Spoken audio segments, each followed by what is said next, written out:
So good morning, everybody. We're going to get settled here real quick. A couple of quick courtesy breaks. We'll be right back. Yeah. And can you hear me? If we're speaking. Yes. Good morning.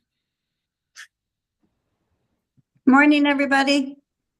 Okay, so we can't hear you. That's good to see. I see things. Oh no, but I can unmute it on my computer. That's probably. It doesn't count. This isn't part of the public meeting. Okay, can someone try again now? I can hear you, Patrick. Okay, still not hear you. I'm gonna work on this. Can you hear me? Nicole, I can hear you. I think online we can hear each other. They just can't hear us in the room, I guess.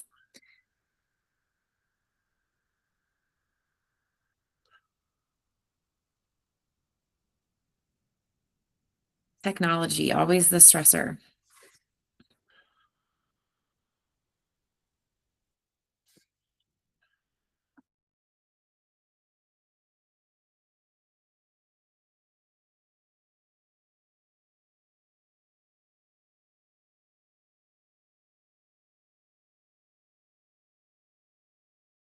Business.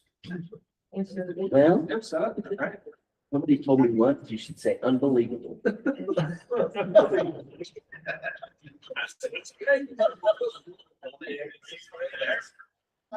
It's good enough. How about you? I heard a very positive. I heard a very positive on.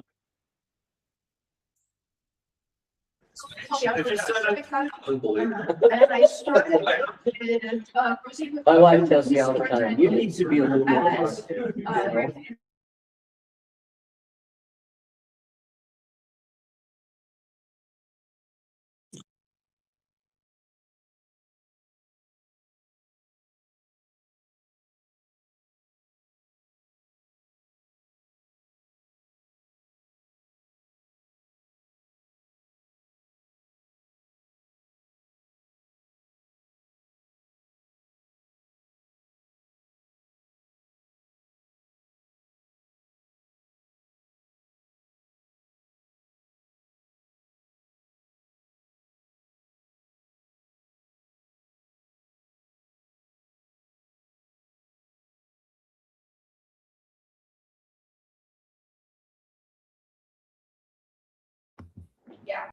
Hello, Patrick, can you hear us? I see. Hi. Good deal. So I think we have pretty much everyone that's going to be here. We have everything else that we know are going to show up here in this room. It's not here yet. I think this Tom, I see him online. Tom, are you on your way? Yep, I'll be there in about 20 minutes. Great, because I have a prize for you. Wonderful. It'll be a reward for waking up at 4 a.m. No, the prize is not for that. It's for being the fastest at getting all their applications. Awesome. The first time ever. See you guys soon. I'm listening in. Thanks, And Tom. Tom, I'm here with you because I came up this morning. And while it seems like it should be closer for me, it's not. Well, we can share a Red Bull. Having already had my caffeine intake for the morning on the way down, I also left very early this morning. But I'm all hacked up on Red Bull. So great. Good until at least, let's see, what does it do to say here? Oh, totally. 3 o'clock is room. No problem. Easy. Easy.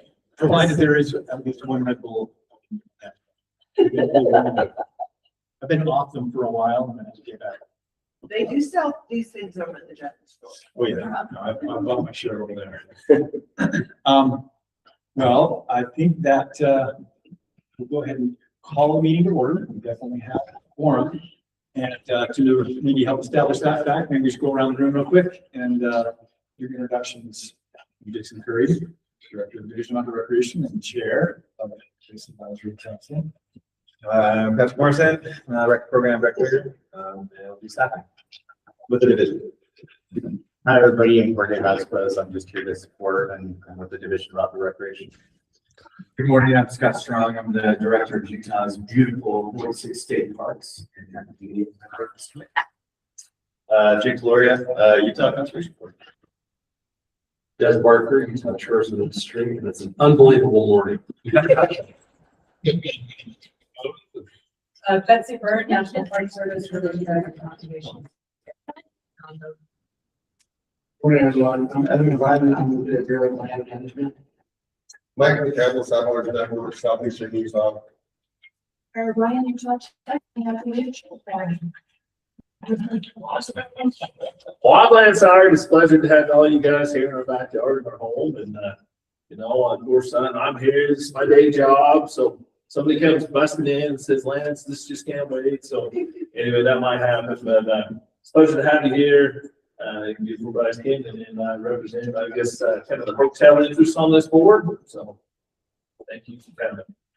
Thank you for hosting us. I got to tell a quick story to show. Yeah. So I was on the Utah State Board of Tourism for 12 years, the Tourism Advisory Board. And was that? They actually did. They actually come down a couple times. But what I was going to say is there's about 10 meetings a year. About 6 of them would be within 30 minutes of Salt Lake. Am I right, Des? Somewhere easy to access. But we go to Monument Valley and places like this from time to time. And when that would happen, then all those kind of, come together on the Wasatch Front, they get the state plane and they talk about all these logistics about, how are we going to get here? This is so far away. Never, not one time did they ever worry about lands. I was not chairman of the board. They never said, hey, do you want us to send the plane for you? Are you okay to drive up to Salt Lake for 6 meetings out of the 10? They never asked me one time. So it's good to have you guys. We're happy to do that. No, I love us. I'm Tara McKee, Deputy Director for the division, and with the wonderful grants team. Jorge didn't say it, but he is on the grants team and he is over 2 new grant programs that will be debuting this summer and fall. So anyway. I'm Russ Stedman. I'm happy to be here. I actually love this section of the world in Utah, so play a lot down here. And when I saw we were coming here, Lance, I just jumped up and down, got my pedal bikes, and I'm ready. Awesome. Nice. And then I'm going to be wondering now that you are admin, so yours. Okay, you know me 2 times in a row now. We've been doing this. Yeah. So lots of really good refinements in our processes, and we'll probably have a discussion about some of the things that we have done and some of the things we're working on.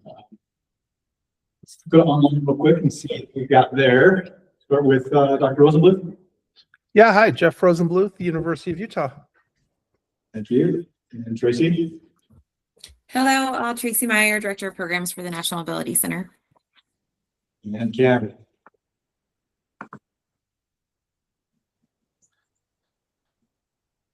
You there, Cameron?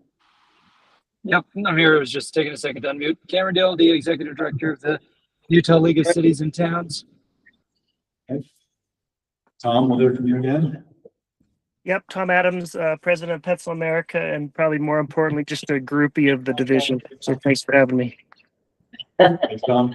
And Nicole? Nicole Hanna, AAG. Our legal counselor.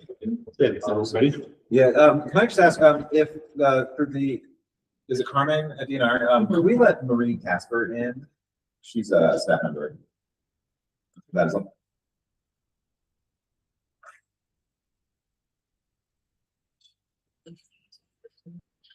Maureen added in. And just what an easy decision it is to make, and coming to the most beautiful places in the entire world. Thank you, Lance, and your team for running such an awesome show here. Ruby's in. A lot of moving parts, a lot of things. So you do have people that know your. I used to have hair. I used to have some hair before. Which is over. It's also easy to decide it months in advance versus on the actual day. I know we got a few people that couldn't actually make it as bad as they wanted to. I know Lincoln Shirts was disappointed that he wasn't able to be here. He's dealing with some county related issues that are very complex and very demanding for him right now. We'll miss his insight. Try to see it through his eyes whenever we can. Our beloved Tammy, Commissioner Pearson, has to go to Hawaii, the National Association of Counties. So she was really showing up when I saw her yesterday. We will definitely miss those two. And Cameron has a little one. Yeah. Yeah. That's awesome. Yep, that's true. I've been curtailing my travel this spring because we have a newborn at home. So thanks for accommodating me being online. And Lance, I was chatting with your relatives on Sunday, telling them that I was bummed I wasn't going to see you in person this week. Yeah, that's okay. You're here in spirit, but yeah, I'm excited to be here. I hope Lance, you'll tell us a little bit about Bryce Canyon overall. Ruby Styret, I always love hearing about Ruby Styret, his vision. But I can tell some stories. I know when you first said that you're going to tell a story about Ruby, but I was just going to tell you. love. The prize, we have the trophy.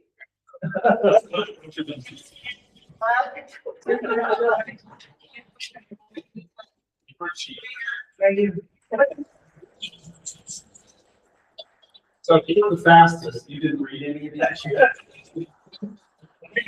Gee, What I found is that the scoring always happens over my kids' spring break, so those are the best. Good job.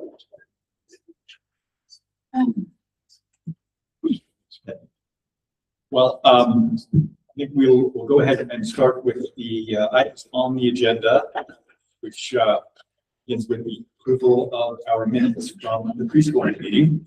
So if there's a motion for that, deal with that. Okay, motion by Member Brian to accept those minutes. For a second. Well said. Okay, second for Mike. All in favor, say aye. Aye.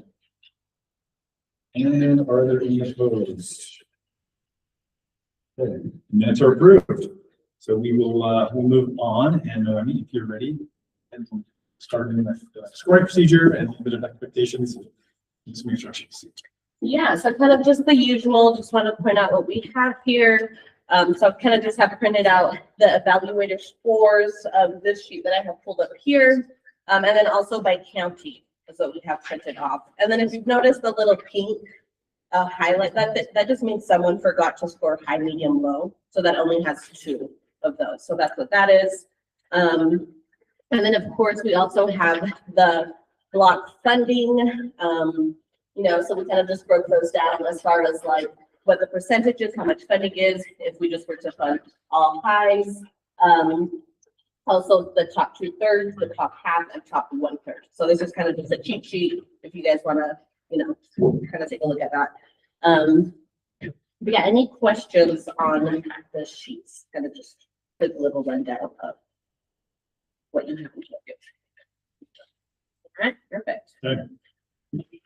The third time ever, the paper copy is newer than the agenda there. My bad. We'll jump into, with regard to just policy discussion. So. Take it away.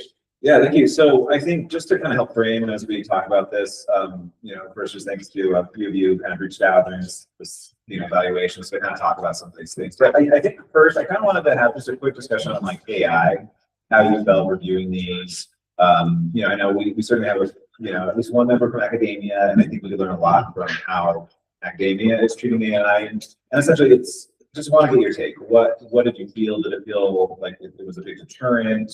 What potential next steps could be? Right now, we just asked the question, did you use AI? We're not scoring it high or low because we just wanted to know. And it seems like a lot, the majority were using AI. So I guess maybe I can just leave it there, just to kind of get your initial impressions of how you felt evaluating these relative to maybe a couple of years ago before the massive advent of AI. Patrick, may I ask just a broader question? How was AI used? What word used? I guarantee you they put in prompts and got like prose spat out because that really wordy stuff that you got that really didn't say much, that is AI. Yeah. I would say I skipped right over it and. I mean, it was like and you can appreciate the faces, I'm pretty sure it was also AI. You could not tell which face is actually being funded because AI isn't good at being able to tell this apart if you don't give it good information. I paid for Claude and I used AI to summarize all of my grants, and then it told me which ones were AI. Shocking. Yeah. And actually, AI detection is not nearly as good as you are, just so you know. When you start to see it over and over again, you get much better at it than the AI. But the AI did catch a lot of weird nuances that I wouldn't have caught. And I was like, oh wow, yeah, they don't have that permit. Oh wow, okay. Yeah, and I used it as well, and I'm one of the older ones, so it was hard for me, but I loved it to summarize. But what I thought was funny is one time when I was using it summarizing, it actually called out that AI called AI out. It said, this is very wordy and very lengthy, and I'm like, so are you. It didn't say this was used as AI, it just said they gave way too much information. So, but I didn't necessarily have a problem with it. It was helpful to me. So you've seen it, it's helpful, yeah, but it was it made the proposals harder to wait for because of the incredible wordiness and also the lack of information in those words. That was my take. I'm actually. Lots of volume. Yeah. I mean, I'm in the middle of grading term papers while I'm reviewing the grants.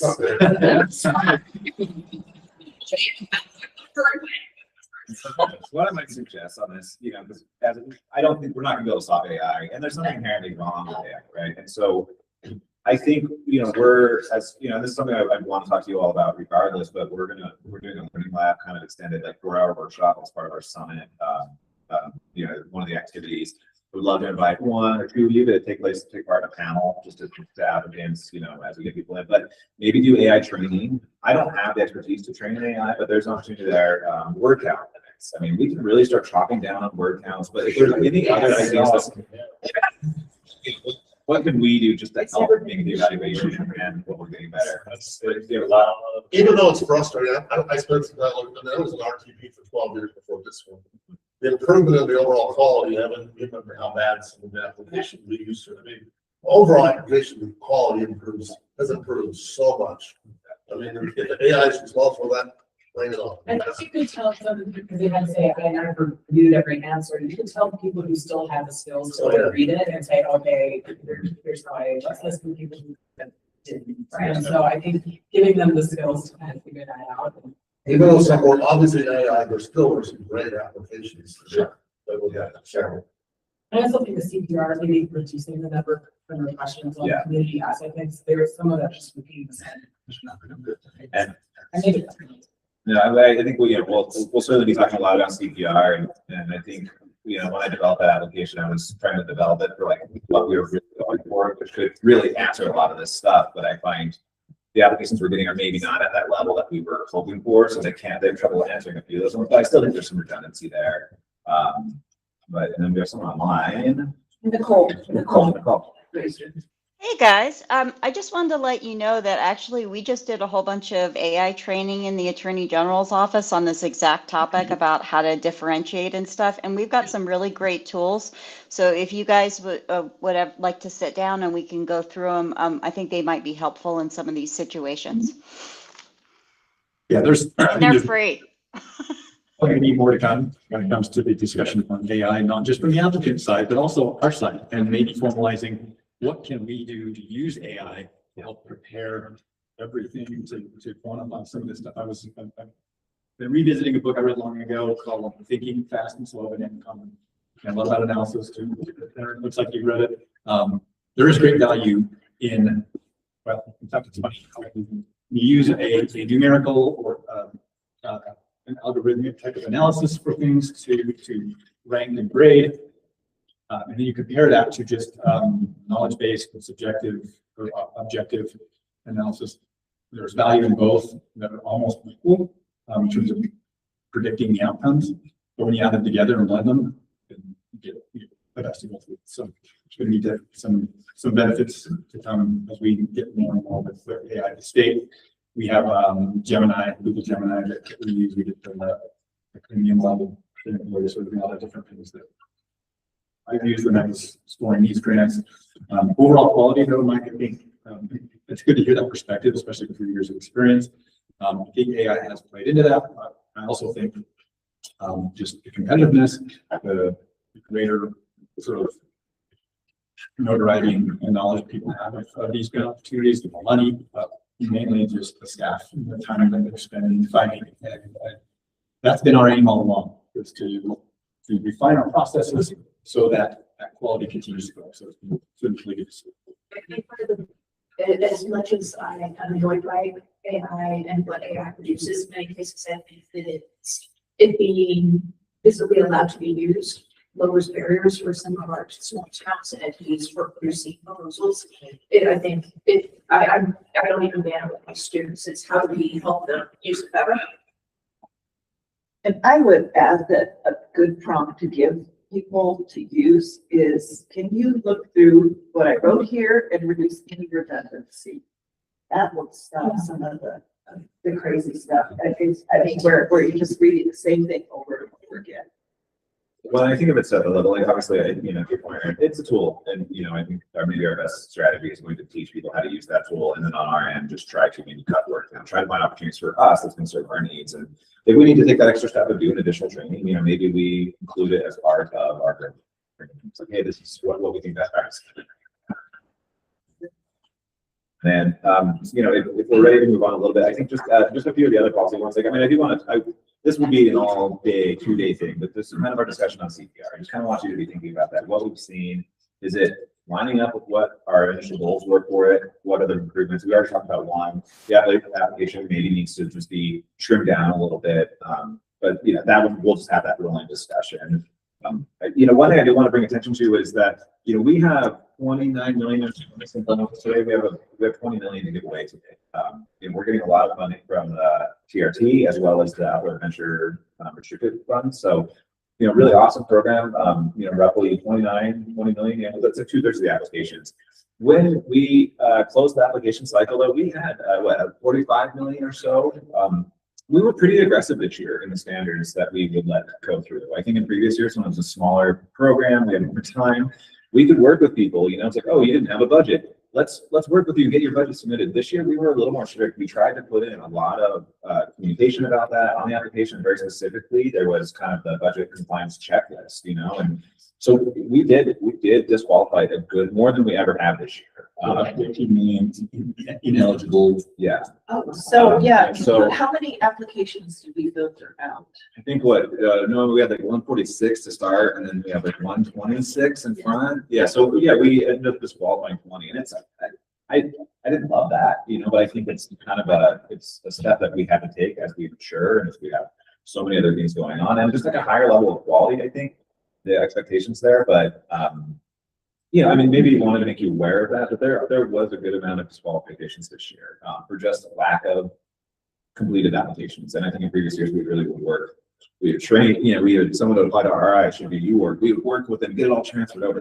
It's a staff heavy, you know, thing to do some of these things. And so I just wanted to make you aware of that. And then the last kind of policy discussion, like, is as it involves state funding, you know, we get kind of instructions generally, you know, we don't want to allow state to do not just state. It gets a little more complicated as we did get to it. And, you know, I think there is a priority to see more kind of leverage non-state funding in a lot of these, but, you know, I don't want to call out Scott, but like when state parks it twice or something, you know, and they're using staff time, that's technically state on state, right? And, you know, so are we looking at grant funds? And, you know, so I think my initial thought was to kind of create what that matrix would look like in next year, so you can actually see how the funding breaks out, like how much of this is coming from private, federal, state, you know, so you'll just kind of be able to see that with each application. And just to kind of give you an idea. So just kind of want to get your thoughts. And I'm sure, you know, Dr. Berg maybe has a bit more to add to this. Yeah, I think that's a criteria that we want to look at, in some diversity of funding sources. All things being equal, which they never are, but between two projects, all things being equal, if one has a more diverse set of funding sources, that is preferable to one that is only one or two. So it's kind of the general sentiment of it. How we do that, I think, is for discussion and some recommendations, but we'll be digging into it, see how we can blend that into the analysis. And I use it as more of a subjective judgment when I'm looking, again, on things being equal. If you've got 3 different sources of state funding, not that that's a bad thing. We love our state parks. They serve a lot of people and they're high quality, great destinations. And, you know, no reason why I would want to turn that down just based on that fact alone. I guess I'll pitch in on that a little bit. So I think the amount of city park requests that we got, and I think we got to put some parameters around city parks. Because I think cities need to take care of their own parks. And that doesn't mean we can't put some money into some unique city park situations, but just having a whole bunch of money going into city parks. I would rather use that money to leverage state to state with either a great project with state parks or with the Utah Trails Network that is really vibrant, and I saw some great press on it. Good job. I saw Dr. Carlos yesterday about that the Moab event that you all, the governor, went to a couple of days ago. And I'd rather do big, bold, meaningful things in partnership with other state agencies and figuring out how to leverage or accelerate other things that others are doing versus, and can you go put it into some picnic tables. Right. That's a fair point. Cameron has brought up the same type of concern that we're all fairly aligned. That's not why any of this funding was approved by the legislature or gone along with from the hotel and tourism industry. Right. Exactly. Okay, go ahead, Cameron. So I just wanted to pick up on what Des was just saying there, but also make the argument that as we are working through these CPR applications, that city parks do play a role in regional growth and regional activity. And so when we changed the definition a couple of years ago to allow for the CPR category, the intent behind it was to say that it's hard for growing communities to keep up with the demand for ball fields, keep up with the demand for those types of regional parks that enhance quality of life and that facilitate more housing, facilitate more economic development opportunities. So Patrick and I spent a lot of time this off season talking through what that criteria can look like. And so I don't want to lose the category. I think we keep refining the category. And I saw several applications this year that, at least for me, really checked the box of what we were trying to do with the CPR. Because if you've got an area that's growing, that's accommodating lots of housing and economic development opportunities, but there's just not the resources there to to build that regional park that enhances the quality of life of those residents, CPR is an opportunity to meet that need. So that's my 2 cents on the framing there, and you know, our members are very supportive of this addition, while acknowledging that there's not enough money to go around, and competition's a good thing. Let's fund the best products. Thanks. Thanks, Cameron. Yeah, that's good perspective, and I agree. There's a way that we can sort of address both of those tracks and have big enterprise level projects that will have huge economic benefit, including on the hospitality and tourism side of things. Those big regional projects are something we've all talked about. We want to encourage, and we want to bring the level of those quality of the applications up, which kind of goes back to the theme we discussed earlier. And then in some ways, one idea is subsidizing the other. And now necessary as well. Anything else on this topics? We'll have more policy discussions as time goes in the next year. So it's not easy to tell you, but I felt like those were some key things we want to bring out in 15 minutes. So if we're good there, Patrick, we'll move on. Okay. All right, then. The next thing I have here is any members of the public that are in the meeting. Do you have any members of the public? Okay, looks like no, so that was an easy one. And just to clarify, as we go through the process, we adhering fairly closely to Robert's Rules of Order. I'm not going to be extremely stringent on that, but as far as the online folks, just use the raise hand feature in order to, if you have a question, we'll call you, and then as far as the vote taking, we'll go over.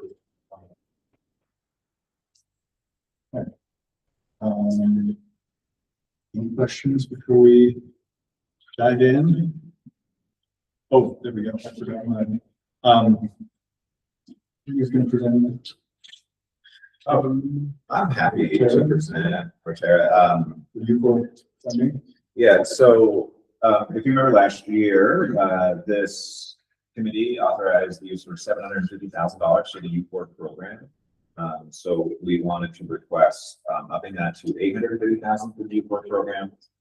Just quick data, like last year we saw almost $1 million, like $954,000 in requests for the program.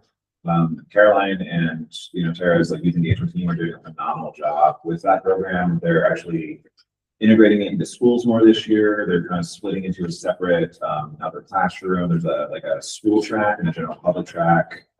And there's also going to be a mini grant opportunity, but they're just doing phenomenal work as part of that grant. And so I think the request this year would be to ask for $850,000 to be allocated to the U4 funding this year. And then when I gave you that $20 million this year, that's with the assumption that that is already taken out. So we can also amend that depending on the discussion. But any discussion, thoughts on the U4 program? And then again, always the open opportunity. If any of you want to serve on that committee, it's super fun. We'd love to have any of you who are interested. But I'll just kind of open up for any discussion or therapy or anything that. Yeah, and it's a subcommittee of this this one.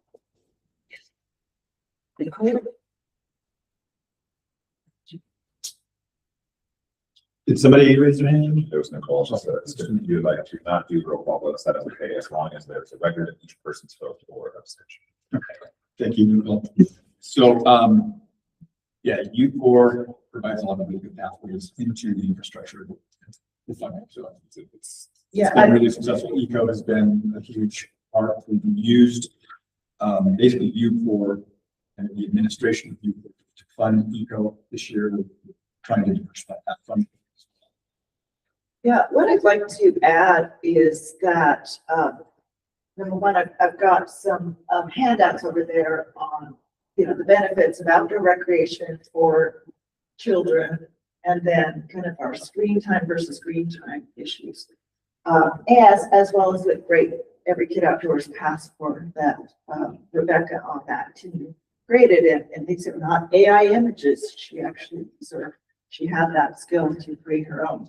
But as an example, this last week they went down to Sand Hollow State Park. And did you hear reports on that, Scott? I did. Yeah, Devin was telling me about it the other day, the number of kids and families that. It's pretty outstanding. And what was interesting was the fact that they were hearing for some families, this was the first time they'd ever been camping and they had such a good time, they wanted to do it again. That is the kind of thing where we need to really encourage this next generation to do these kinds of things. Camping, hiking, you know, we're not gonna have the need. They're gonna be inside in front of some kind of screen as adults. And I think that you know, when they're out in the outdoors, they're gonna be in better physical and mental health as well. So I think this is kind of all combined because one is more focused on the really long-term goals. Let's invest in these kids, it'll pay off in 20 years or so. The others are, you know, great. These are projects that are going to be available to enjoy a year or two. We love both, but I think that when I hear about how the enthusiasm for those, there were some 200 people that came, you know, as families to enjoy the San Paulo State Park, and they were able to enjoy different types of activities. And then additionally, there was a field trip out of St. George Middle School for the kids to come out, and they were at San Paulo State Park, and it had been set up so that the activities that they were participating in qualified for certain educational standards that they had for their grade level instead. So, and that was set up because of Karen on that team, who is a experienced educator with 12 years, both as a teacher and is a school administrator. So it's been really great, and the enthusiasm among teachers to incorporate more outdoor recreation into schools is being shown in the fact that the Utah State Board of Education is going to be putting outdoor recreation activities into the PE curriculum. So we kind of have a couple of options. If you have questions or more discussion about core, we can do that now. Or after the team is going to be hoping for $850,000 this year. So he wants to put a motion to that effect. Just one question, dude. So what's the current land development? Is it still 10,000? Was 10,000 for 15,000? And then give like 2 examples of some innovative ones this last year. I'm just curious. Right off the top of my head, I mean, I can think of some that are quite large where they're getting out a number of kids out into, say, the it's Canyonlands Field Institute. Canyonlands Field Institute, Wasatch Mountain Institute are two that are really capable of big things. You've had programs that have been able to expand or make free for kids for paid programs. So, for example, if they have a nonprofit, say Momentum or the Front Glycogen could put on camps and enable children that can afford it to go.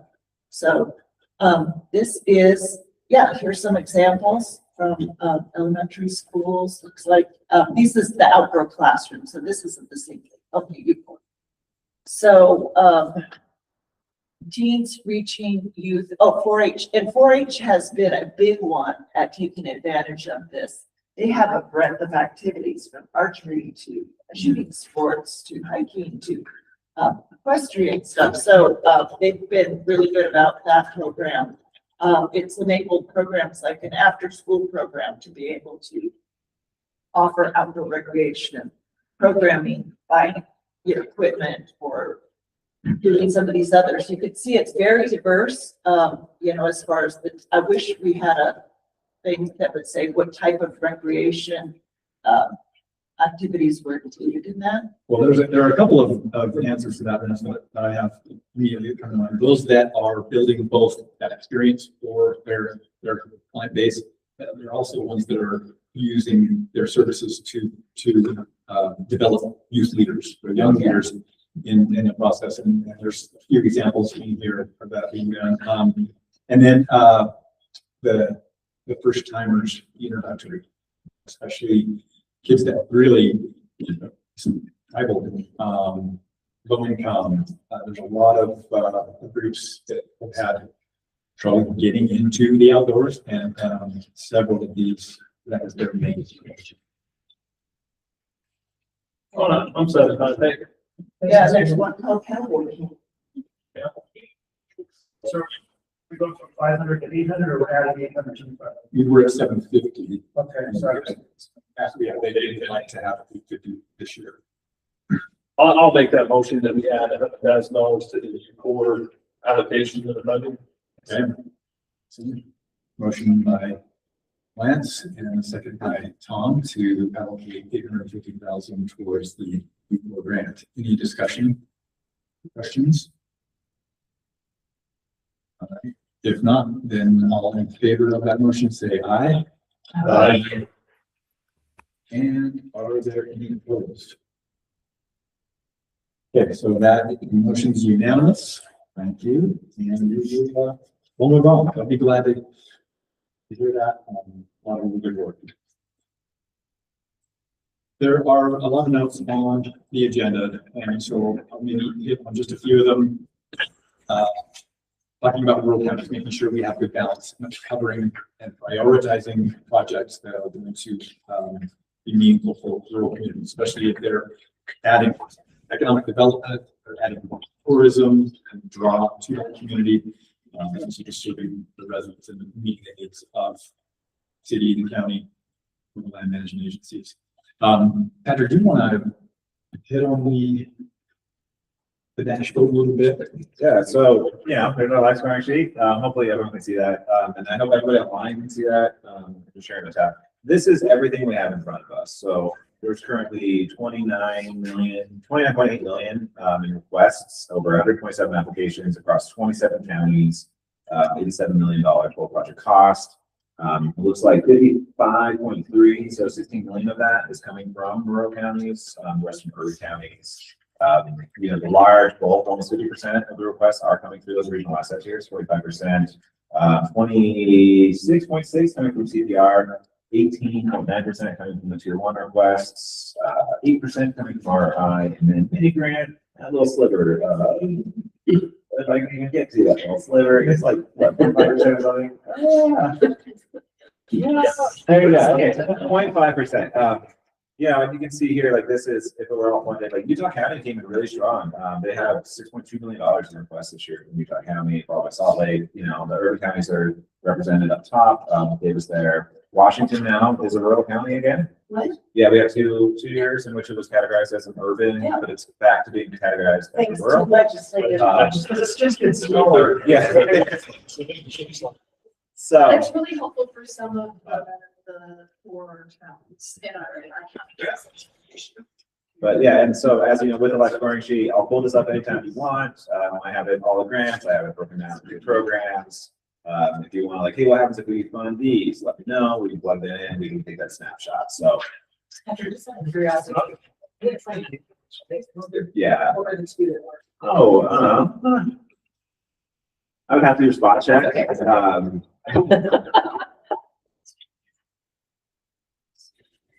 Wayne. So Wayne is going to be one of them. Yeah, Million is. Oh wait, Wayne is on there. Wayne's on there. I'll figure that Sorry, different. out. Yeah. It seems like, kind of the usual ones that we really are trying to get applications from. We have, the Juab, Miller, IU, so.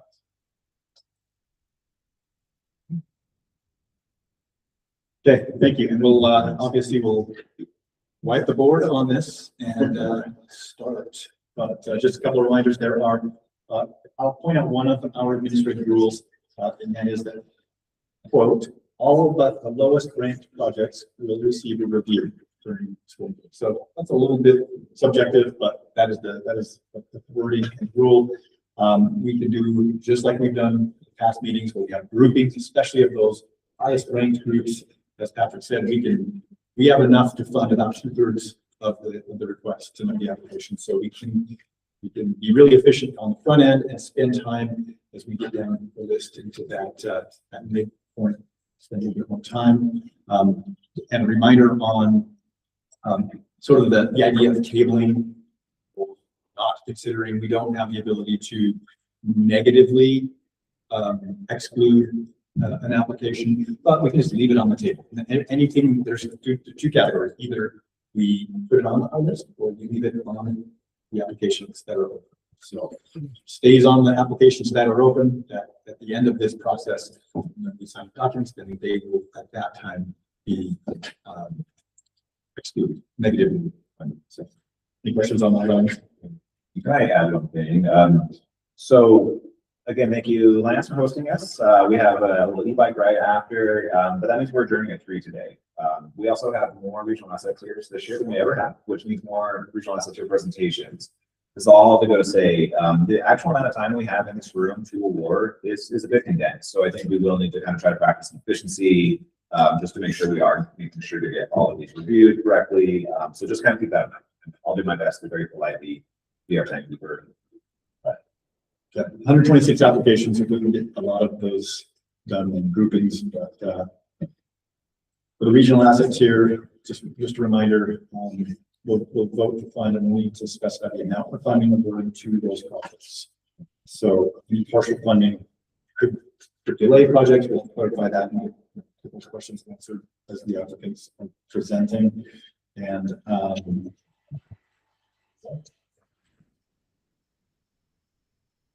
we 9:15, right? That's when we're going to, yeah. 9:15 is when we start regional asset material presentation. So we do have about 10 minutes. What's that? Yeah, we can try to jump right into those. I'll keep doing those meetings. Okay. Yeah, well, I think that's a good idea. Thank you for the suggestion. Let's do that.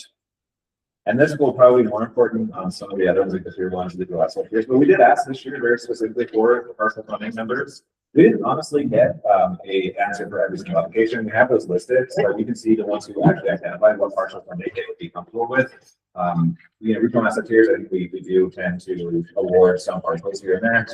As always, we can build the budgets. We can try to identify what that partial number could be if there is a partial number that they can give us.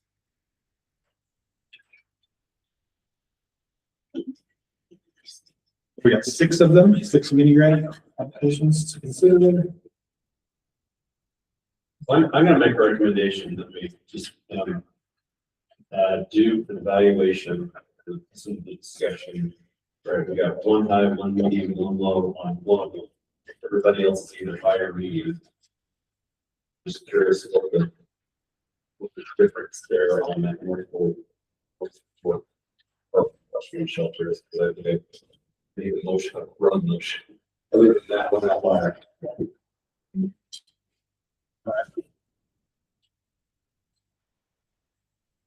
So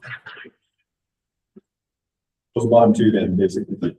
Yeah, I mean, one's got a low, right? Right. Yeah, got a low. Does anybody want to fess up that it is marked low?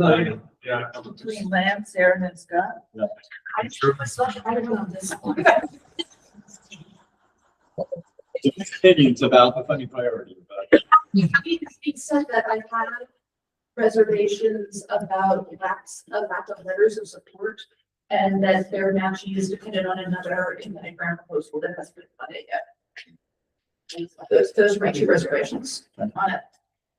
I have the receipts on all evaluations, so I can let it call to Scott. So I admitted it. I'm sorry, I didn't hear. let's hear what this is. Aaron, do you want to give a little? Yeah, synopsis? so let me just mainly have comments. My comments are that they had strong community support. So, It's it's, a pole barn. yeah, So it's a barn over the corrals, providing shelter and safety and protection of corrals. Winter snow loads and erosion and location. Is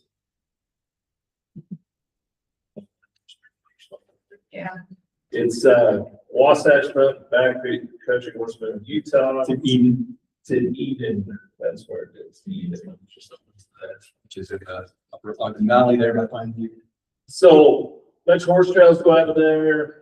Sounds like it gets, pretty used with the horsemen there, the club, and, they got some crowds there. They just want to put a pole on it. And, then I thought for the money for what we're getting, I only had 2 equestrian, projects. And I thought this was, for the money, I thought it was great. I will say, That's the, my medium, okay. So You have to be, because I'm a high, I'm surprised. I'm never high. So I think I was probably vegan because I probably graded this one later. that's kind of the hard part about that Yeah. matrix, the funding priority matrix. It's a little subjective. It's a little subjective, Right. exactly. So, yeah, the 2 things were they're expecting a $10,000 grant from Ogden to make this happen, and there's no guarantee that that's coming through. And then they also are using Butters Construction. It sounds like they're paying Butters Construction for a number of aspects of this project, but that the construction company has agreed to donate $400 worth of welding, and they have no letter of support from the company saying they're going to do that. It is only $400, but you would normally, you normally expect like some sort of commitment, like, hey, yeah, we're going to do this. Well, Backcountry Horseman overall, good, very reliable organization, good, they do a ton of good work. And they are a force, we're dealing with them here at Bryce Canyon about force that access in here. Very, and they're a force, so I think they'll get it done. And, they also have new leadership. Oh.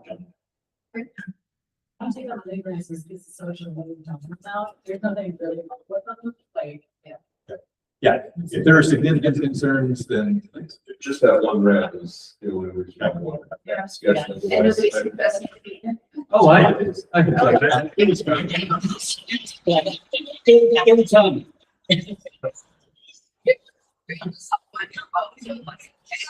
Yeah, to me, it's a 70-by-70 structure that'll provide shade.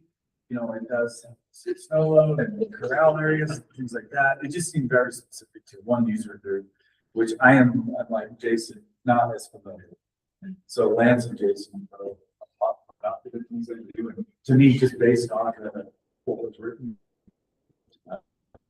grant application, and wasn't anything that excited me. Give it a 3 out of 5. Okay. And I agree, I think that's a good one. I'll second this as unspoken. Yeah, my motion is we stated, it's really my motion because Betsy really wants to say it.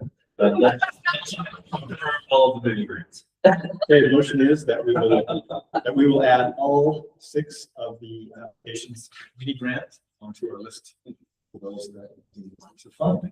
I'll make it second. Okay, second from Mike. Hi.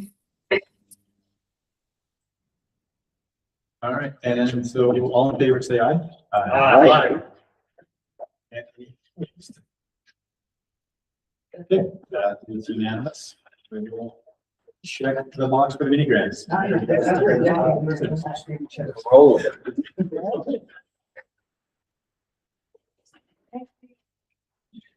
And so thank you. As a reminder for those that are online, I didn't hear any affirmatives, but I also didn't hear any votes into opposed. So just a reminder, take yourself off mute. I do provide a bit of a pause to allow for that online contingent to provide a vote in one way or the other. Just a reminder. Okay. So now we got about 5 minutes. We want to just hold it until we get our first presenter. Here, our first presenter. Are they person there in mind? They're virtual.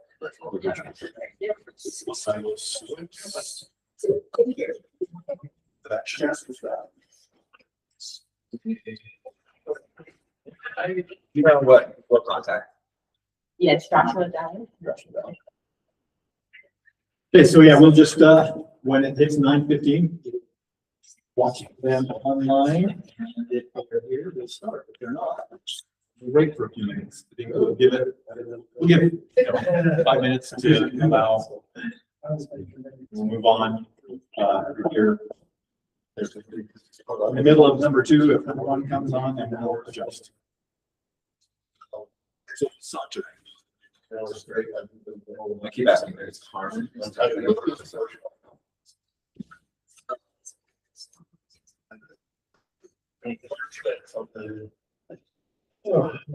Especially driving cars. That's out. 18 below. You know, what's your?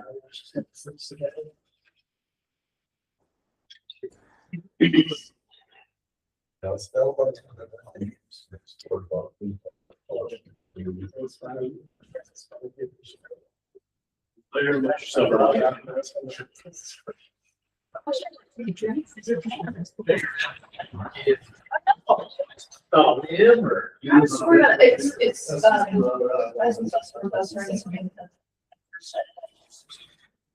That's it. We don't celebrate friends. It's the fall, during the school year. Yeah, yeah, we don't have that much responsibility, so.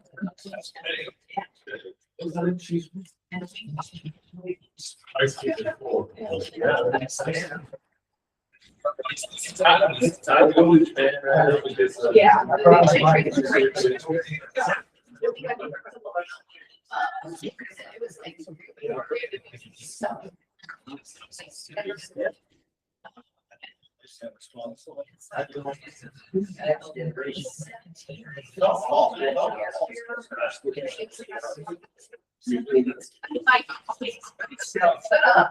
Also, yeah. So I would just say that's pretty common. You're in this now. Still doesn't be there. And, I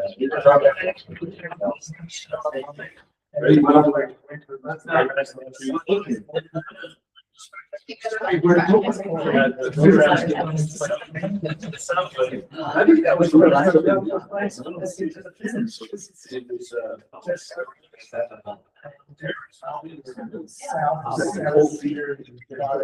gas and all this stuff.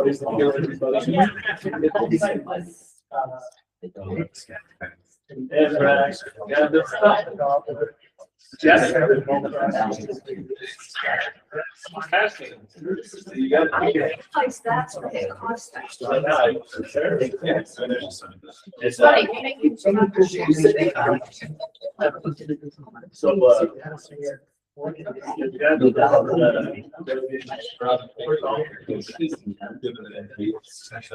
Somebody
Good morning, everybody. This is Josh Dallin. For whatever reason, I am trying to log in on my computer and it is not allowing it to happen. I've never had this happen before, but it's going through this weird Google deal and it's telling me that my authentication to be able to get in this meeting isn't working. So I'm joining you via my phone. Okay. Thanks, Josh. We can hear you and we, And Josh, this is Patrick Morrison. If you have Hey, slides, Patrick. you can email them to me and I can present them. I don't know if you can see, but I can see you, Patrick, and if that will work, I would appreciate it. I've been trying for 10 minutes to get in and it was kind of a panic moment. So I've never ever had that happen before, but it's like telling me that I can't. That's another thing, David. okay, well, go ahead and email. Patrick, will you just read out your email to me just so I can put it right in right now? yeah, it's just my full name, Patrick Morrison. I'll put it in the chat too. I love that. Okay, thank you. Okay, I haven't heard of this, so just let him in if she wants to log in. Yes. Okay, and Joshua, it looks like you can also hop on your computer now. We're having guests let in remotely.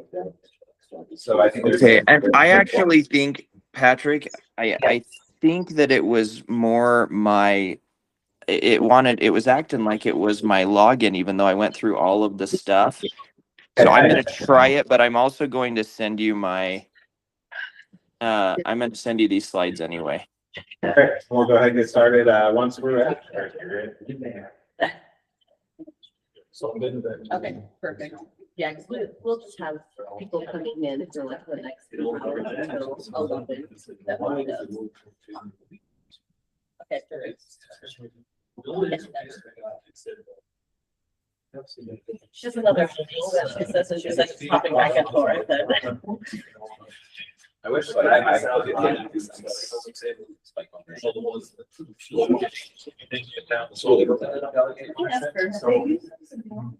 Okay, Patrick, whatever you did, it's now allowing me, I think, to log in on my computer. Okay, great. So let's see here. Yeah, let's see it. All right. Great. Take it away, Josh. Now, can you hear me now? Yeah. Oh boy, that was stressful. Oh, so sorry. No, we got you covered. We're good. Okay, thank you. All right, now I'm gonna see what I need to do to share.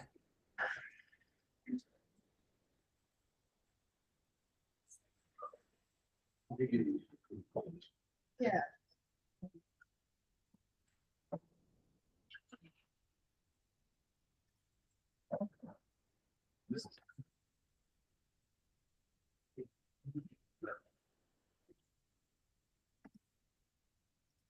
Okay, should I just be able to share my screen and have my open document there? I'm sorry, Google is. Yeah, if you, there's like kind of a little laptop share screen icon, it has an arrow pointing up. If you click that, Yep, I think I that did that. if you click that, I would hit the entire screen option. Okay, And and then it says open. It says it wants me to open system settings, and then it goes to my like screen and system audio recording settings. Do you know what? I'm happy to share it on my end too, if you'd like. If Do you want to do that? Just be in essence of time. I don't know what my computer's doing. But that'll help me.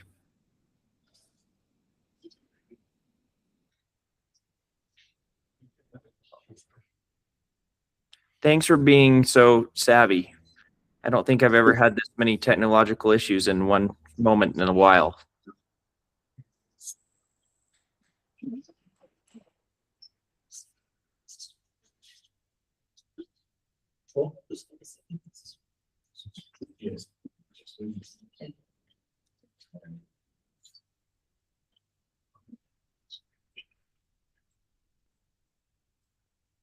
Okay. All right, and just go ahead and give me the next slide when you're ready. Looks like we're in presentation mode. Okay, so Patrick, I was seeing it and now I'm not. Fun. I can see you now. See me. And whatever you were just doing, I could see the slides, but now I don't. I was recently in the back end trying to have to get states. These are okay. I think just require them to send. There we go. Right, I did that for the in-person, it's not virtual. Okay, is it okay? I'm sorry. I hope that if I'm the guinea pig, that this will help others if they are struggling too. I'm kind of scared to put it in presentation mode because I worry that's like what kicked us out last time with me sharing it. I can try again though. All right. Well, I guess, yeah, go ahead and take it away. Okay, awesome. Thank you all so much. It's great to be with you. I really appreciate this opportunity, and I know we're already past time, so I'm going to fly as quickly as I can through this presentation. This is our Bastion Agricultural Center Silo Slopes project that we feel fits perfectly with the Utah Outdoor Recreation Grant opportunity, and also really just a recreation focus overall. You can go to the next slide. This project is going to be located in the northern east portion of our Bastion Agricultural Center. It's also in the northeast corner of our NR area. We are a 120-acre facility that are very much so urbanized in our location in South Jordan, in the heart of South Jordan. Go ahead and advance. This will give you an idea of the overall projection of the NR area that we have. Of course, you guys are involved in our nature adventure area, which is more down in the southwest corner area there. But we feel that this next phase and next step for this Silo Slopes project really makes sense to be able to give a fuller recreational opportunity for the urban population. Okay, you can go to the next one.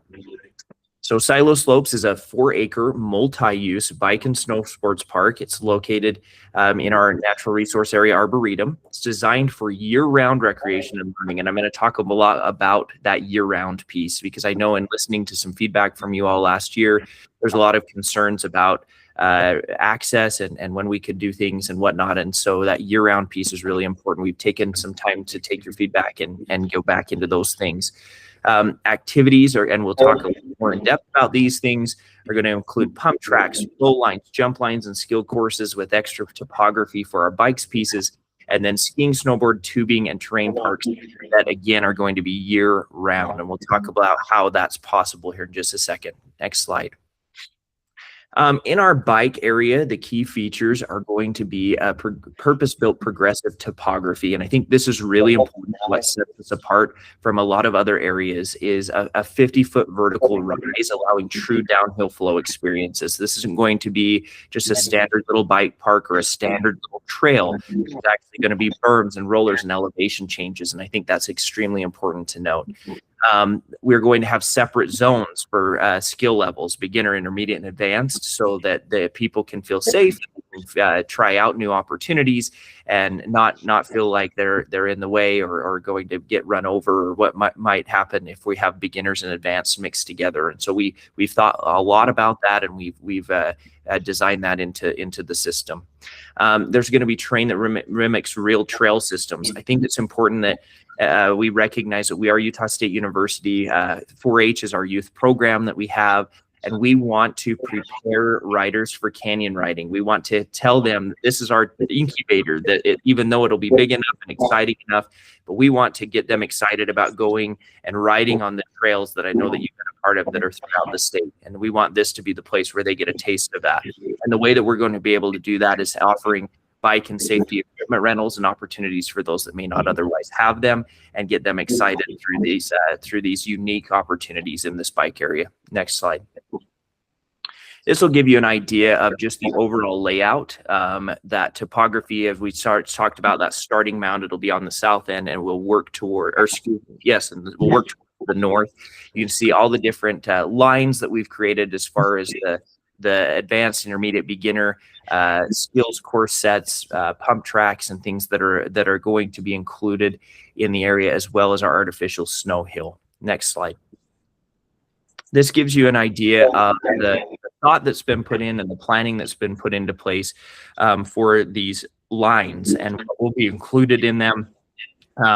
Anything from roller corners to jump examples, camelbacks. I love even the wooden berm turns, those things that we would see on our natural trails that we find throughout the state for our mountain bikers and our bikers.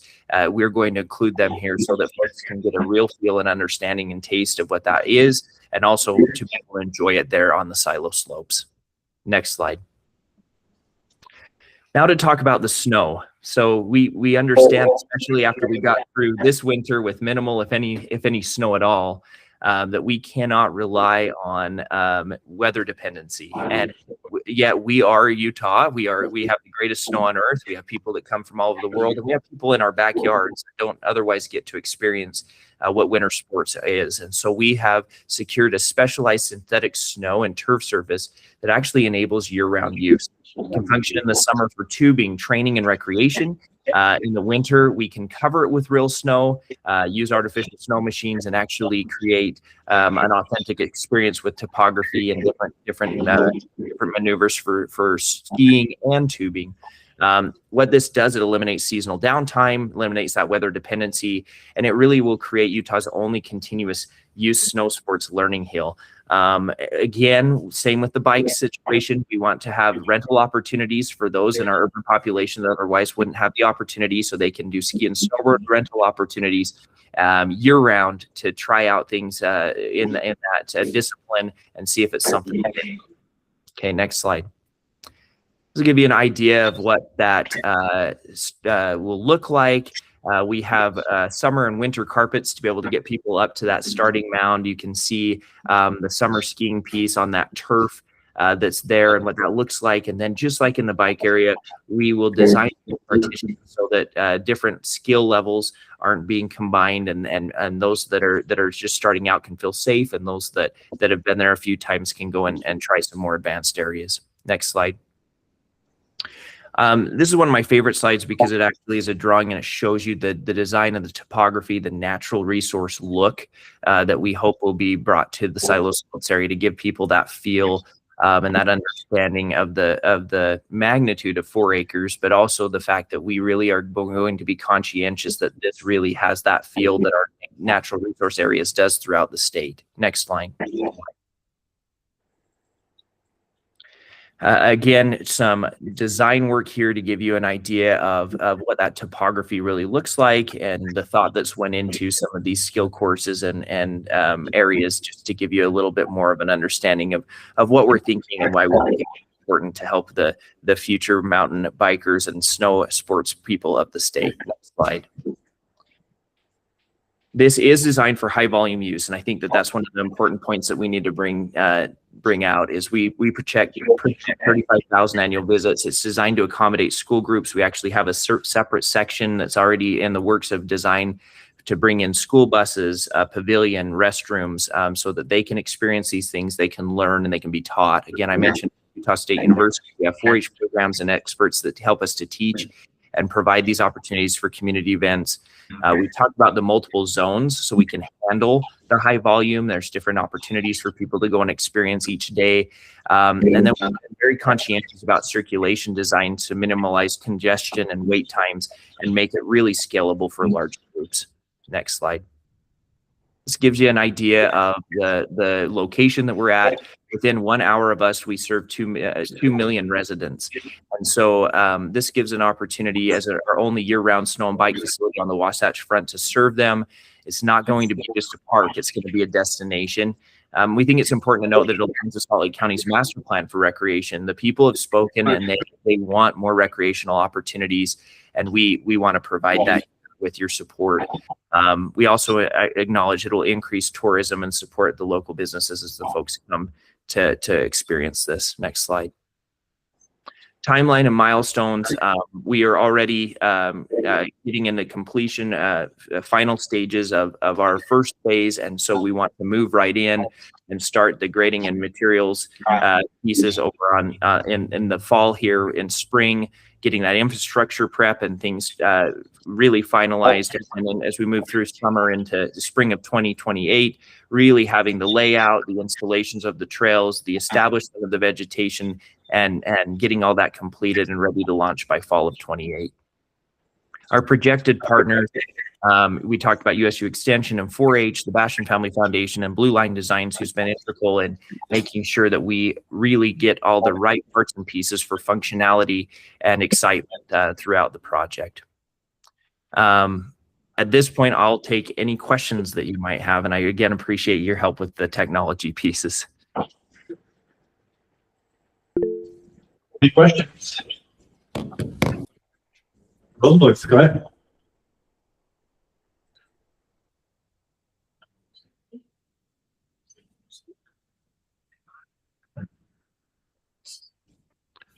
I have a question. Well, yeah, Dr. Rosenbluth, if you want to go ahead. Yeah, thanks. It was just hard. Yeah, thank you for the presentation. I was wondering if you could just expand for a minute on some of the accessibility features for the project.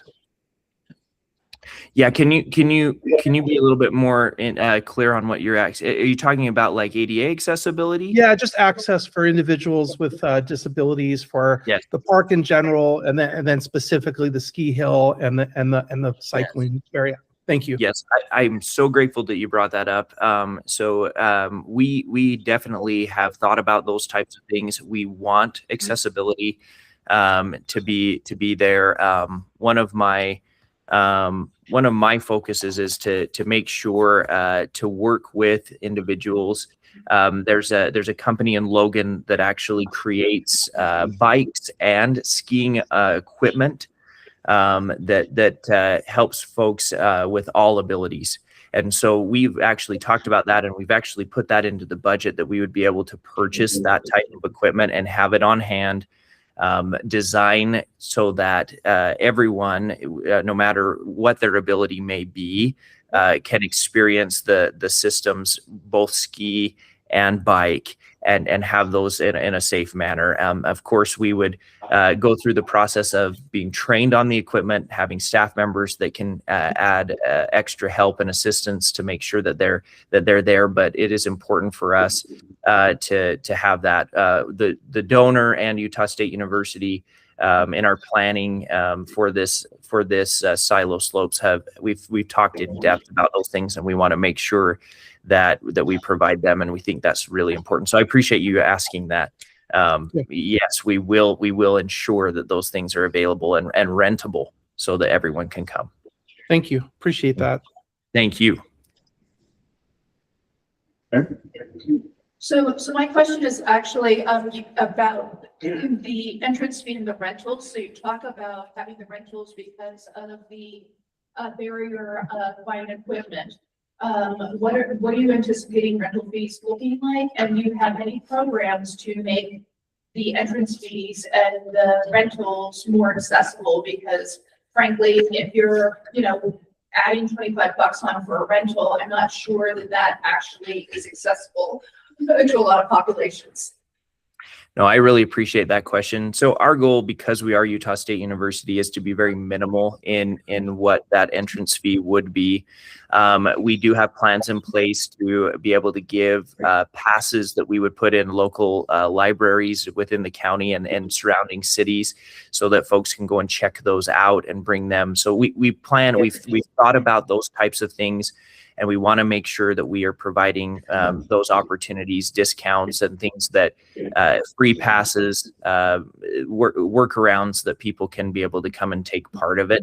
Again, we want to be minimal in what our fees will be, generally only focusing on the help with what the O&M may be. We are not a for-profit organization by any means. And so we recognize those types of things. And then again, through our 4-H programs and other opportunities as well, we'll be able to provide them those opportunities there. So I think to answer that is we plan to be very minimal, and what that would be, I don't have a dollar amount at this point.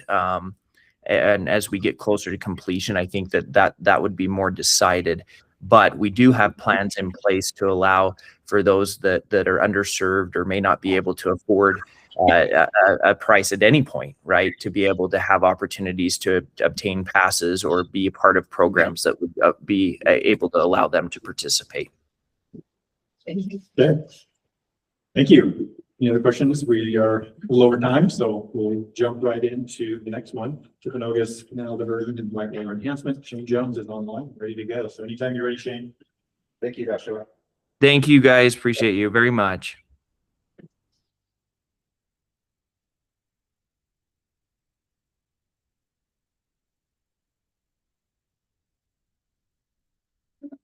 Shane. Shane, you there?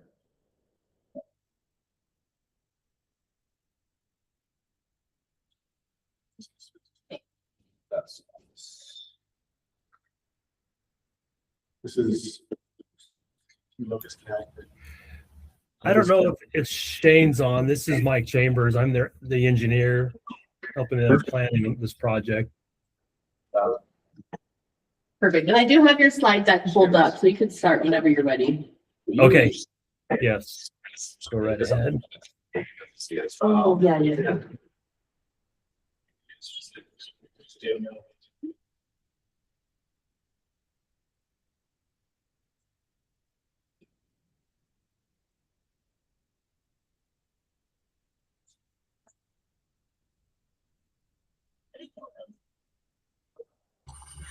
Sorry, did you say you had our slide deck or should I present?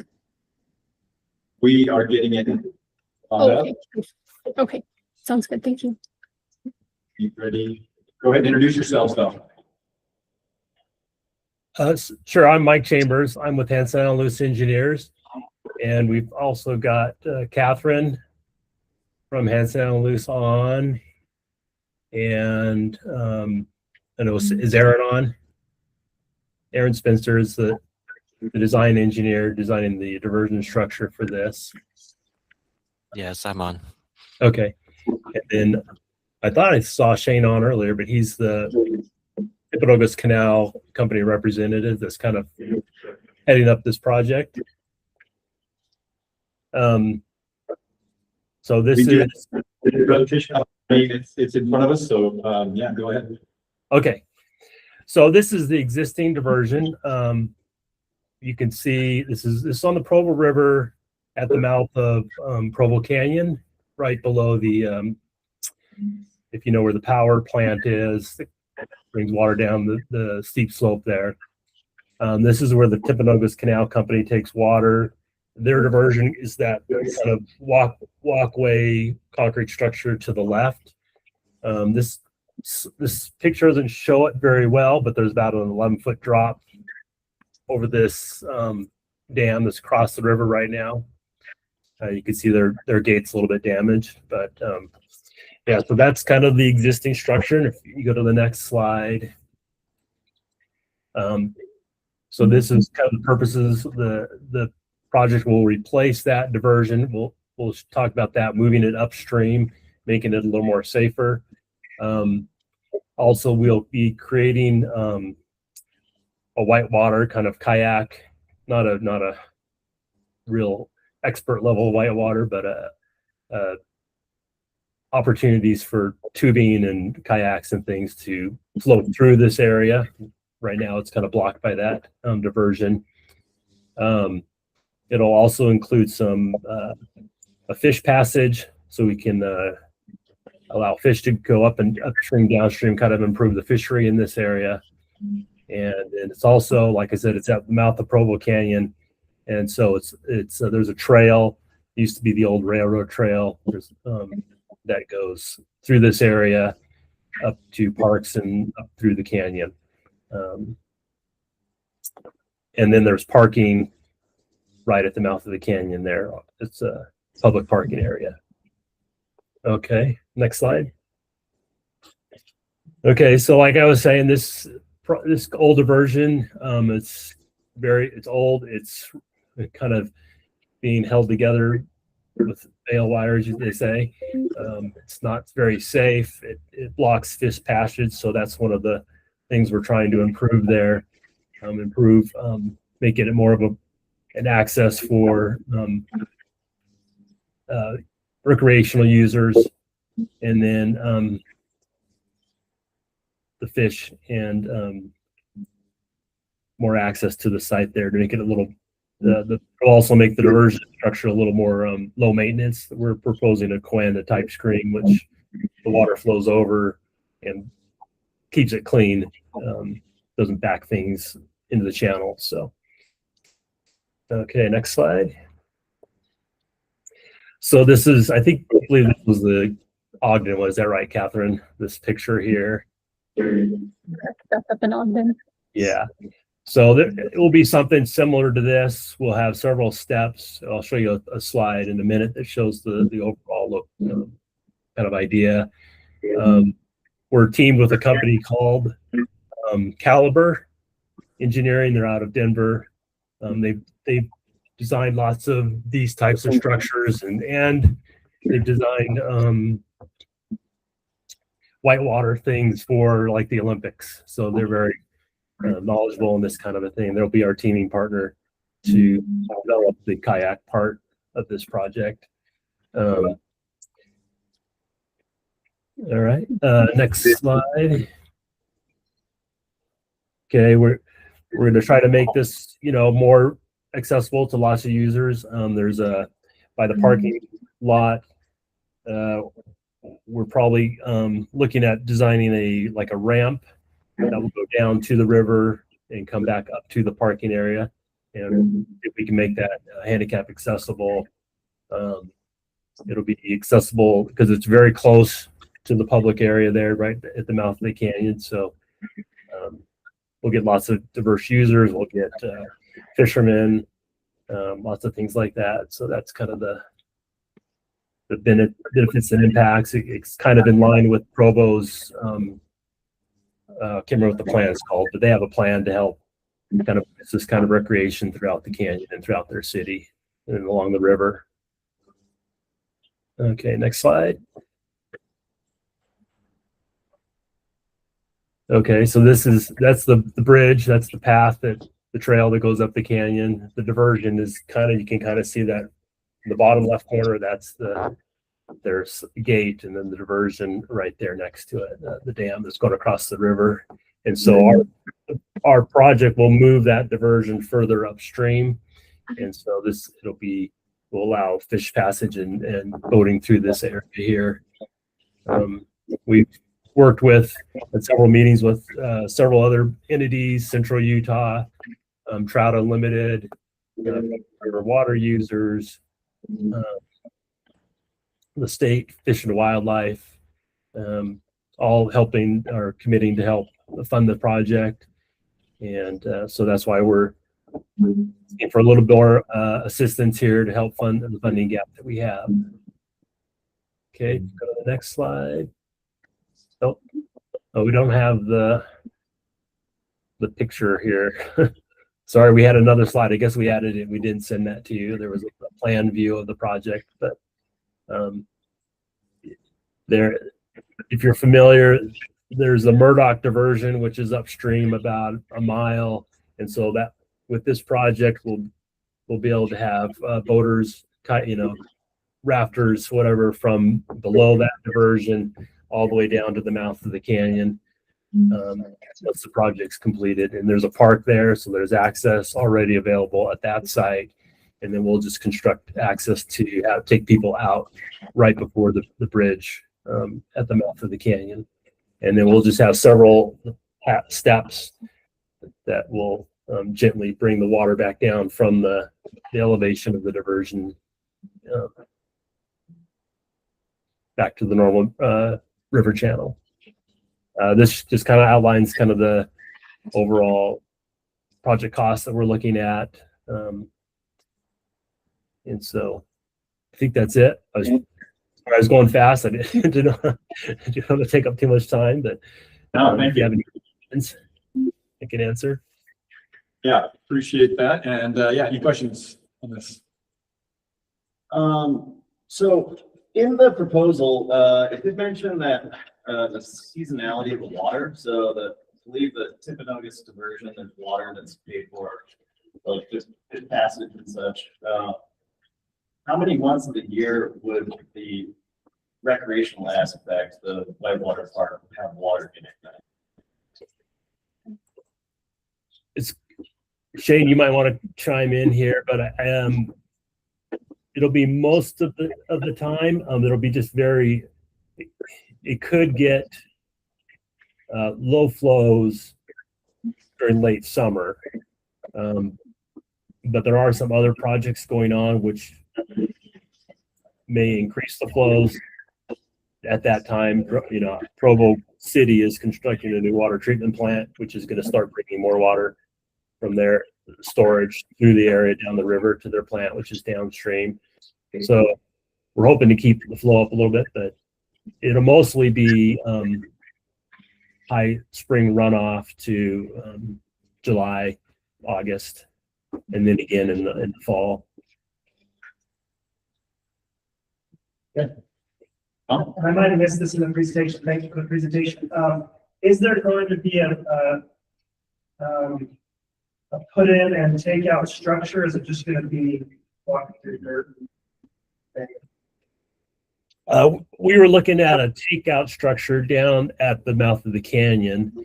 We haven't looked at what's available at the park area, the park that's upstream, but that would be the take in or the put in area up there. And so we'd have to look and see what would be required up in that part, but there's parking up there as well. And yes, do you have all your permits in place in order to be able to pull all this off? We don't. We'd have to get a stream alteration permit. We've been working on that. We've been doing our environmental analysis, our studies. There's no endangered species or anything in the area, so we got that clearance already. We need to do our cultural resource survey next, and then and then present it to the state Corps of Engineers. Any others? Okay. All righty. Well, thank you, and let you go, and we move on to our next one. Salina City. Yeah, Brock, it looks like he's in the way. Okay. Carmen Fremont, or let Brock Jackson in from the waiting room. Salina City. Hello, can you hear me? Yep. Perfect. Let me share my screen. Is that all right? Yes, you can share it. Go ahead. All right. Does that look like it's pulling up? Yep. Okay. We can see it. All right. Give me just 1 second.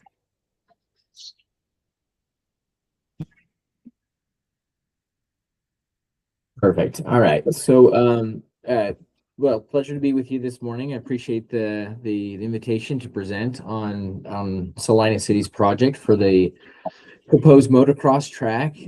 Maybe to preface with some additional context, this is kind of a big, multifaceted project with a lot of different elements, and so the project scope for UORG is one of those specific elements. So a lot of moving parts on this one. But the Salina City motocross track and this project or application in specific, excuse me, didn't go to the next slide. There we go. So the project scope for this one, this is located, if you're familiar with the area, near the Black Hawk Arena. So it's kind of, which is used for equestrian and other kind of related rodeo activities. But Salina City has been working on designing and preparing some land that they purchased a few years ago with putting in a motocross track. Now, like I said, this application is focused on some of the existing, some of the amenities and infrastructure surrounding the area to kind of help, because they want to, we want to utilize the track in a way that'll bring events there and people there and serve the residents as well. But for the purposes of this application, it includes building and developing surrounding amenities, including parking, camping amenities, so electrical, some water, some things like that, some track parking. So the Salina City has been in contact with a few different vendors event promoters and has some commitments from them to do some races at the area. So looking to put in some critical track parking as well, and then a lot of dirt work, right? For this specific scope of the project. And to kind of go out a little bit further for this proposed area, it's kind of a multi-use for an all-wheels park. So it'll have a mountain bike track around the entire facility, a mini track, so mini dirt bike track, vet track, and there's a contingency in Salina City that likes to do some drag strip racing for mud racing. So it'll have a few different elements beyond the motocross, but kind of a bigger facility, regional facility for a few different activities. So this is some design and infrastructure that's been done. And if there's any questions about that, we do have Kelly Chappell from Ensign Engineering to answer any questions about that. So as you can kind of see here, kind of big project, a lot going on to focus on the specific element for this application. Like I said, is infrastructure related, camping, parking, utility works, etc. Right? But you can see the motocross track there in the middle, a few different other elements like the dirt mud racing strip. Anyway, a big project with a lot going on, but we're really excited about it. It's one of those places too. If you do have a chance that you're in Salina City, these don't really do it justice, but thought I'd add these into the slides. We've had a few different folks up there that are involved in motocross, and they love it. It's a great area for it. It may not look much in the photos, but in person, it's a great area and perfect area for a lot of these activities. So location too, I'm not sure how you're all familiar with Salina, but we'd like to emphasize how great a spot this is in terms of regionally and in the state for a facility like this, right next to I-70, Highway 89, SR-24. So kind of a perfect spot geographically for a facility like this. And like I said, the city, it's a good spot within the city too, because it's right next to the Blackhawk Arena, which is owned and operated by the city and does really well. So kind of tapping into those existing amenities that are on the site, but great spot. A lot of motorcycle enthusiasts in the city and within Sevier County. So a lot of feedback and contributions from those user groups as well. One thing too, Salina is dedicated. We've been working on the study and feasibility and some other things to ensure the long-term viability of the project. Right. So wanted to highlight that, there's been preparation and a lot of planning into ensuring that state resources and local resources that are invested in the project ensure that it's successful for forever. Right. And so that's been part of the planning process for this project. Also, want to highlight the access to the area. I've mentioned some big events that are coming through. So it will be kind of a benefit economically to the region in Salina City, but don't want that to be lost on, access to Salina residents, to Sevier County residents, even surrounding counties like Paiute, Wayne, and Sandy, Carbon are all, there's been interest from a lot of different folks within the surrounding counties, but it will be an open and public facility. There's been an increased emphasis on, building up the base and supporting youth and utilizing the facility and creating a schedule that'll work well for all users and the track, right? So public access has been a big portion of this.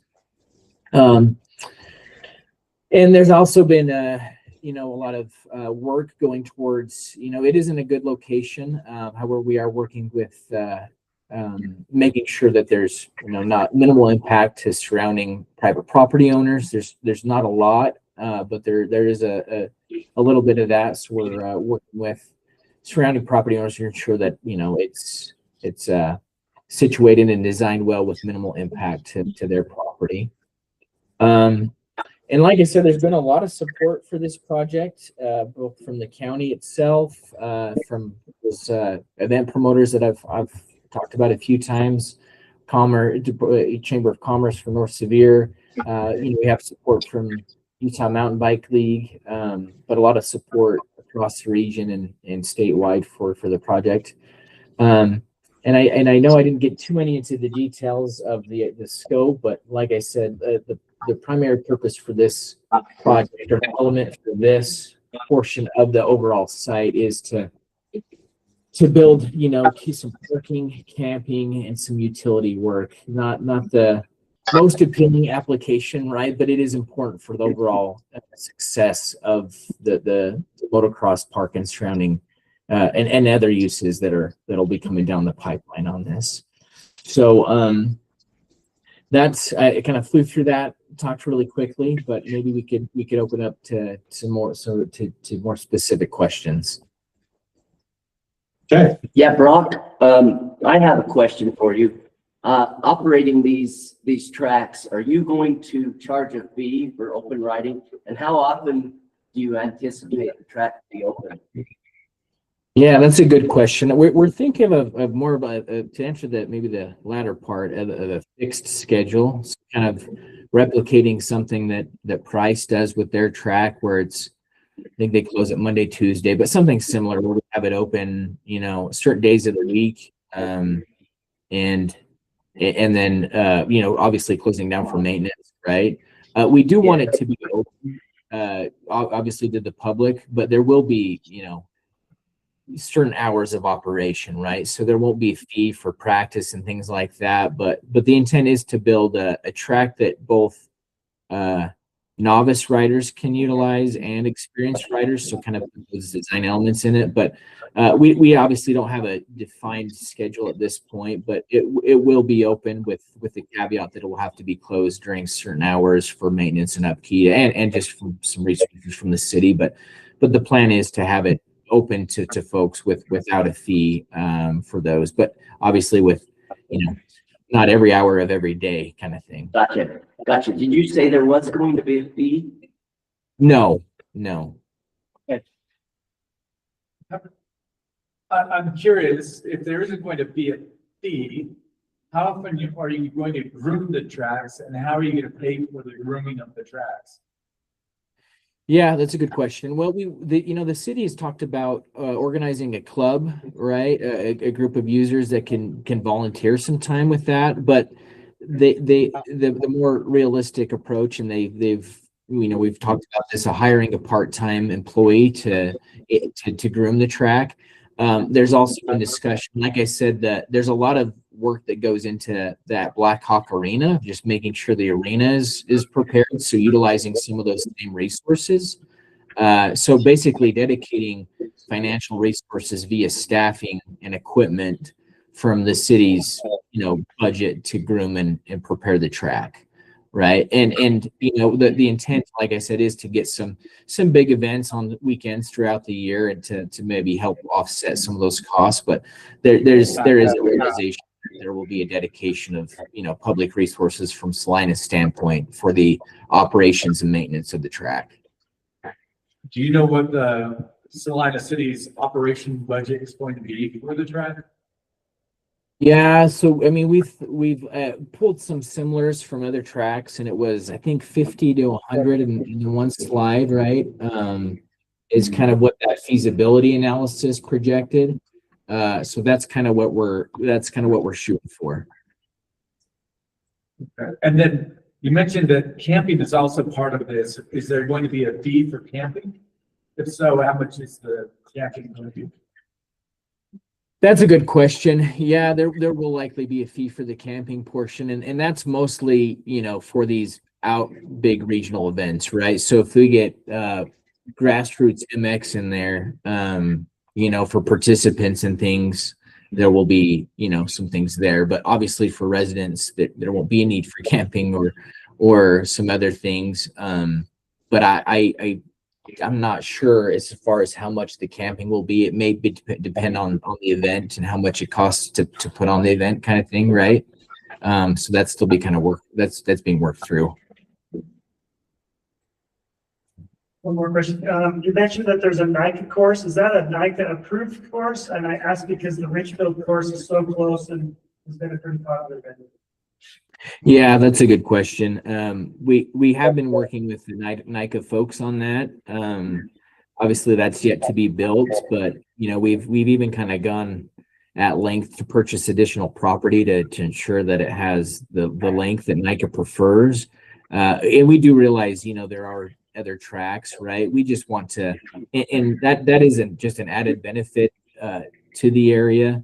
Obviously Salina would love and wants, and that's why we've, you know, designed it to where it would meet NICA standards. We've been in contact with NICA on that. But you know, this area is such a, you know, obviously, as you know, sees a lot of mountain biking. So, you know, just adding another track for overcrowding, whatever else, and yeah, you know, to obviously benefit the residents of Salina as well. But we really like some tracks that are close by, but would like to make it that right. If you're going to build the track and use it right and have the appropriate length and level of difficulty, and so that's what we're trying to do there. But we have been in contact with NICA and realize the closeness of it, but I still want to push forward with a great track. Thank you.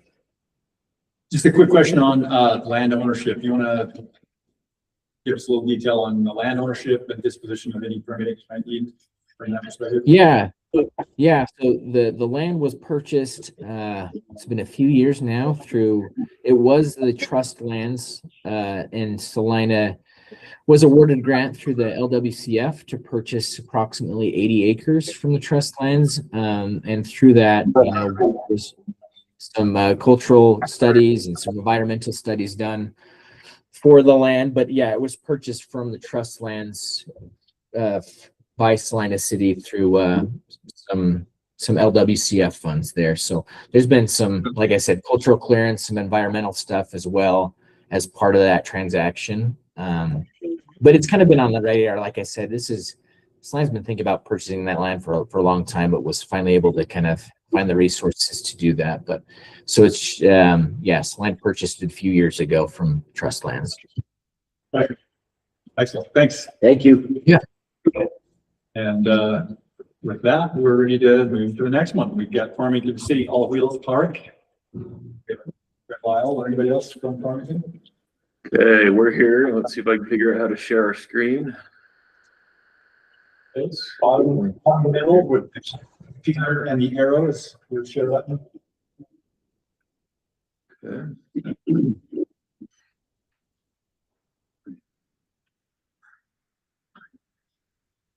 Are you seeing big giant city logo, everyone? We can see it. Okay, all right. You just dive right in then? Dive right in, introduce yourselves, and show us what you got. Excellent. Well, good morning. Appreciate you guys having us today and taking the time to consider our project and support for this All Wheels Park. So my name is Lyle Gibson with the Community Development Department here in Farmington. I'm actually here at the table on the call with our Parks Director, Colby Thackeray, and City Manager, Brigham Miller. Between the three of us, we can get all your questions answered. We wanted to give you a little background on the project and why we're doing this. Hopefully everyone's familiar with Farmington, but just to locate us briefly, we're just north of Salt Lake City, between Salt Lake and Ogden, right? And within this area, it's constantly growing. There's constantly road work, and we're about to become a victim of a big I-15 expansion and widening. So as part of this project that's coming in the very near future, our beloved existing skate park in the southeast part of town is going to be impacted and has to be removed. It's one of the very first skate parks in the state of Utah. So we've had it for many years, and it's become an important part and feature of the community. It's also not quite as exciting as some others that we have around the area. But with the need to remove it, being forced to relocate it, remove it by UDOT, we've been thinking about how do we replace it and keep this amenity in the community and maybe better meet the community and region's needs moving forward. Had this need, and we found this site Maybe it's fortuitous, maybe it's just bad luck, but thanks to UDOT again, another one of our parks on the west side of town was impacted by a different freeway project on the West Davis corridor. So this property is owned by Farmington City. It was a former park, but it's currently being repurposed, right? The freeway was recently completed. And there's 3 acres that was left to work with.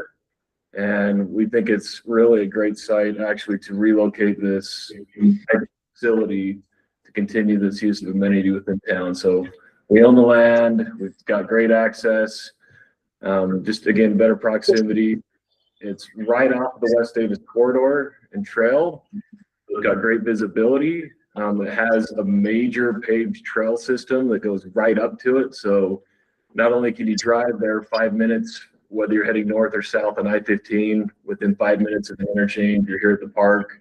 It's great access for our residents within town, but the whole region. And, you know, there's 500,000 people within 20, 25 minutes of this site that they could drive here, ride their bikes here or so forth to come enjoy this location. So have the need, we found a location, you know, to get excited about how do we replace this park, wanted to do something unique. We've seen other projects where people have unique elements that, you know, you're in so-and-so's park, and how can we do that for Farmington? I can't think about Farmington without one of our oldest businesses and biggest businesses, Lagoon. Hopefully some of you have enjoyed the park before and maybe you've even ridden this ride on the left. That's the Jetstar roller coaster. It's not there anymore. So they actually just decommissioned this roller coaster and we're taking it apart. And while we were thinking about what's something cool we could do with this possible new park, maybe there's a way we can make it remind people of Lagoon. We approached them and they said, well, we're taking it apart, but if you want some components, we'll give them to you.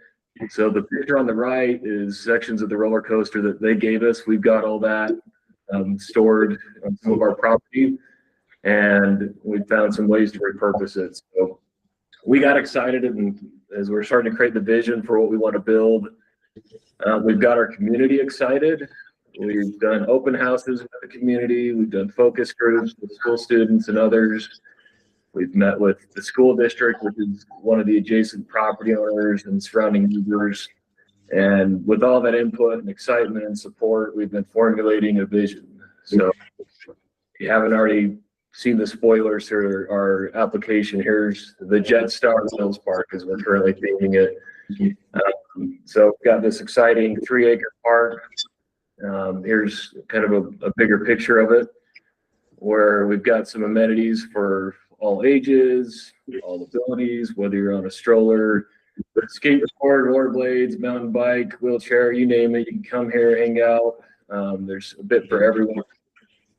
We've got, you know, the skate park that we had before, and our excitement is kind of, you know, expanded a little bit, as you can tell. But we've coordinated all the details where we have viewing areas, the landscaping, restrooms, great access. It'll be a lighted park, so it's available for hours throughout the day, during day and evening. And we were able to collaborate with the school district to do some parking that's, again, beneficial for both us and them. You can see the freeway there spread off it. You can see the local roads, and you can see the trail system as well, just right there in that goes right up to around this park. So really cool location. You know, we've been working with professional designers to come up with these concepts. I'm probably not the best to speak to it. You see pump tracks, again, the skate elements, you see the flow lines. Right here, you can kind of tell there's sections of that roller coaster in yellow that are being utilized for some of the elements so people can actually ride on the coaster parts. So the total project, it's about a $5 million build out. We're looking to proceed with this. The city's got support and ability to do the majority of that funding at about $4 million. We'd be looking for support and your consideration of $1 million to this grant program so that we can get the fullness of our vision of this really cool asset. You know, for us, it's something that would be great for the community here in Farmington, our business community. If I go back just a little bit to these maps, you can see it's just like a 2-minute drive from the Western Sports Park, which Davis County just recently rebranded their old event center, put about $70 million into this to draw youth sports into the area. And so amenities like this help support groups like that are interested in coming into town, as well as our Station Park shopping area. And just another draw, another benefit for the city and for the region. We think a great asset for the state. I'll stop there and be happy to take any questions to not go too long.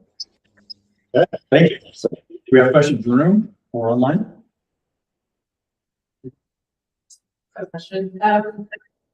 It looks like there's an elementary school right next door. Is there like a direct connection between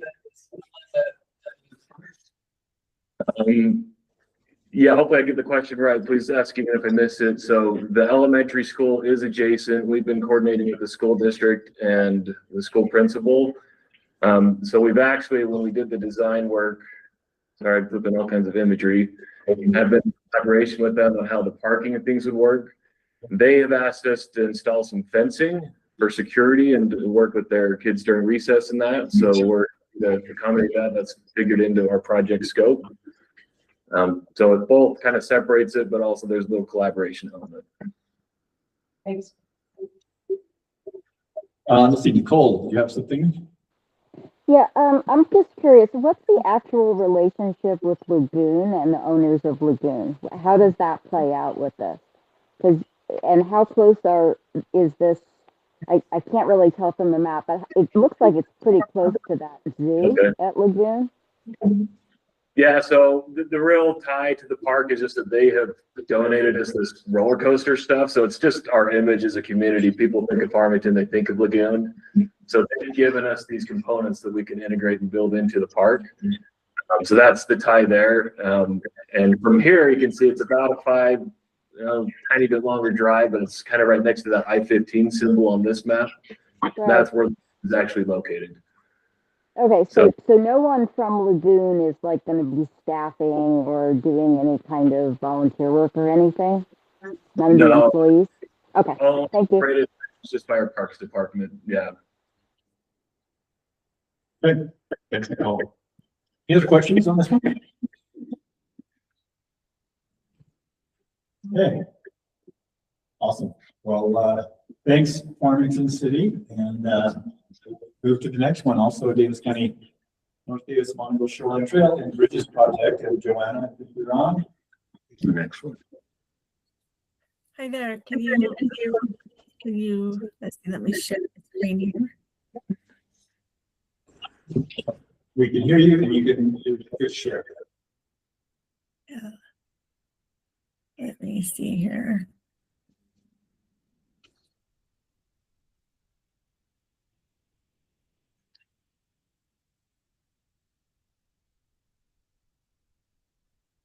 Can you see it? We can see your copy of the agenda. So if you have a presentation you want to.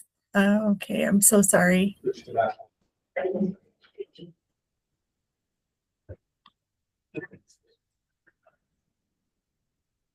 And it's easier, you can also display it here.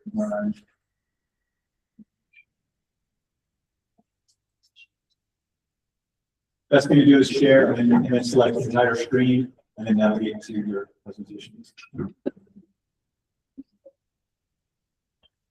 Thank you. How's that? It looks like it. So yeah, take it away. So I thank you so much for your time, and I apologize for that. I just want to thank you again, and excited for being able to present this proposal to you. This is the North Davis Bonneville Shoreline Trail and Bridges Project. So we are specifically asking for 1.3 million, and we will be providing an applicant partner match of 663,000. Our goal is to have this completed in the summer of 2028. Specifically, this is a project that would build 5.25 miles of multi-use trail and then 2 75-foot bridges in connecting Kaysville Wilderness Park and Farmington Pond area to the south. And then these bridges would span Bear Canyon and Shepherd Canyon. These are some concept drawings of the bridges. We have the Bear Canyon on the left, Shepherd Canyon on the right. These are pretty steep canyons, and right now they present a large obstacle for access across the bench line in Davis County. So having these two bridges spanning these deep ravines would be a huge added benefit to the completion of this section of the Bonneville River Lake Trail. This is a drawing, a map of the actual length of the trail. So you can see Kaysville Wilderness Park on the north, and then Farmington Pond on the south.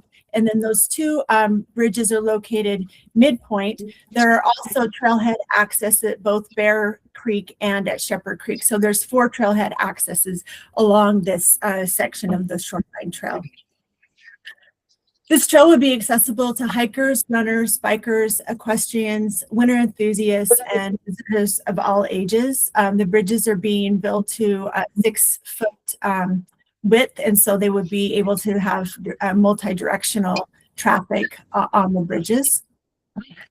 This is a drawing of where the section of this Bonneville Shoreline Trail fits within the 280-mile regional trail network from Logan to Nephi. So it sits almost center point in that large Bonneville Shoreline Trail network. I wanted to just maybe call out some things that I felt this was particularly interesting with this particular project, that it's a regional asset, that it has economic benefit, and then its connectivity. You can see that because of its location, it is sitting within a 45-minute drive of 1.8 million people, reaching from the bottom of Salt Lake County to the north end of Weaver County. And more specifically, it's within a 25-minute drive of 1.5 million Utahns. So it's really centrally located. On an economic benefits side, Utah is known for its outdoor recreation and outdoor retail. However, even given this environment where outdoor recreation is common, this trail is uniquely close in proximity to the headquarters or regional stores for 16 different outdoor retailers. So this is a really sort of unusual situation because of its nexus between Farmington and Ogden. There are all of these outdoor retailers that are within close proximity. Along the same lines with economic benefits, studies show that 30% of individuals highlight proximity to trails as something that is either very or extremely important in choosing where to locate their residence. So trails are something that are pretty widely appreciated across the economic spectrum and across the community. On connectivity, we have Kaysville Wilderness Park to the north and Farmington Pond Park to the south. This is a really unique project in that these trailheads are already built out. They have picnic areas, accessible restrooms, parking, and play areas. In addition, it is within a 10-minute UTA drive or UTA bus ride from the Farmington Station front runner station where bike storage is available. So folks can ride the front runner with their bike, get off, ride the UTA 10 minutes, and they're on the trail, making this accessible to the entire Wasatch Front. In addition, Station Park is a 20-minute walk across a pedestrian bridge over I-15, and then Lagoon Park is a 15-minute walk away on a paved path. Yeah.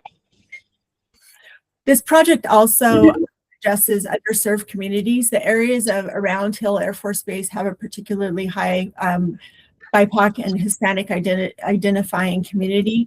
And this is within a 10-minute drive from those communities. This is one of the few naturally surfaced trails in the area. And then in addition to that, it's a proposed 10% grade. So we're hoping that it is accessible to folks of all abilities, including entry-level users. Finally, this is a multi-jurisdictional, cross-jurisdictional project with Intermountain Trails and Cottonwood Canyons as partners, and then Davis County and the U.S. Forest Service as municipal and a federal partner. Any questions?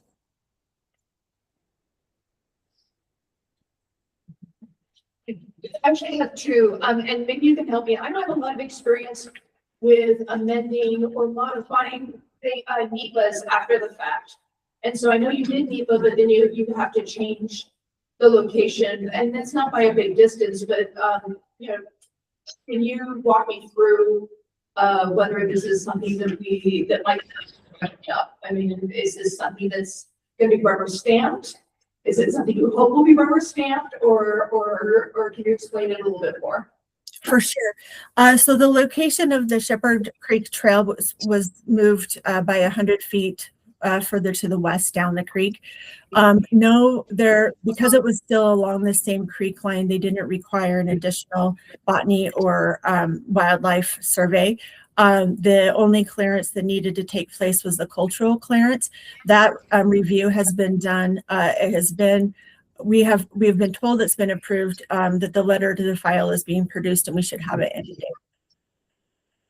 Excellent. And then I'm also wondering, because I'm just looking over your application, I know the Cottonwood Canyon Foundation received a grant to do some of the original planning, but it's not clear. Are they still involved? Are you all taking this over? How are they a partner? Absolutely. So Intermountain Trails is the local nonprofit. This is a new organization that is designed to sort of be a model and modeling the Cottonwood Canyons Foundation in Davis County. And so I am working with both the Cottonwood Canyons Foundation and Intermountain Trails, and we would be using Cottonwood Canyons Foundation expertise as far as their plant stewardship program. So they would be assisting with us with surveys, pre-work and post-work, and then the 3-year requirements that the Forest Service requires to meet that particular part of the NEPA. And then they would also be able to provide us with some trail building expertise. But the bulk of the work would be done by Intermountain Trails. And that makes sense. Is there any way that you could get us a letter of support from them, documenting that they're committed to doing this work with you? Yes, I need to disclose. I am the executive director of the Cottonwood Canyons Foundation. Okay. I think you got solved that problem. I am doing this work for Intermountain Trails as a volunteer. Thank you. No worries. I just was like, where was Cottonwood Canyon's support? But that makes sense now. We got them. Good. Good question. Any other questions? All right. If there's no others, we will. Well, thank you very much. We appreciate it, Jonathan. And thank you for your time. Right on schedule, pretty much here. We've got about 5 minutes, and I think I, for one, could use a quick courtesy break. Thank you, Patrick. And then we've got folks from the next project here in the room, Parowan Canyon Regional Trail and Infrastructure Board, so we can get you guys set up. Be back in exactly 5 minutes.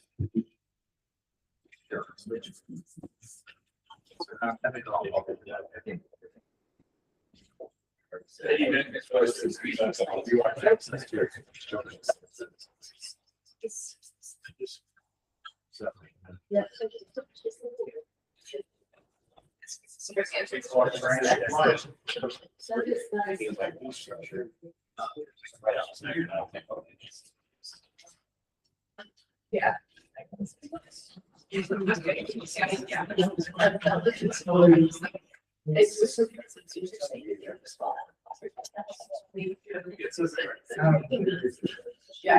Yeah.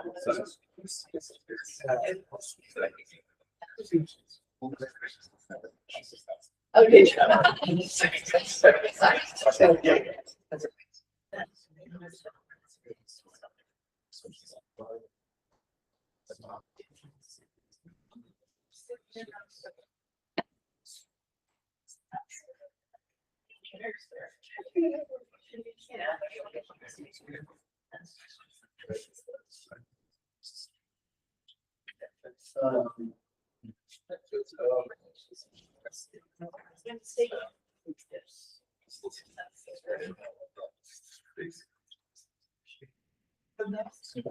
I mean, there's not.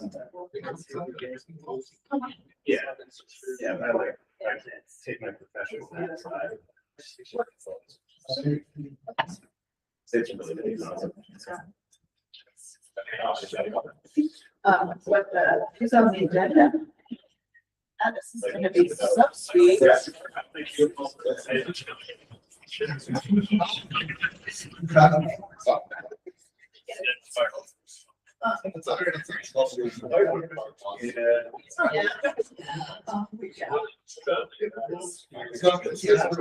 So I look at it myself.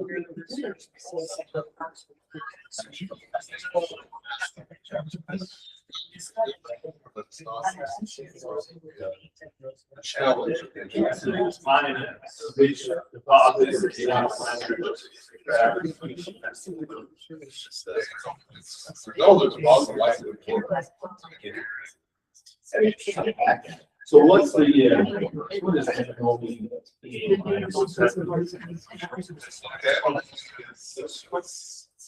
It's associated with a lot of other minerals. It's weird. So, But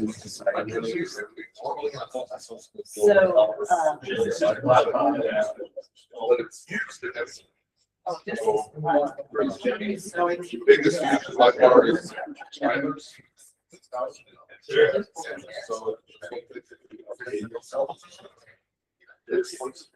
But almost every military.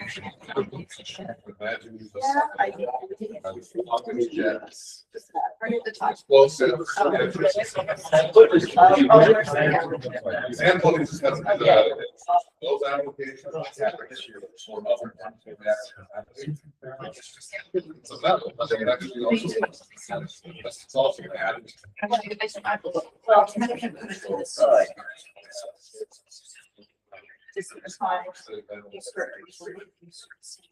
The big change part is the lower side.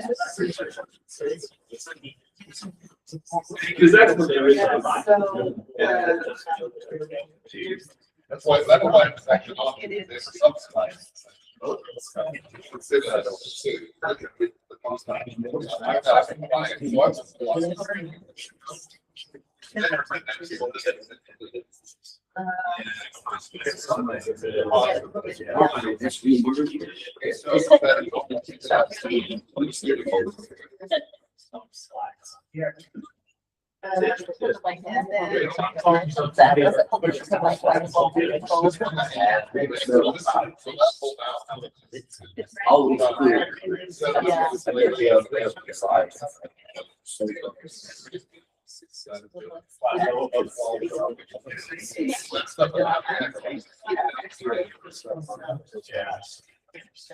Super.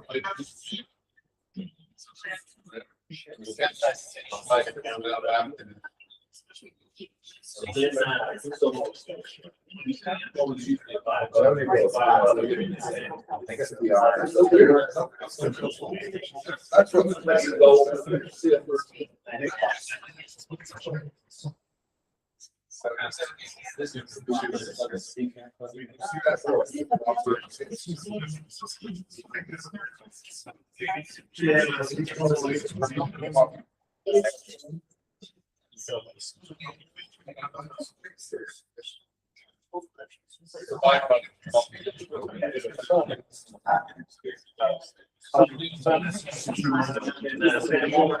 Yeah, that's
I can just break.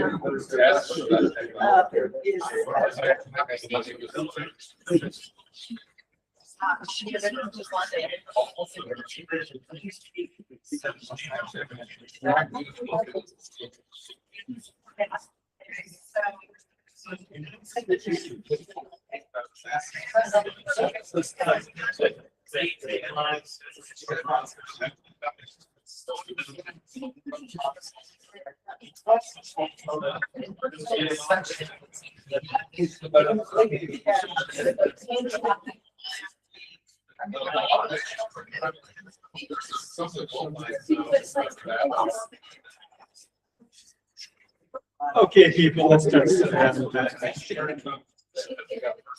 We are ready for our 10:30.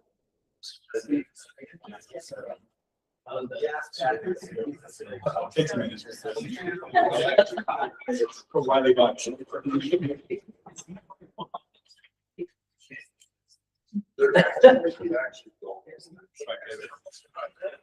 Okay, if we're all ready, then got folks here for our next presentation. Go ahead.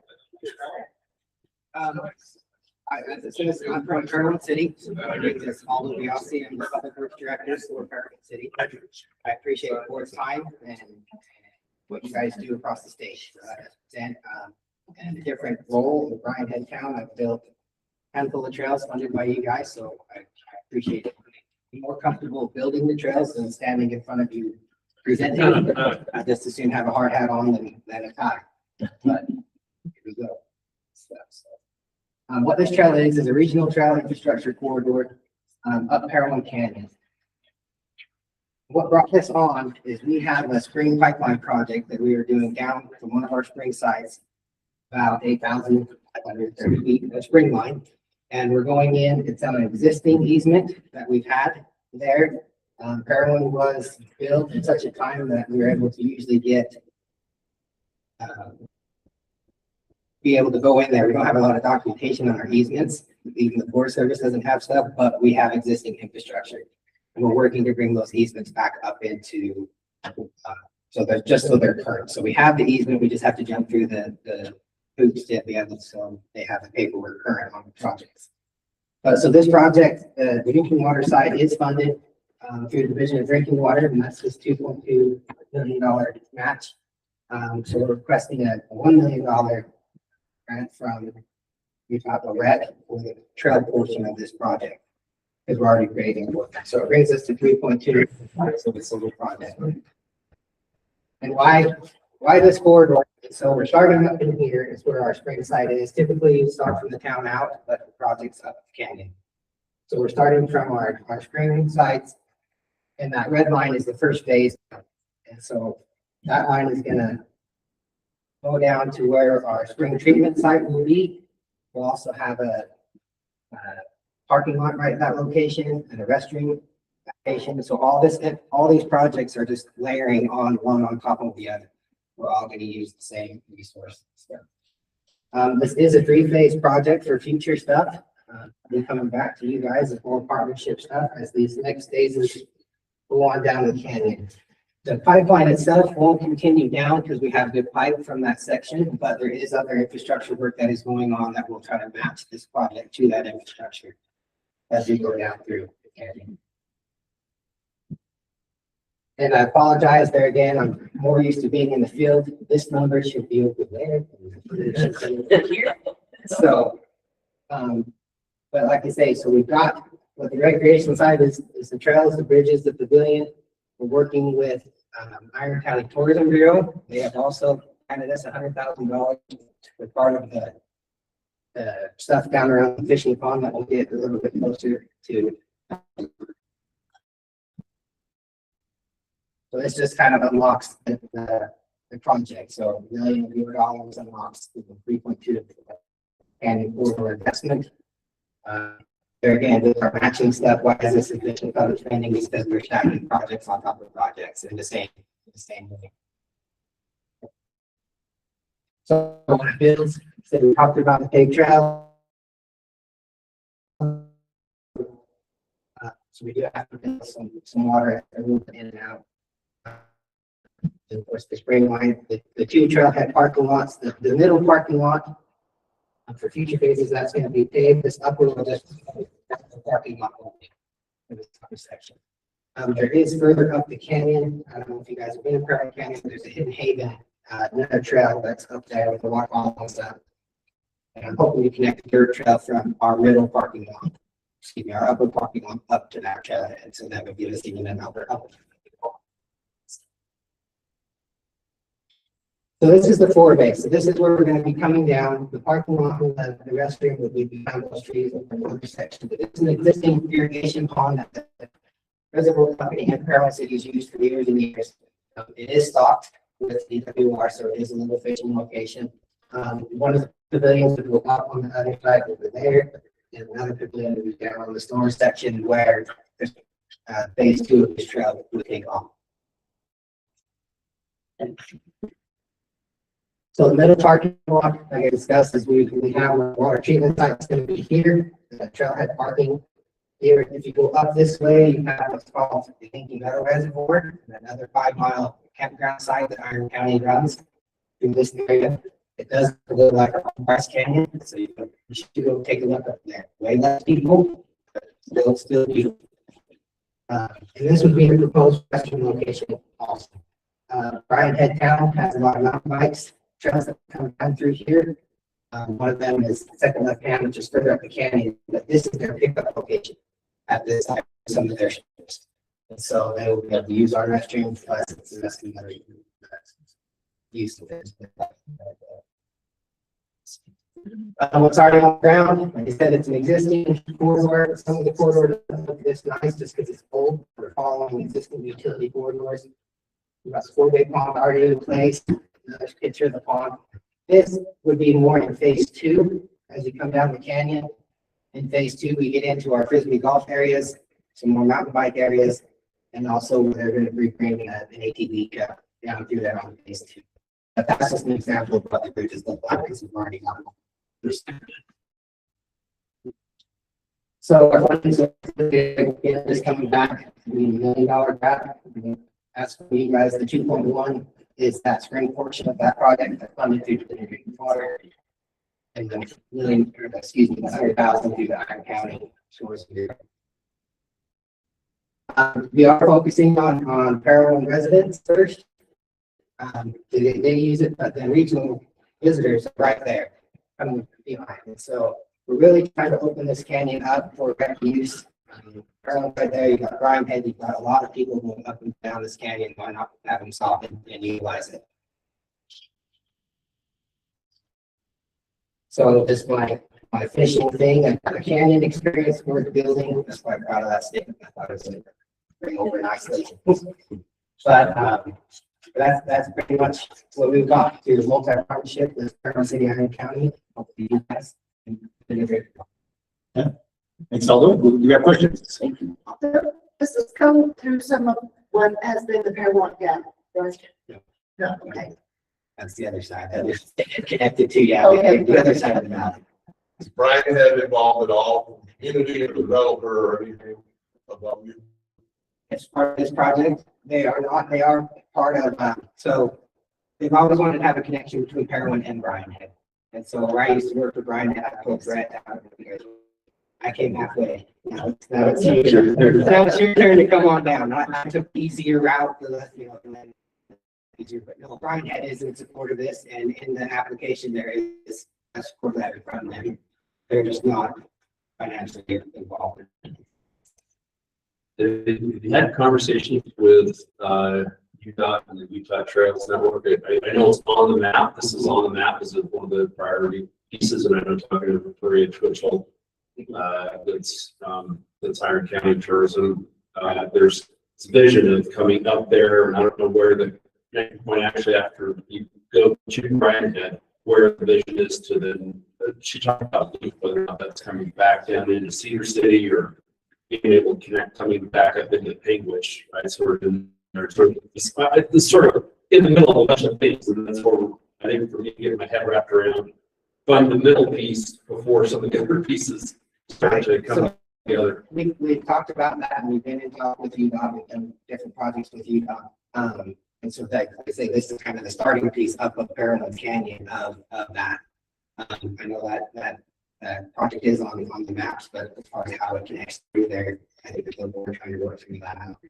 As Cedar Canyon will be more of a UDOT project up through that one, which is solely Sure. and across the top, and then so we're starting ours going up there, and thing that Ryan had. Is that the vision? To Yeah. have it be individually loop? Yes. You have to be in the middle. Yes. Yeah. Start here. Yep, so we thought we're already cutting that corridor. But not put a trail on. Yeah, and one of the ways that UDOT scores is what the by the community and the region has been so when, and I have known all those since we have funded a bunch of right ahead trail system, but yeah, when the community shows that they're starting, then UDOT's happy. Do you have any timeline at all for future phases or any thought? So this one we hope to have the water projects moving forward. So this phase would hope to be midsummer, fall of next year for this phase. And then it's as the infrastructure projects forward. So I don't know if we can move through faster. This middle section, like I was saying, I don't have a lot of infrastructure work there to get through, but I think at the third phase I do, and those projects are currently in design and working at getting funding. So I would hope within 5 years we're out. I hope actually sooner than that. Probably more than that. Some of the drinking water line, future opportunities. So the drinking water section will essentially up here. Yeah, there's some other infrastructure work, more drainage type work that we have to do down that I think we could staff up of. That's what's do this. So this canyon got kind of when the brine hit fire went out. So we took some really heavy flood waters through there and kind of meandered the creek into some different locations. So as we're still fixing a lot of that, then we gain areas that we can put the trail back onto. Okay. There's nothing else. Then, that's all. All right, thank you. Appreciate it. And right on schedule. So we have anybody from Santa Clara?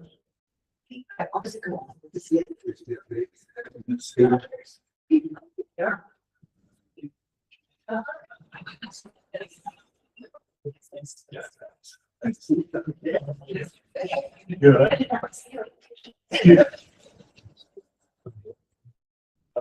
Yeah. All right. Okay. Welcome. Yeah, it's ready. Yeah. Tell us about the Santa Clara River Trail. That'd be awesome. Thank you. Presentation really good. I'm Shane Moore. I'm the director of Parks and Community Services down in St. George. First of all, I just want to say you guys are amazing, and we appreciate so much support that you've given us, and we've been able to do so much more with our projects because of what you all do. So we really appreciate it. This is Paul Stead, he's our landscape architect, and he's actually the project manager that's going to be over this project. This is a really exciting trail connection.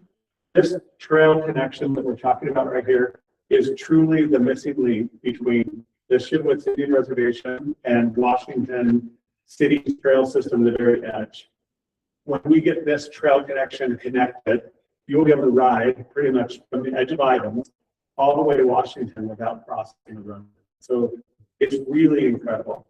And I'm going to talk a little bit about the logistics of the connection. The one thing I wanted to point out is we do own all the property, and there are a few technical issues that we have to work through as far as some boardwalks and stuff that makes it a little bit more expensive. And it is going through our Sunbird golf course, and they've been gracious enough to work with us to redesign some of the holes to get this trail in. But of all the projects that we've done, this is one of the projects that I'm most excited to get done because of this missing link kind of component. This section will also match the city's halfway wash trail, and we were just actually talking about how this addition will make it so you could do pretty much a continuous loop around St. George as well as having that connection from Ivans to Washington City. So I think if you get this, when this kind of starts to lay out the the trail connection I just want to talk about. So this, we've got an existing park and trail down the bottom. There's a little bit more that we're going to be building this year. That's funded and everything. And so we have Mathis Park here, and we're following the river, or the Santa Clara River up here, and connecting to the wash. And heading up, this is the halfway wash trail connection. And so if you go to the next slide, we can kind of get you closer in so you can see a little better. So we're bridging over the river here, and this is city property, like Shane said. We're able to make that with the work of the golf course a little as we get to the north side. The nice thing is we have these underpasses already in place, so we're not having to have at-grade crossings on the trail at all. So the drive that you just pointed out right there, there's already an existing culvert that was built for a golf course cart, and they ended up using a different one, so we can actually move through that one. So that's a really exciting thing, that we don't have any at-grade crossings in this section. At-grade crossings always worry us, especially because, you know, that's when you have the most traffic encounters. People get excited and don't want to wait for the red light or the stop sign and kind of go through. So that's one really nice thing about this section, is that we're going to have these basically underpasses all the way through. Yeah, we're really, anytime we can avoid, you know, our vehicular pedestrian confidence, a huge success. So this is the golf course section that Shane was talking about, where we're working with them to have this edge here. And so there's a couple areas where we'll need some protective fencing, just to make sure everybody's safe. And then we're sharing a bridge with the golf course on that north side, heading in traffic. The right side goes up to the halfway wash connection then. We want to go to the next right here. And so this is another underpass. Currently, it's not quite big enough for pedestrians. It's about a 5-foot pipe. But we're working with the Public Works Department to upsize that. This pipe is failing anyway, and so it's a good opportunity to make it work for the trail at this time. And that project's actually budgeted for this year, so they're going to be replacing those culverts and making the connection available from halfway wash. That is a really concerning intersection because there's not a light there, and so it's one of the mayor and city council's priorities in St. George is to make sure that we have that underpass on Dixie Drive right there. Yeah. And then as you're coming up the wash on the west side there, we just follow along the edge of the wash. We'll have to bridge over here. We have an easement that the city side there. Next section up top.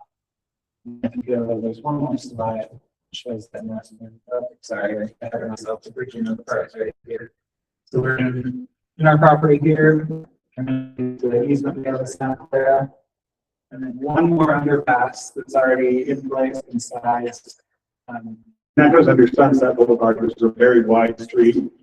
So once again, we're really excited to have a pedestrian access from our Sand Hollow Aquatic Center, and also UWARD funded project, our Snake Hollow Bike Park, connects via the same trail system. So people that want to access that bike park now be able to ride their bike all the way from the south side of St. George, the east side of St. George, all the way to that Snake Hollow Bike Park, which is being paved as we speak. So it's pretty exciting. Yeah.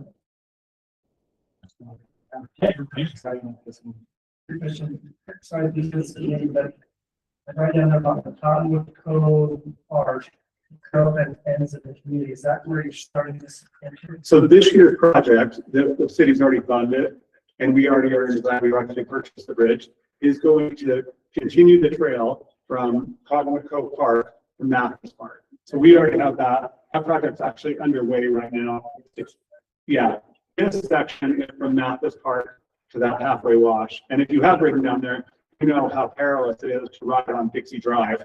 And you know, it's one of the, I get a lot of calls in my office about and suggestions. And one of the biggest concerns that people have is that halfway wash spits you out and then you are literally on the side of Dixie Drive. It's terrifying. It's terrifying, yeah. I live right. Yeah. That was a big deal, and that actually helps, that helps a lot. Yeah, if you're riding with children and you come off that halfway wash trail, I have never recommended people, because you get out there on Dixie Drive and people are doing 50 miles an hour. It doesn't feel like that. There's no shoulder. Yeah, unfortunately, when they had a bridge put in and they didn't build the bridge wide enough for pedestrian access, and so it's always been a little bit of a bottleneck. Yeah. Good question. Thank you. Yes, I've got a couple of questions. One of them, going through the golf courses, you follow the creek or the river coming in through there, so it's sort of the black hole. I think it's called Black Rock. I haven't played them all the time, but Yeah, that's exactly. They've got a Black Rock 9. Yeah. So that's the part that would be impacted. Yeah, there's 2 holes, and I think it's 3 and 4, and the tee box on 3 is going out to change. And we've worked with the golf course superintendent, and he's agreed we might have to put a culvert underneath one of the tee boxes, and then that will take you to number 4. And then it's kind of, the way it works there is there's a smaller, it's like I think it's the Sand Hollow Wash creek. It kind of runs through there, and we'll actually be stepped down off the golf course, so it'll give it a really nice user experience. We probably will have to fence with a protective fence above it, and that's part of the challenge. But we really couldn't find any other way through that community except for the course. And our longtime city manager that retired about 7 years ago, Gary Esplin, if he were here right now, he would tell you to just deny this project because he lives on that Black Rocks and he is so mad at me. He literally told me one time, he's like, no, you guys can ride out on the sidewalks. And I was always like, Gary, like, we have to get through that little area. So anyway, it's kind of, he just said that more in jest, but it will impact the golf course a little bit, but they feel like they have an erosion problem that we're solving with this as well. So that every time that little Sand Hollow Wash Creek floods, it erodes part of the golf course. So they even have sprinklers like hanging off the edge. And my other question is, you're funding your side with RAP taxes, and you had a trails recreation bond. Yep. Sort of, as we weigh out all these applications, that some of it becomes, hey, cool project, where does it weigh in, and kind of economic need, and who needs the most economic help, and right, sort of kind of help us understand where you're at with your bond. And with this one, we do have that general obligation bond. It was a $30 million bond. What we're trying to do is over 30 projects with it. 42. Yeah, we're stretched pretty thin on it, and so for this section of the river, we have money to match grants, but we don't have funds to cover the whole thing right now. Yeah, so we're looking for any funding sources we possibly can on this section. And it actually, because of the challenges of the Santa Clara River and the Sand Hollow Wash and the golf course, our engineer's estimate came in a lot higher than we were expecting, almost double. We had earmarked with our general obligation bond and RAP tax money about $3.5 million for this section. For the whole thing. Yeah, and it's going to be like 7 to 9. Yeah, it's 7. It's over 7. 7 million. So it is an expensive section, but I think it's a super important. I mean, obviously, like I said, this regional connector to connect these cities is really an opportunity that we've only had one other time, and that was when we did the boardwalk section that I think was UR funded as well over on the Virgin River side that was connecting Washington City to the Santa Clara or to the St. George City trails.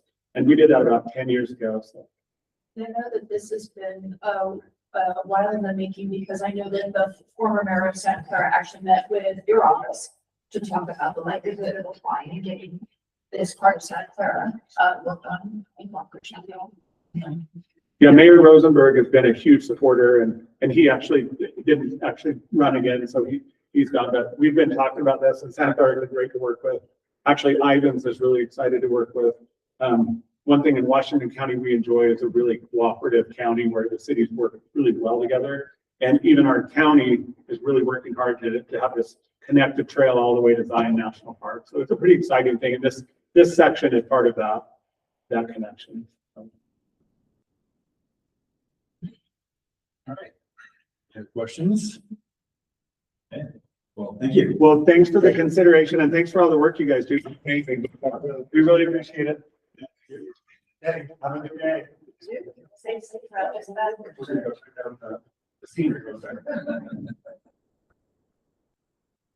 We do have one left and about 5 minutes between now and they're scheduled to begin. They're another virtual one, so start getting them set up and do that work.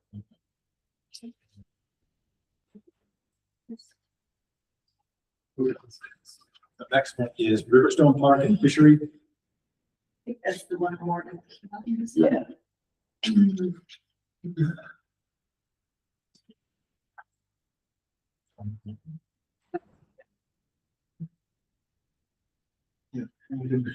Let's see. So. Yep, there's some.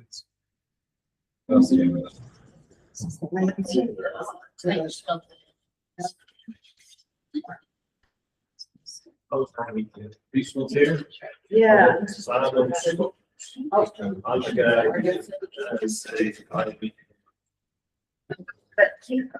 And Ty, if you here, we'll start you in like 4 minutes. Do you have slides that you're gonna share? Do you want us to slide those?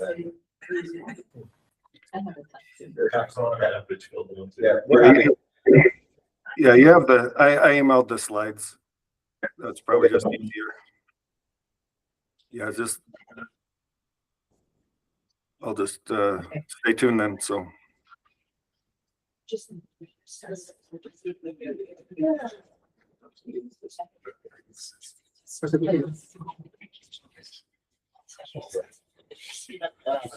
I'm gonna try.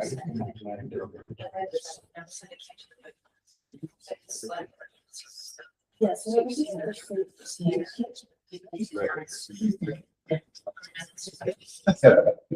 Thank you.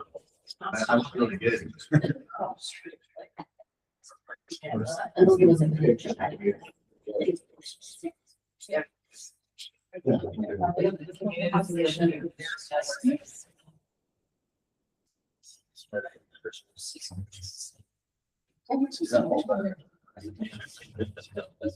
All presentation. Perfect. Easy enough.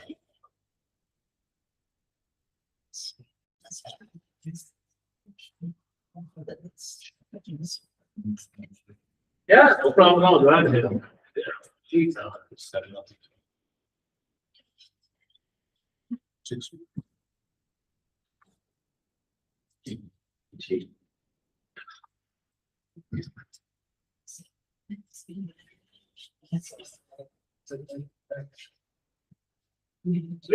Yeah. Sorry.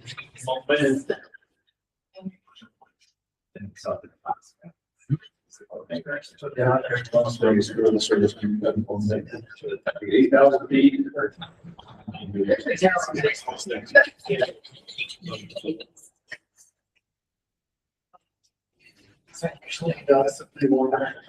Oh, yeah. Yeah. I mean, it'll freeze up here and so, but this place is tropical compared to. Is that true? 100% true. I've always wondered. See, and I used to tell it as a joke, and then somebody said, no, it's like a history of tropic. Back in like 1890, there's a document that says it was tropical compared to. There's been a rivalry ever since. One of the first things the town did was approach the county commission about getting some road money to help improve the road down to the canyon. And it wouldn't do it. Most commissioners were paying. He still resented the fact that so many seven families have been built to Trump. And to this day, there's still a huge rivalry, high school basketball, sports, things like that. That's what you call a fun fact. Yeah. All right. Well, we're right on schedule to begin with our next and final regional asset to your presentation, Morgan City. I think Ty is ready. If you're ready, Ty, you can go ahead and take it away.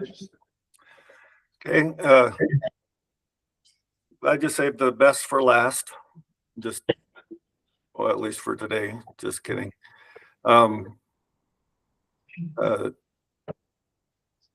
Just wanted to start a little bit. I just have a couple slides. So we're pretty excited about this project.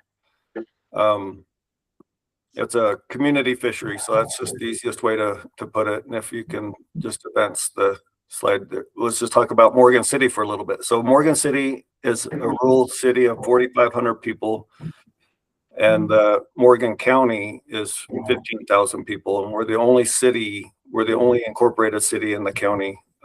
It's like living in a postcard. I don't know how many people have been to Morgan, but it's a Wasatch back mountain town.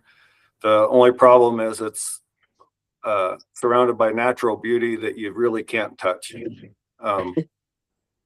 There's only 4% of the land in the county is public land or owned by the state or federal government. So it's a little unique from a lot of Utah small rural communities that have access to national parks or BLM or Forest Service property.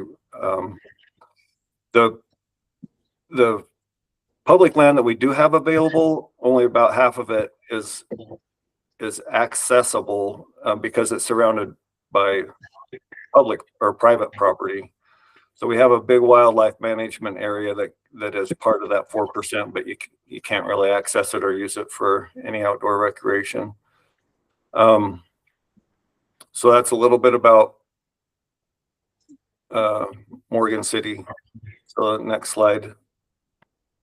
So the project is a 3-acre community fishery. It would be a park with a fishery. It would be an extension of what we call our Mickelson Mile. So we really lack park space in Morgan, but we do have one trail system that goes along the Weber River. And this would be on one end of it. So that trail system will connect to our other, it's called Riverside Park. Another segment goes to the ball fields at the school. And then the trail goes clear out to our pickleball courts and tennis courts and the fairgrounds. So we're adding to a pretty good trail network that we already have. The parking lot will be able to be on one end of the trail system.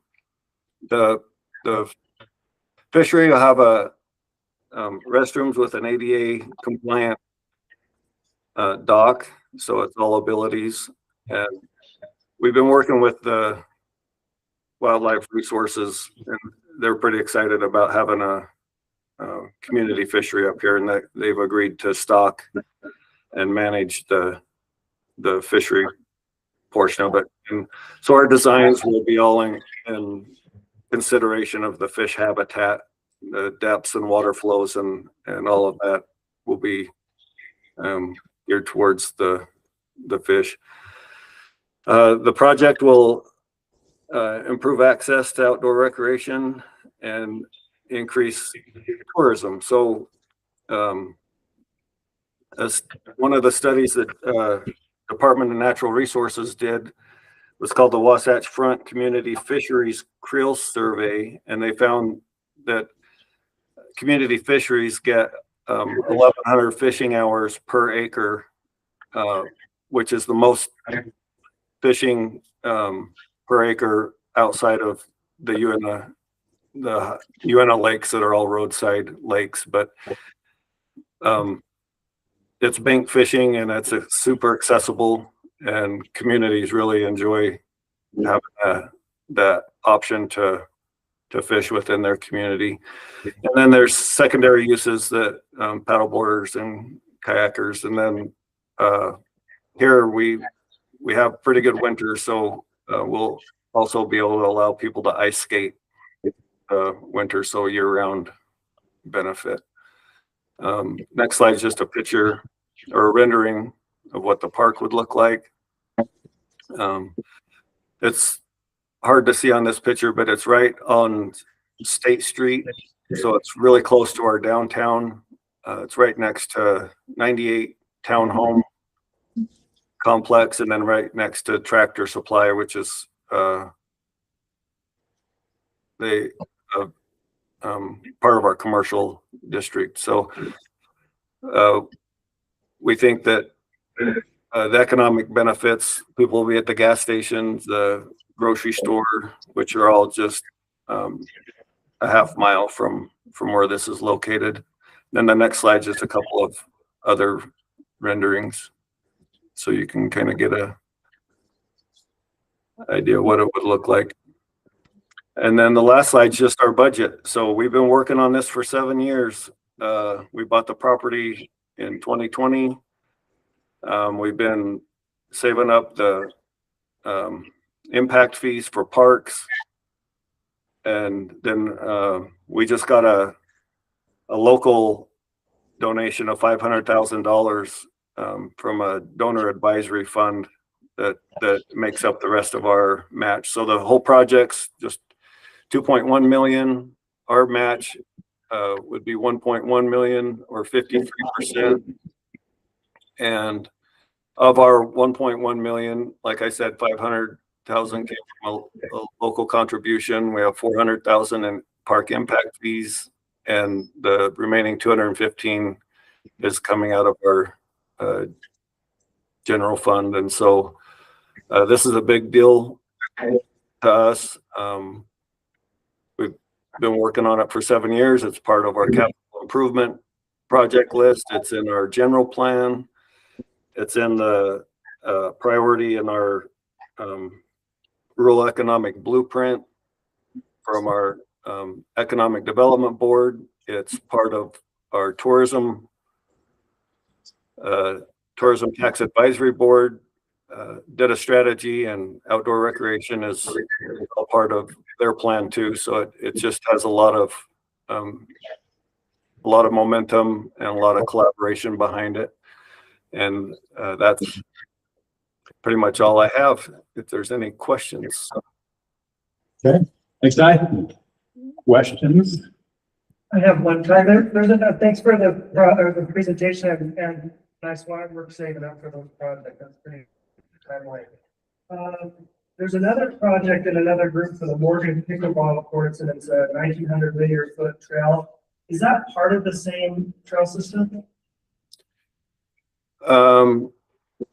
The fairgrounds to the pickleball courts. I just wonder if it's all the same trail system. I don't believe so. Okay, thanks. Yeah, I'm not familiar with that project. Is it a county project? I don't know, but that's for us to work out. Oh. Yeah, I don't know. Yeah, I think that might be in Mountain Green. We already have pickleball courts, so. Can you talk a little bit about do you need a stream alteration permit for this, and maybe talk a little bit more about what sort of permitting you need for this? I couldn't understand the whole question, but I did hear stream alteration permit. Yep. So right now we don't need to create a new diversion. We're going to move a diversion, which the diversion right now is problematic for fish. It's the old style where they just piled rocks across the river, and the ditch company is pretty excited about getting a new diversion. They don't like to manage it anyway, so we're bringing it from downstream to upstream, and we're not adding a new diversion. And so the preliminary talks is that it would be supported. It would actually be better for the fish habitat, and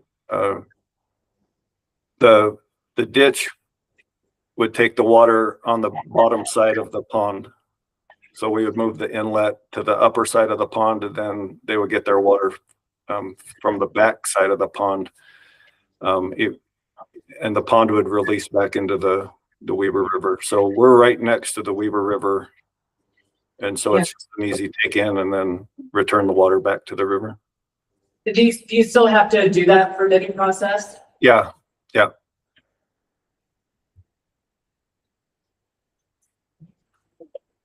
Okay, and here. Okay, no more questions. So, all right, Ty, thank you so much. And that will do it for the tier ones or the regional assets for today. Okay, thanks for your time. So we are pretty much right on schedule. We do have lunch scheduled for 11:30, about 20 minutes. I don't know if we want to maybe just regroup and talk big picture on where we are currently with regional asset. Questions or thoughts so far? Is there any of them that we've talked about today that people have strong feelings about not funding? Is I mean, that's 13.6 million dollars with the ask. If we got 20 million, about. So I mean, that's doesn't leave a lot of money for this other stuff and we fund on this. So we make a lot of progress by knocking some of these off if we don't feel strong about it. Right. Or the opposite is true too. If we feel strong about something going forward, we'll know where we're at as far as money. Yeah. So, and to your first question, I don't know if anybody else had any, but regarding the Salina track, I think it's a great project. I think we've got a good vision and sort of some of the purposes there from every criteria that we use to evaluate this. But there is a funding question. They did apply for RTP funding, and I don't know, a little perspective on that. Yeah, so they, as part, and again, like their ask for this grant was some of the like kind of adjacent infrastructure, like the camping and things. But for the actual course, they did get the land through the Land Water Conservation Fund, but they were denied funding in the OHV grant, Highway Vehicle Recreation Grant, as well as the RTP Motor Acts, which took place just last evening. The main reason being, there's just one landowner. I think they were the one comfortable, like the landowner themselves, like is right about next to it. And it just felt like it hadn't been worked out yet. He drafted a letter. It seemed like somewhat mild support, but it really didn't sit well with the OHB Council, and that's where the majority of the funding was going to be requested for the actual course.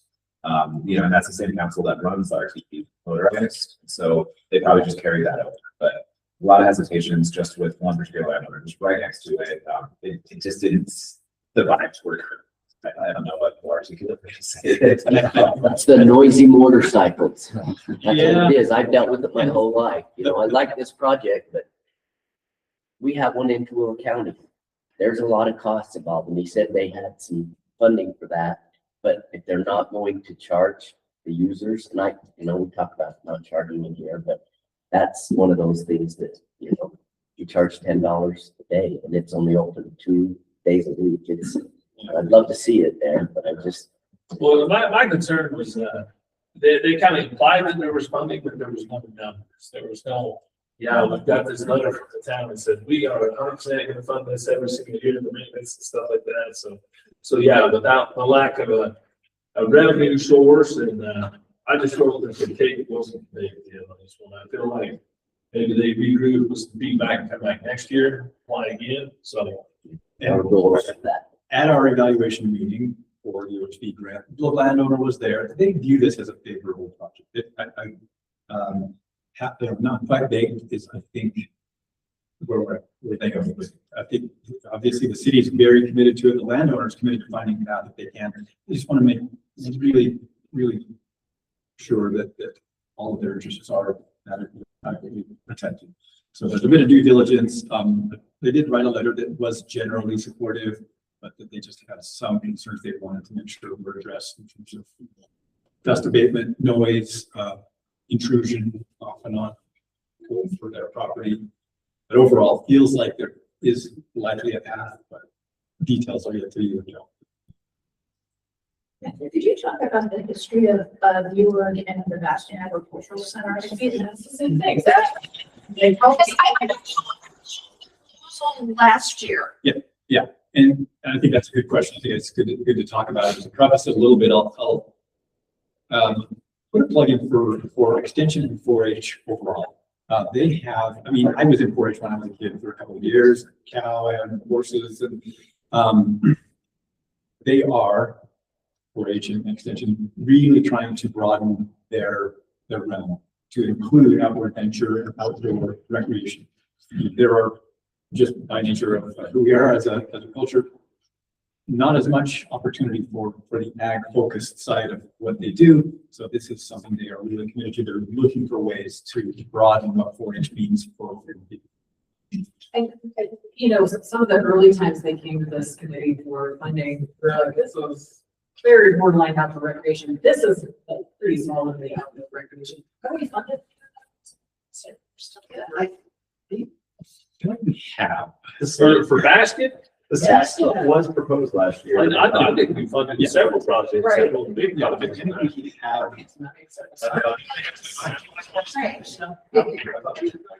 Yeah.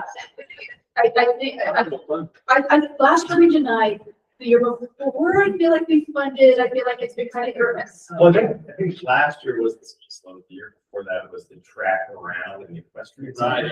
Yeah. And I don't remember specifically what the notes were on the ski slope, except for the fact. It was charging. I think it was the charging. It's one of the things that they really, That was a bit of a conversation. and that's why I asked them about this. Again, I worry that their answer to my question about how they're gonna make this financially accessible, there's not a lot of detail there. And if we're talking about biking and stuff like that, we've had these conversations in previous years. If you're gonna be charging, if you're gonna be renting, you know, how is it accessible? And of course, you know, they recognize they've got to cover their costs.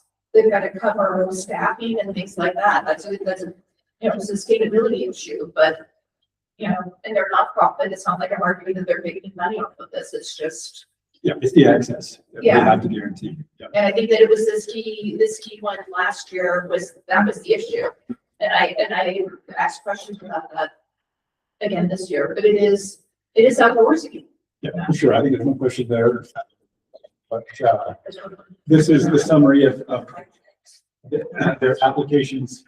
And we have the nature play areas, the one we had found, as well as the natural resource area. Yeah, so we got 2023 underwater conservation fund being 1.3 million. Last year, or 2024 was the year that they were funded, 750,000. Yeah, 2025, they were not approved. CPR or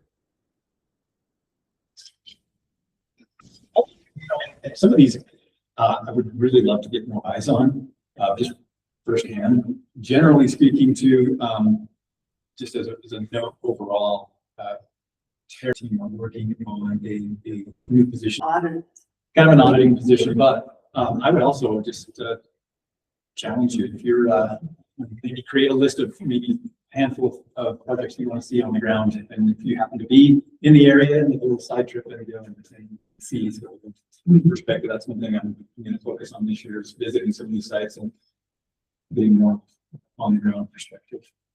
Did they say that you're gonna try to ski on the snow, right? It's not like artificial. Correct. When I live at the mouth of the Parowan Canyon, I've used my snowboard the last 2 years. Yeah, it's questionable. We don't know what the future will hold. This year didn't look good. I don't know what drought 2027 could look like, but Well, I thought they were gonna have skiing. Well, I think they said they were gonna put snow on it in the winter spots. Yeah. So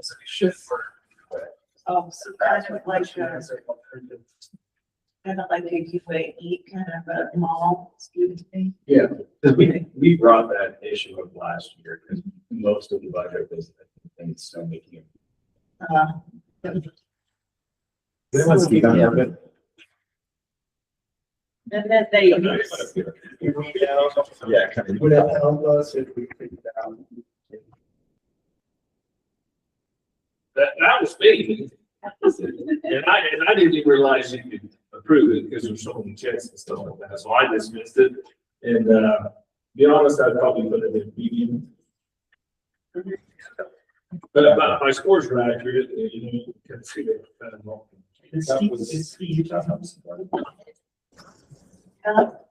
it's Utah operating support.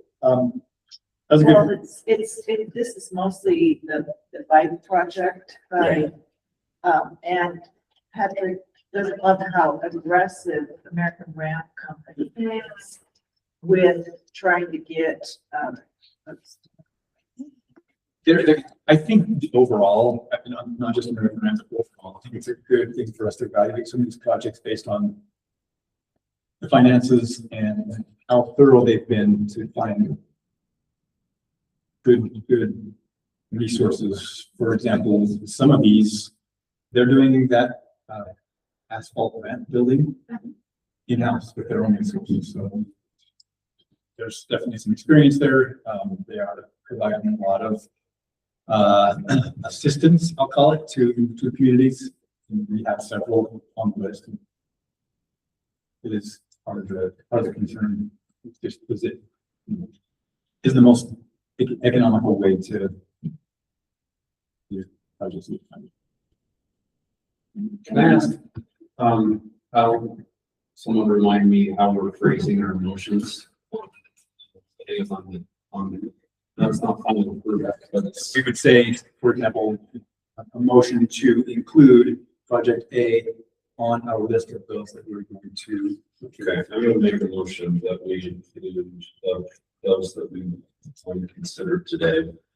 The north, to be on the list of possible final approval. The North Davis on the Shoreline Trail, the Farmington Park, Santa Clara River Trail.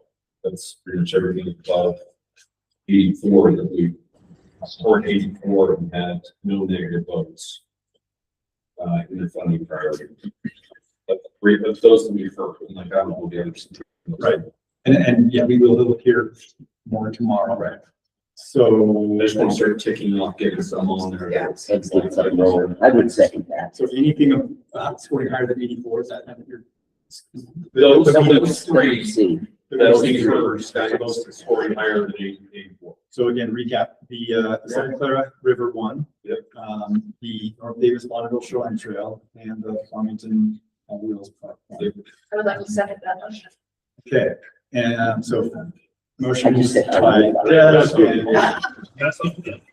Second by Aaron. So Sorry. this may be, maybe a good time to bring up also some trail funding. Who people in on that. Yeah, so I want to say 2021, the legislature created $5 million for the Donald Shoreline Trail Fund. We did get it all encumbered, but as you know, those contracts have kind of run out and expired. You know, a lot of it's land is difficult. But we have currently a remainder of $226,000 in that account. I think we feel comfortable growing into appropriate ones. It's to be used to further develop the shoreline trail through construction or land acquisition. We have one regional assets here. We have a few others throughout this. So there is kind of an additional $226,000 award through that fund. The division holds the authority on that one. But I guess that's just an option. And we might actually have another chunk or two of that free as these contracts are ending their private. Just something to keep in mind with that, with anything on the shoreline related, but. Yeah, Cameron raised his hand on. Yeah, Cameron, go ahead. Thank you. I heard there was already a second, so I was trying to second Des's motion. I also just wanted to make the group aware that there's going to be an additional $11 million that's coming to the state of Utah that UDOT will administer, and that will open up later this summer. I was in meetings about it with the governor's office a couple of days ago. This is through the Rural Health Transformation Program. But those $11 million are for outdoor recreation infrastructure in rural Utah. So I'm comfortable with this motion for now, but I just wanted to put that resource out there on the record. As we get to the end of the process tomorrow, there may be some of these projects that we don't fund, but could be good applicants for this money that will be available through UDOT later this summer. So just want to pass that along. Kevin, would the Parowan Trail meet eligibility for those funds? Does that have to be, I don't know, did you talk about it? Are you asking me? Yeah, do you know? So first of all, I think it's connected to or contingent on ATIF, right? Yeah, this is separate from ATIF. This is just a new infusion of federal money, $11 million for rural Utah, which is defined as any county other than Weber, Davis, Utah, and Salt Lake counties. And the application process is not yet open, but it's federal funding for the outdoor recreation infrastructure in those 25 counties that has to be spent within a year of receiving those dollars.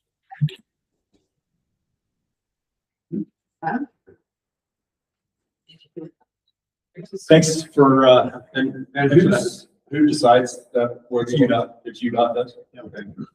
Yeah, so that money, yeah, the overall program runs through the Department of Health and Human Services, but specifically that 11 million will go to UDOT for UDOT to administer. And the application process isn't open yet, but I talked to him on Tuesday, and as soon as it opens, I'll make sure that UORG knows and has that as a resource for current applicants or for future applicants within this program. But I also, I guess at this point, I'm 30 does. And just for everybody's awareness too, our trails team, your division, and the trails team and UDOT, quarterly coordination meetings. So we're communicating regularly just to make sure we have partnerships or overlap, or help people find the appropriate way to apply. But maybe a bigger conversation too overall about ATF. And we have a few questions on some of these. If the applicants have considered that as a funding source to either offset or replace, is it more appropriate to pursue that versus this, or just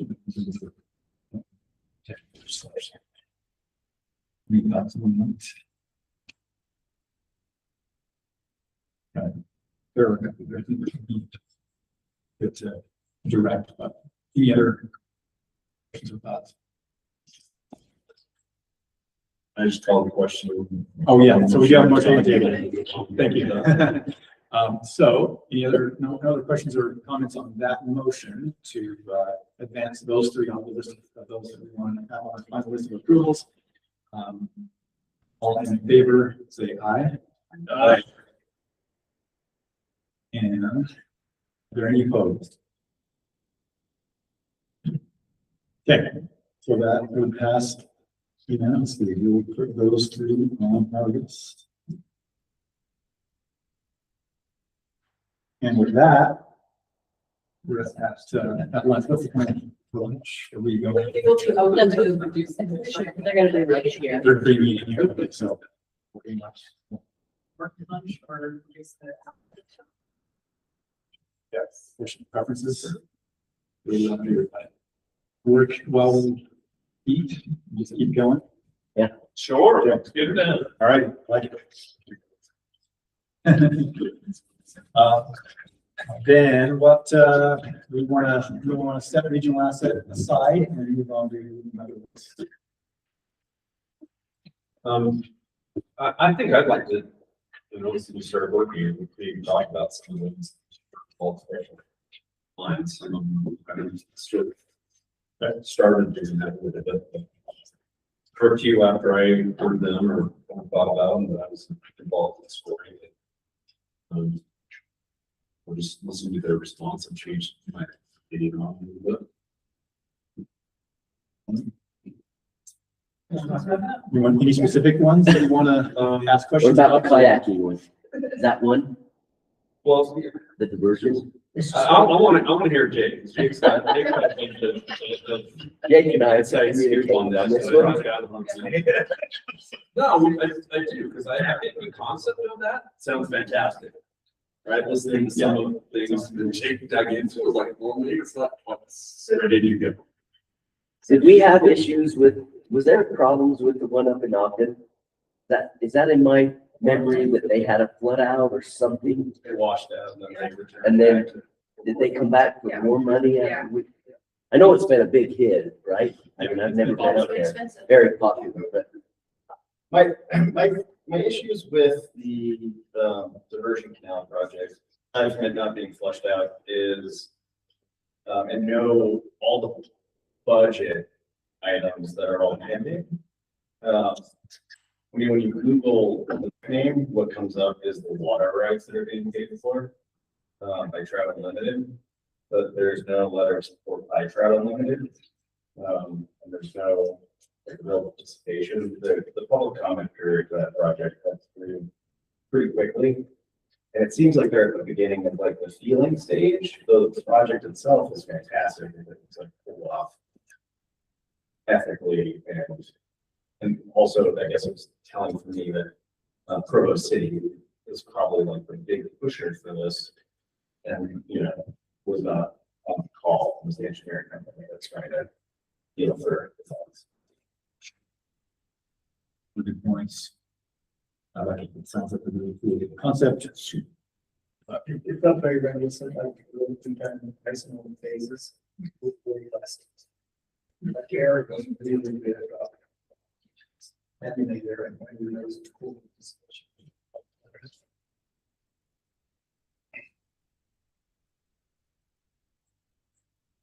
Trust me, it's a voter at something. Also, the whole streets to get affected by permitting. Right, yep. Sounds like they kind of have a plan on that, but the cultural and extreme motivation are still needs. I guess I also would like to talk about just a little bit more about like Farmington Canyon. I know we sort of threw out things that $1 million that you got participation. I was wondering the evaluation thing. Initially, I think I was like, it's a trail. Yeah, but it's right when you see that they're doing it because they're doing the water project right now and keep on. It starts to make more sense to me than what I was reading or looking at in their application. So I scored it, but I'm part of the reason why I scored low on there. And then now after talking with Maria Twitchell at Marion County Tourism, that is their goal to get from Parowan up to Bryan Head, whether or not they make the rest of the connections. Working is a high priority in their tourism project to try and create that trail network to be able to get up to Bryan Head and to their mountain bike trails. So that is transportation. So Yeah, that's big picture wise. yeah. I'd be comfortable moving that one onto the list of whether or not we fund it, whether or not we think that we could fund it out of 11 million or something else, but I'd rather put money into that and move in the same kind of phases than some of the other things that I evaluated just off the top of my head. I kind of figure things. I'd rather put bigger dollars into projects than lots of routine slide requests. So Des, it sounds like maybe you review one. I think that was the median. Stuck scoring. I put median, but then I scored my numbers on it. Yeah. To say, I don't know how I'm really going to feel about it. It was just the way it was written was kind of. Yeah, the additional phase is not articulated in that. How did you score it? How did you score it? I scored it low, but I probably as a high just because I see the big picture importance of it. And it is, and I also like the taking advantage of the public infrastructure. Like that's great to take advantage of that money and use that top. But it is hard when you're like, it starts nowhere and ends nowhere, and it's not a regional asset for itself. Yeah. And the trails be funded in past, okay. No, they were both, but, and Aldo was the, one that was over those, but there's a lot of paved trail. Stuff through the city was paved and then. Yeah. Actually stuff on this dirt. I can tell you, it's a lot easier to put a trail on a dirt area than just go, Sure. The only great part of having Brian had is that you can put up the attribution center trust. Well, that road has zero shoulder. Yeah. So there's a public safety component to this one for sure. I'm going to make a motion, partly because it's on UTN and I'm to kind of accelerate that. Although it's not the highest scoring, we make a motion to put that Parowan Canyon on potential funding. Okay, motion is to place the Parowan Canyon Regional Trail Infrastructure Portal Phase 1. Once you get this, we want to approve. So, I'll second. second by Russ. Any discussion or questions? Just to be sure. I do think, yeah, based on the presentation and some of the questions that we had being addressed, I agree. I'm hoping that also sends a signal to UDOT and Yes. ATM to say, come in and do some of these other pieces. Yeah, I think you're absolutely right there. We want to, And push them to say, go to them for some of these other pieces. You know, don't expect to come back, but we can find the rest of the phases. Maybe we will, but I want to push them to try and find some. any other questions or discussion on that? Okay, we'll vote. All in favor, say aye. Aye. Aye. And any opposed? So that one passes unanimously. Moving on, so that leaves four of them, total of 8, so we've got 4 and 4 at this point. Again, we can always revisit and compare these to those that we're about to. Got it. We do have lunch ready, right? Okay. Grab lunch and take about 10 minutes to do that and then start back up again. So, okay, yeah. Let's see. So 10 minutes. If you online, you have something to do with a snack on after this lunch, do that now.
All right, next on. Hello, everybody in online world.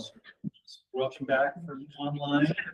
Lance, excellent job on the potato. That was a good one. That's the state per diem, man. So You guys have made it through today.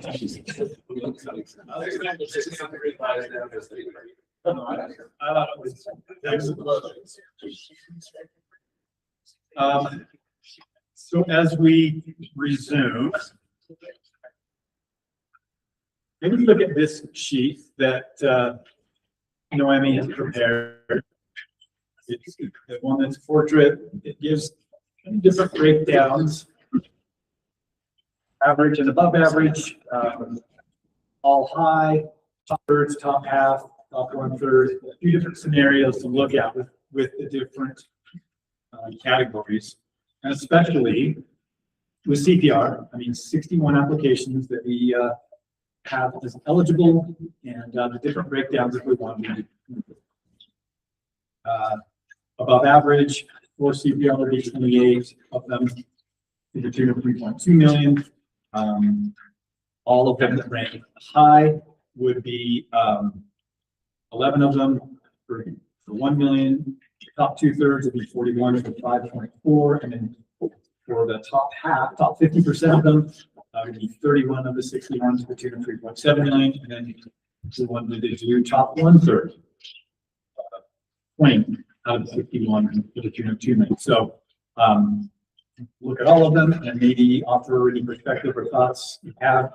Patrick and I were talking, since CPR is only 1 year old, it's still been a process to try and help communicate, pretty well laid out in the program guide, but people see parks and money and they get a lot of different ideas. Not all of 61 of these align with our intent. So that's also a CAP conversation. See where we go from there. And we can look at any of the groups, or we can actually do about regional asset. What are your preferences? I'll take a shot of motion and see the deal. I was, my brain was, I want to give something to the parks, to the city parks. It is an available, allowed use. We're going to get really bogged down. We're going to get every one piece with expense there are. And I would make a motion that we put on our list of potential funding the 11 out of 61, all the high applications, the high mark applications for the parks and recreation, which would be 31,169. And not that we could reevaluate at the end of scoring if there's some dollars of things that scored below that. At least we hit sort of the high ones in that and sort of take that off the table and focus our time on tier 1 and restoration and some of the others in that, and then be able to come back maybe tomorrow or later in the day and see if there's any of the city park things that we can take back that for consideration. I guess the one issue I might have with that is that the highest ranking one also has a median, so it's not a high, everyone said high, and you got a high ranking. And we've actually got a number that have got more, that have got those as well. Yeah, it's kind of a little. So it seems like the top 11, nothing lower than the median, there's nothing lower, right? And I'll tell you that on those top 11, that is advanced, or what's voted for that, made a motion to advance. I put medium on some of mine because I got park overload. I'll be honest with you, it was all right. Another city park, another city park. Yeah. And I scored it appropriately, but on that priority, I did this medium in my line. So my name's on some of those, like for example, the Elsinore one, under those mediums. It's a city park compared to other cities parks. Of course, mine, I just don't necessarily love that we're doing that much money in jungle gyms and stuff. But I'm gonna second Dennis's motion to advance those 11 out of 16, just for the next round of consideration. And then maybe if there's Right, if there are city parks that you guys all evaluate, I don't want to take those off the table. Somebody says, hey, after it goes through all this. I would like to Let's do look that at, towards the end. I would like to look at Bicknell, just because I evaluated that one, but it looks like somebody missed their score. And maybe it was me. There's only been two. It's the first 85. Yeah. Yeah, so it scored 85, but it only had two check marks. And they were both high, so I would like to see first ask who missed the mark and move that one up, because it could have been all three. Yeah, that's what. I'm just wondering if Yeah. it's- No, it's not. It's-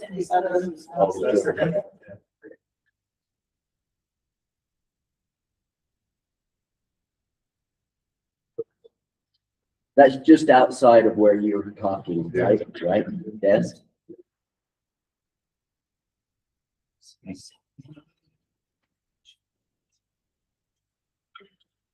So there's a whole bunch of them that have 85. That's the problem with moving just one based on that score. I just always look at these small and Wayne County, and it's a very small ask, but I rank it really high. I ranked it high too, so. Maybe I'm gonna. Okay.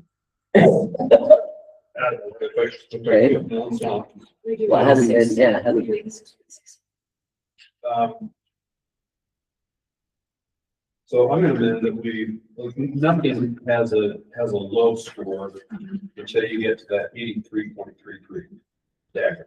So maybe we go everything 83.33 above that does not have a low score mark on it. So it would be Henry Town Playground expansion and above put on this. Oh, yeah, no, those should be under as well. It gets a lot of for me, a lot of these small towns, we don't have the resources to do some of this stuff. Okay, so if I can rephrase that activity, you're saying any of the CPR applications that score 83.33 or above and that don't have any low, is that correct, Beth? Yes. Okay, so that is the motion. Is there a second? Second from Tom. And any discussion?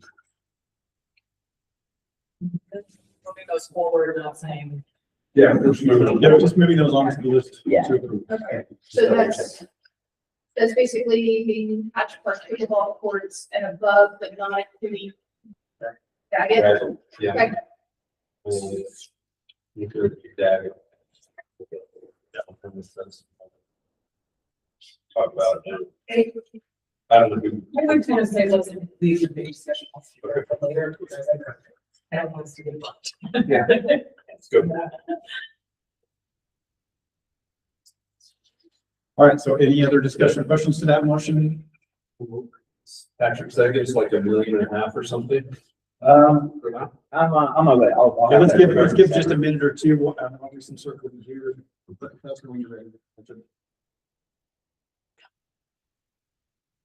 So where did it? Well, he's doing that. Yeah, coming back. I missed the whole page of it. Did we vote on that motion, Jason? What's that? Did we vote on that? We're waiting to get a little bit of information on how much that is. And it was all minus.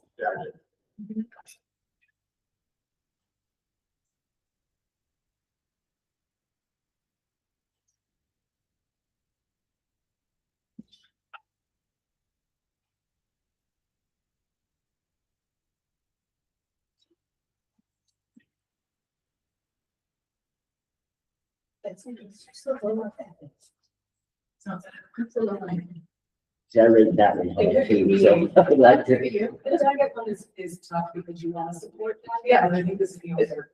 And yeah, given the county has like one teeny tiny park, which is nothing. The project itself is, Yeah. compared to other things like facade and irrigation stuff. Yeah. Oh, that's right. That's the one that they were just upgrading. Yeah, that's, and I feel like if it ends up being our only diagram, we want to function. For sure. It's, yeah. compared to other things. I Underwhelming. feel that.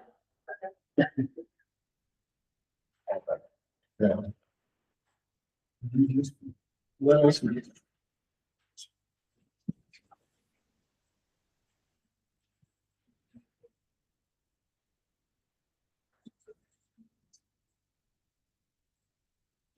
At some point, we probably ought to look at all the ones that haven't, and there's quite a few on the CPR ones that only had two. So we could probably figure out how we're I gonna. think we can see the letters. Right, and that's kind of it. We could go long before into this, but it's a good perspective. And if somebody wants, just to make sure I have the right number, was that 25 applications?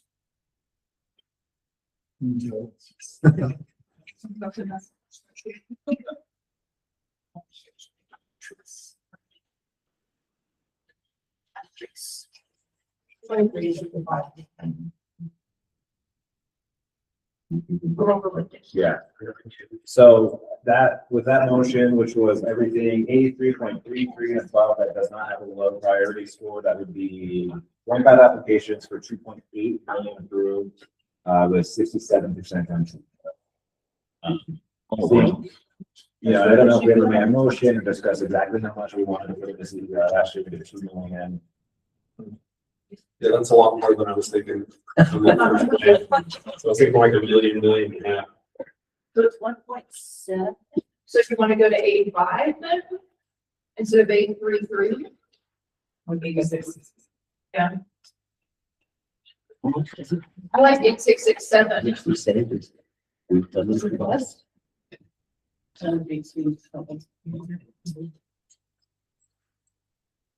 Maker of the motion. I'm good with going to 86167. And then we'll have to put off the rest of the discussion until later. Yeah. I don't know that $2 million. Yeah, Okay, I'll just plot that, but we're not gonna.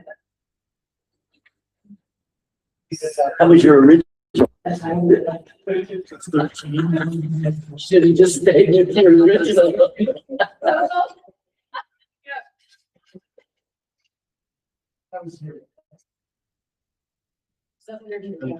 That was just an amendment.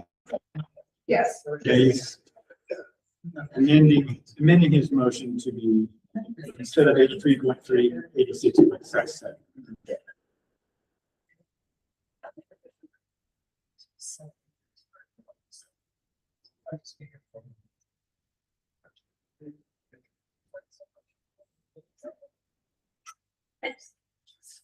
So many. 85. Yeah.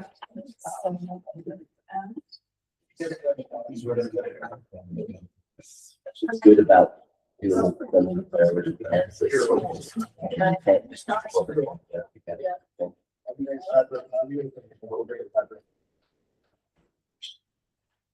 And a lot of that's it's so much easier to envision. Okay. And to understand this and actually together. And Okay, so, and just to continue with this discussion on the motion on the table, that would take us to 13 of those CPR projects, and it would be 1.58 million total. That's 14. is that more comfortable with this?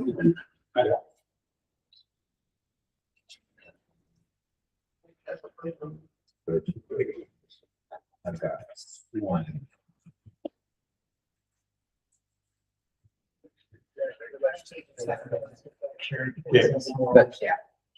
Yeah. The underrepresented. Okay, to call the question and take a vote. Is there a question online? Cameron? Thank you, Mr. Chair. I just want to make sure I'm clear procedurally. This is step one. We're advancing these, and then over the next day and a half, if there are applications that are not yet on this list, then we'll bring them up for consideration. And then even if you're on this list now, you're just moving on to the next phase of consideration, they still may not get funded. Am I correct in understanding the motion? That is correct. Yeah, this is just a one first big bite, and we can take another bite later. Okay, perfect. Thank you. Okay, all in favor of the motion, say aye. Aye. And any opposed? Okay, that passes unanimously.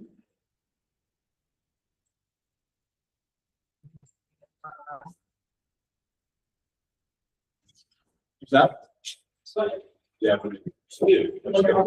And look at RIS.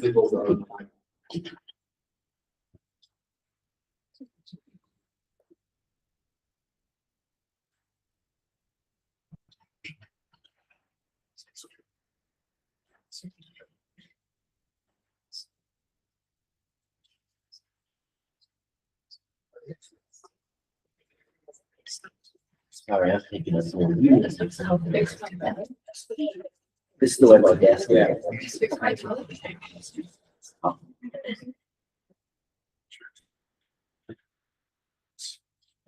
Okay, so yeah, we gotta make sure that our staff has the right amount of time to do the math on that.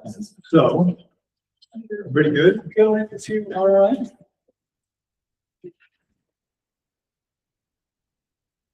Invite me on this.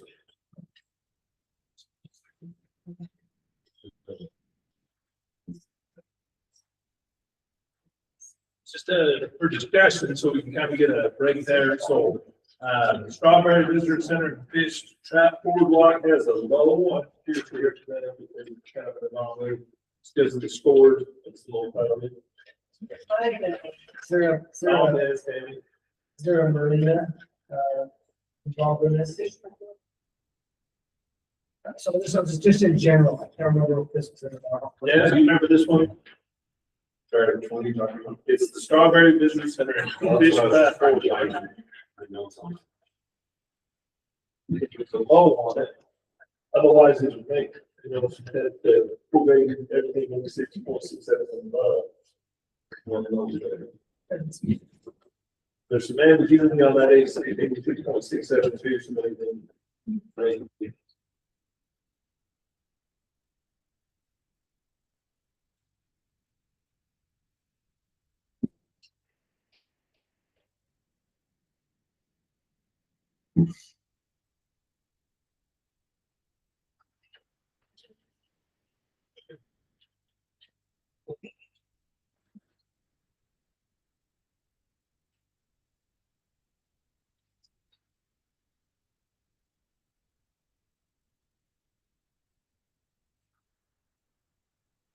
Anybody on Wallsburg too? Just because you get somebody to be that's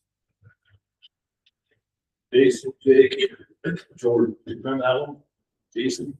Yeah, which one are you referring to? On Wallsburg. Your precinct park.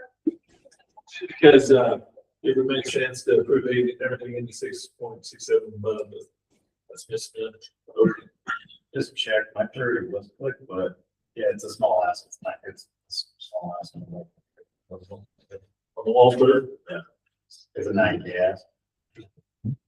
Dropping it to 85 and no low scores, because the one right below that has all three ranked on. Sure. Thank you. I was gonna propose that. Pork Pine Valley just keeps getting orange and really good resources keep getting destroyed.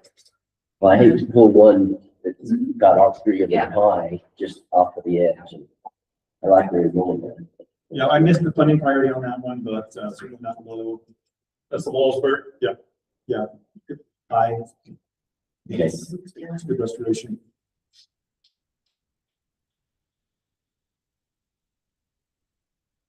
So that Strawberry one, I'm a little high.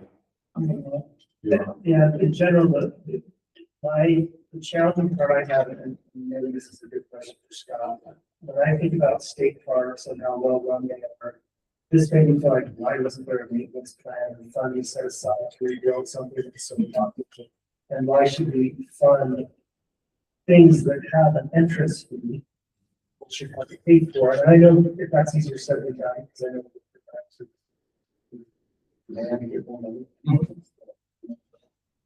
So that, I think it's a great, I think it's a good project. I just don't. Yeah, I think Tommy, maybe bring up some good questions and maybe there's some better understanding of which is that yes, state parks are provided funding through the visitation money, but we don't get enough money from visitation. We also get zero general fund. So all of the money that we use to maintain and build out operators that works comes from visitor fees. So oftentimes we'll have a project like this that we just don't have money for. We don't have an opportunity necessarily to go to the legislature and pass it. So this is a great way, a great avenue for us to try to some of these projects that might be lower on priority basis. So, you know, when you're thinking about restrooms and campgrounds and the way you service and making sure we maintain purposes. Some of these I won't sit down and below that. You'll see a lot of state park requests come just that. That's a great avenue. And of course, this is the Utah Division of Wildlife Resources. Very constant. So, and we have a shared partnership with them. There's a WMA, so wildlife management. That's important. Talking about 2 projects, talking about state parks board of I thought we were. Oh, okay. I thought we were talking about walls. No, I don't know. But I think your answer was right. Presenting those scores for me, I did that almost as an eye catch. I wanted to question. If a program needs to be repaired or replaced, that's the only piece of this really serious equipment which something like that. But that understanding a little bit more about the audiors, I would be doing like. So for clarification, Discovery Visitor Center and Fish Hatchery. Right, that's free, paid for by fishing licenses, it's not state parks at all. Yeah, with door access. Yes. It has been wood and it's deteriorating and they're upgrading the materials, so. Last longer. I just want to give a reminder about to use your outside voices, just so everybody. Questions? Yeah, I just asked if they could hear us online. So Tracy, you had your hand up, did you have something? Just a comment. I have a little difficulty for yourself. Okay, that's what. Sorry. You go. Well, I'm going to vote to advance 86.67, just because I want to discuss these 85 most couple of them. Just nice clean motion, 86.67, everything in there, advance it to the next round of consideration. Okay. The RRI application at score 86.67. So you're taking that finality again, huh? No, immediately following this motion, I want to. You put that in the motion. Russ, was that a second? That's a second. Just because we need to. Let's just go. Any questions or comments on that, on the motion? Okay, all in favor, say aye. Aye. So now I would like to discuss. Well, Sorry. There might be some. Any opposing votes? Oh, he's gonna oppose that, Jason.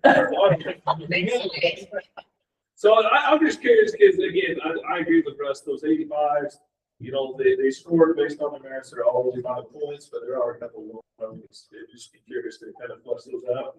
And that's those 85 too. I might drop down to 81. Just. Oh, sure, yeah, that's great. Great representation. So Richfield City paid pathway, somebody scored that low, I'm just curious. Might be me, to me. Might be me. Oh, maybe it's me. I usually vote. But it also might have been Tim. And it was Scott. Rich. Yeah, that's what I need to go up Bridge for, because that's. I don't know. No, I'm high. Good boy. Look at that. Maybe it's me. It's. Bridgeport, oh, Greenwood or something. Is it from Utah Division of Wildlife? Yeah, this is the Wildlife Resources. They're only asking for 50,000. Are we, which one are we talking about? Bridgeport boat ramp on Green. Okay, you're talking that one? Okay. Yeah, not me. Oh, I thought we were talking about the. I'm pulling up my scores right now. So we're talking about Richfield, but that's Scott. It's me. Was it I'm you? Bridgeport. Okay. I was saying, I don't remember doing a load, so. But the Richfield logo, well, who was the Richfield? That was definitely Scott. That's. Just did it. This organization second. Yeah. I can score that. Let me look that one up again. It wasn't- But they were just repaving a piece of. Oh, I think it was the distance that they were repaving cost of. Yeah. Was. Oh, Aaron, I just barely gave this good. Cause they don't have that. I bet that we had the same problems. Yep. Yep. What is the concern, Scott? I think it was just the, How much the repaving? I just my notes say not a strong tie to recreation. It goes through the city. I think it's mostly for school kids, which is fine. I don't see it as a very strong tie. to So the Lord Right said. No, I disagree with that. It's nice and the Litchfield has a great connection all the way down. Big Rock Canyon. Yeah, they do. They're trying to go north to Salina. So I actually see this as a good sort of connector for these transportation. Diversion city or these schools? No, it's more south, so kind of by the, so that's why they call it. Oh, yeah. Yes. And it ties into the trail that there. It's. Yeah, there's a trailhead. That was my comment, that it's part of the overall, what Richfield has going on, tying the trails together. Yeah, it itself isn't too sexy, but the trail's already there. It's already constructed, they just gotta repave it. Yeah, it's in rough shape. There's some issues with it. There's a few. I didn't That's score also how this, you're, but that's also how you're getting from Richfield to the underpass to get over the follow. yeah, too. I just, when I look at it, based off, I don't have the experience to do that. 1,700 feet, it's not very far. Just repave. It seems like a lot of money for them to do. Yeah, it's a big trail. I get it. Melanie, are there some photos that they have of the current conditions so that we can maybe show in this one?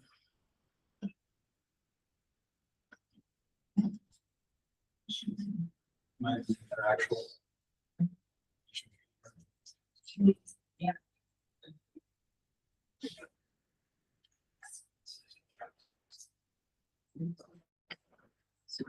So this is what they have right here. This is, I mean, that's not shoulder, that's the whole trail. That's the left half of it. And there's big stuff, there's. So was it laying down fresh asphalt or was it a middle overlay? I don't know. Let's see.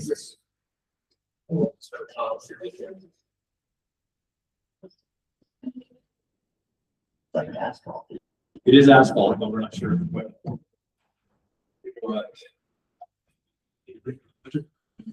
Would overlay the double chip seal surface with paved asphalt surface.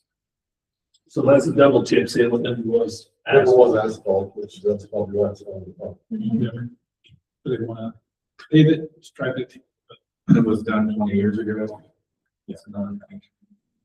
So depending on how wide, I mean, if it's 1,700 feet, if it's, 2 inches, 3 inches of asphalt, $67,000 is pretty economic, really. Right.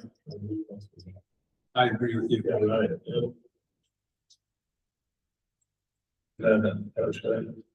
Every time I'm there, that's just build a lot. Lots of people using this trail. Well, based off of the external pressure that I got.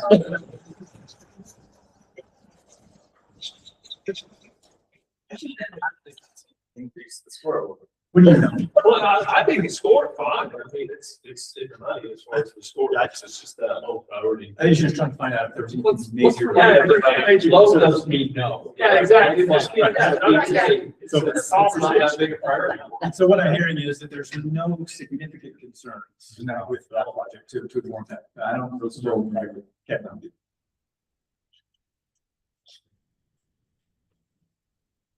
Be nice to hear that much more going in.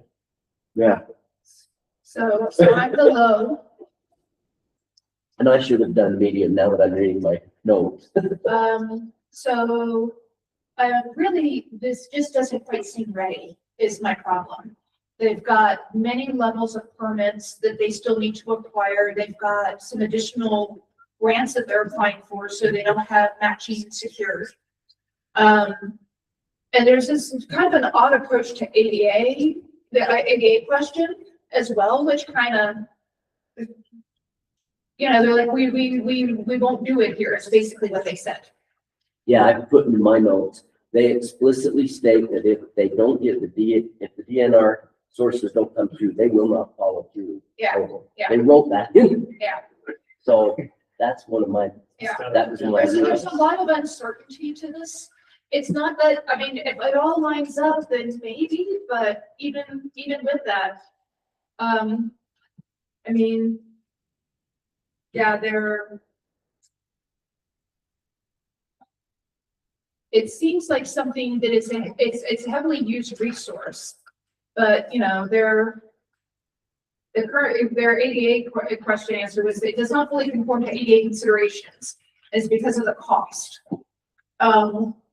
And I'm like, and then what they bring up is that they're not going to pay for the parking area. Parking areas don't need to be paid to be ADA accessible. So it was kind of confusing on that one. And then, you know, and then they say, well, we don't want a bathroom here. There are bathrooms a couple miles down the road. I'm like, again, bathrooms don't have to be at this site. They just have to make it so the resource is accessible, and they don't talk about that at all. And it may be that this is a small community and they just, you know, they need some guidance to help improve that. But that coupled with the 3 levels of permitting that they're, you know, that they at least had not gone through when they submitted this proposal, and the other grant proposals that they need to have come through in order for this to happen. It was a lot of red flags. What was the community? I know it's in Inland Canada, but what's the?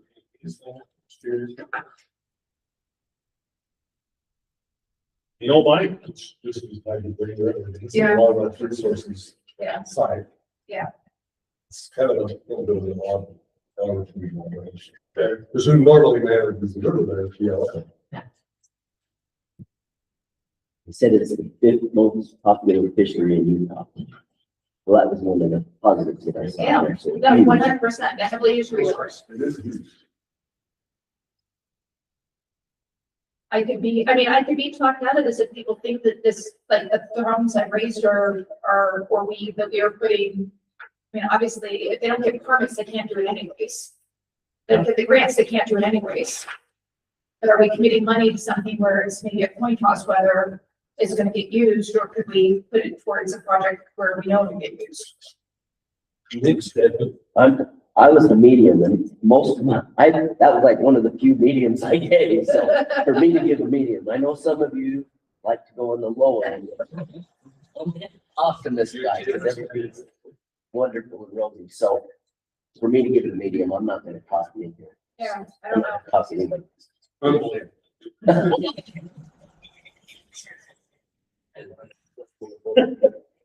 Yeah, that's just it. Is there probably some other? And I just like one of them, I wouldn't feel so strongly about it. Probably would have had a meeting out of it, but it was like, wow, there's just a lot. Yeah. Yeah.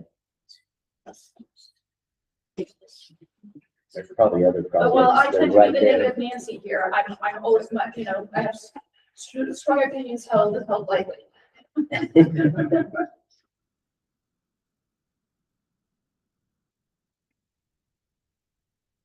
You want to advance the 85? For consideration. We want to advance 85s except those that have Except for the lows. ones that have low. Oh, wait a minute.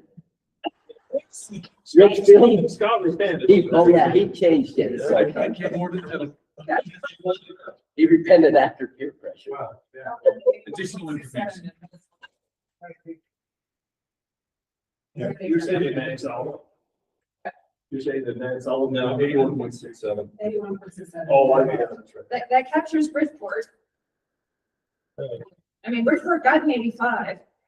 We can always cut them tomorrow, but I'm sure I'll make that standard motion. Right, good. Thanks, Dan. But if we need to cut money, I think we know where we're cutting it. Yeah.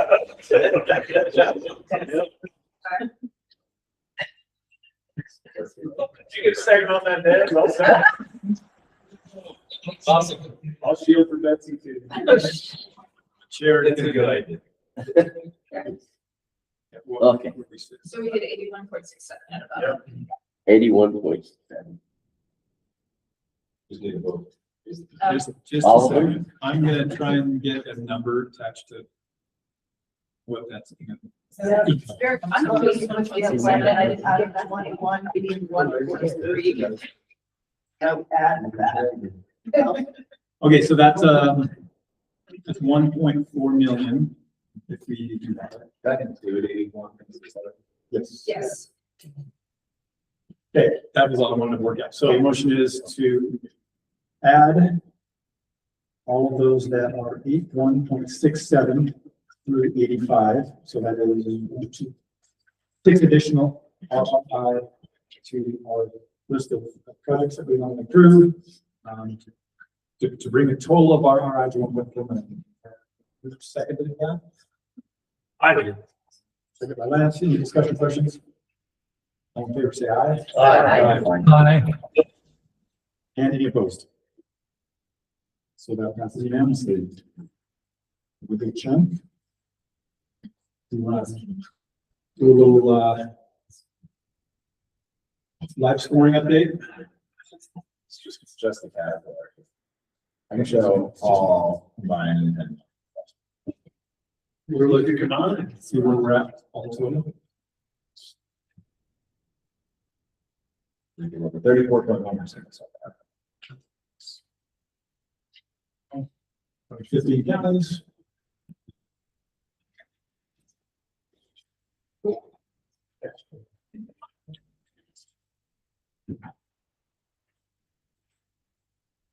Better tackle the tier 1 at some point. Yeah. I think we better get started on a tier 1. A bite. So 2/3 of that would be 16 out of 24.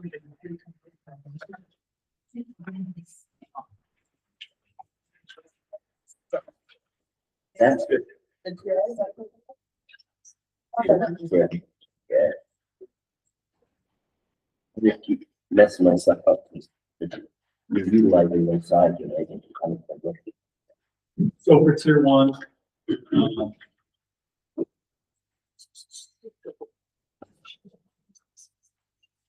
does. So basically, you were mentioning the top 2/3. Yeah.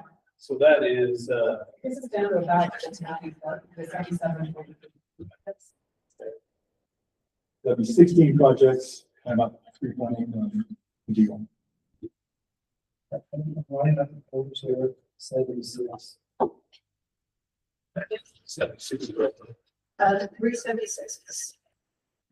It's basically the first full page. I mean, I don't make that left to the first page to 76. After hearing the two numbers.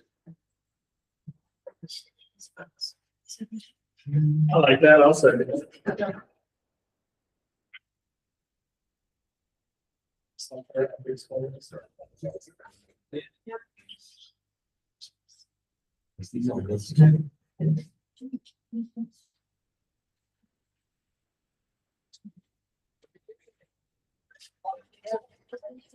Okay, so you're saying everything that scored 76 or higher. Do you want to hear from the folks that voted no? It's part of the motion. Okay, so I think I'm one that voted well on the atomic science one.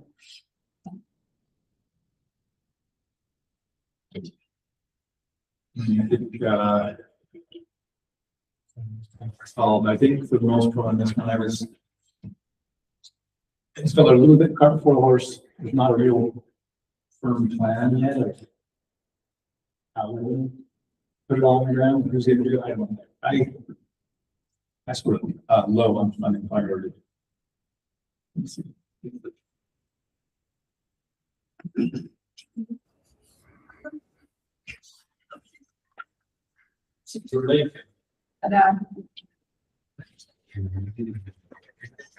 I tend to be low. They've called us out, those of us who tend to. I've had to answer before. The ones that have a low in that 76 and above, and I suspect I'm the other low. So I want to tell you, so while you're looking that up, so the right-hand town one, I was the person who did not click a priority. So you can see there's only 2 X's there. But if I had clicked it based on the score, it would have been high. Some of the strengths of this project was it was the 4th phase of the 5th, 6th phase project. I don't know those exact numbers, but it was nice to see the success of the previous phases and then to continue doing this approach. And I felt like that was the strengths. Is that was that? I'm looking at my comments and I actually have it as high. It's not me. It's a high. So it was Lincoln that. So. If it's not me, I also had it high. Look at that. I just assumed. What application are we on? This is a Yeah. It is this teeny tiny little trail connecting trails. Yeah. It's pretty much making it so people don't have to go a big and bike. Yeah. It's like 2 hotels linking them up with existing trails. Yeah, that. Yeah. So it was Lincoln who gave it a low. Likes connectivity, provides non-primary assets, limited economic debt impact, doesn't seem like a regional asset, it's a standalone project. It's not a major project and pretty expensive. If there's money may be fun, but if we have to cut, this is not the major one. So I could agree with that assessment. It's not big. And it isn't an regional asset. It's not a reason to say that. It's tier 1. Yeah, that's what his comment is. Yeah. You know, question one, the So again, standalone, there's nothing cool about it other than it's combined with a bunch of these other assets and it's just kind of a necessity there. They've got a great thing going on and again, taking both. So, bridge with the extensive trail that we use there. This one, there's one more variation. Probably one there. But the encourages you without being biased.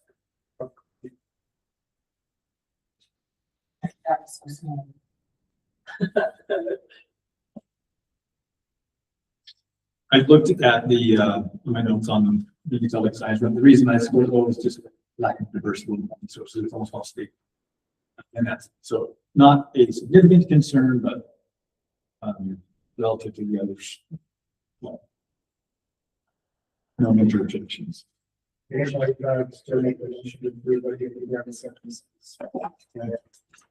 Everything's scoring 76 and above in the tier 1.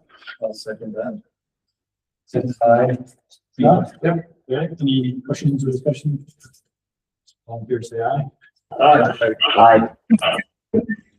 Okay, and are there any opposed? Yes, unanimous.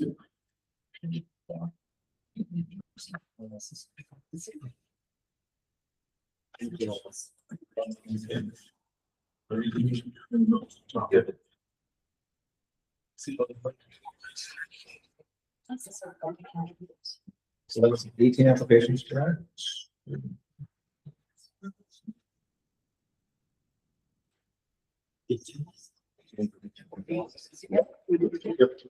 Imagine it's real. Yeah.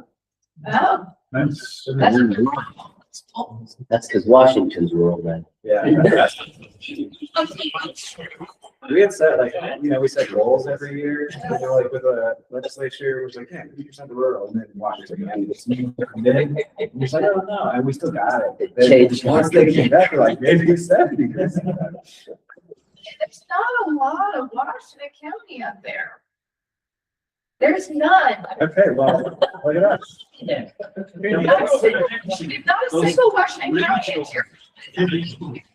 On tier one, there is it? Tier one. The one is invalid. The next two below the cutoff. Yes, yeah, I noticed that. So this is where we're at. But I'm good with this break. The one after that is Washington County, for that bit further, is another one of these charter schools that really hasn't done a good job of showing that if their project is gonna serve more than their families at the school. I mean, I just struggled with that one. I feel like we get those every year and it just doesn't make sense. So that's a really good cutoff. I would not have let us go long with that discussion. Point out that there are two archery ones on the second page, the Old Spanish Gallery and Archery Range and the King County Archery Range. I haven't read both of those in the past, and I guess we didn't ever either of them. One did the full Spanish trailer that came back for more money. Oh, Oh, okay. Well, I have to clarify, they never took any money from that. Oh. So they do a lot of kind of stuff, but now, okay. Now we're coming back to Is the anything else about the Canadian County one? Oh my goodness. That's just Well, I just say, I haven't played my hotel tax card yet, but county is gonna need something, because there's a lot of hotel tax coming down there. I think there's only 2 projects in King County, so. I think one's a restoration grant, one's the tier 1. I think that's all that. Yeah. We didn't fund the King County last year, or is this second?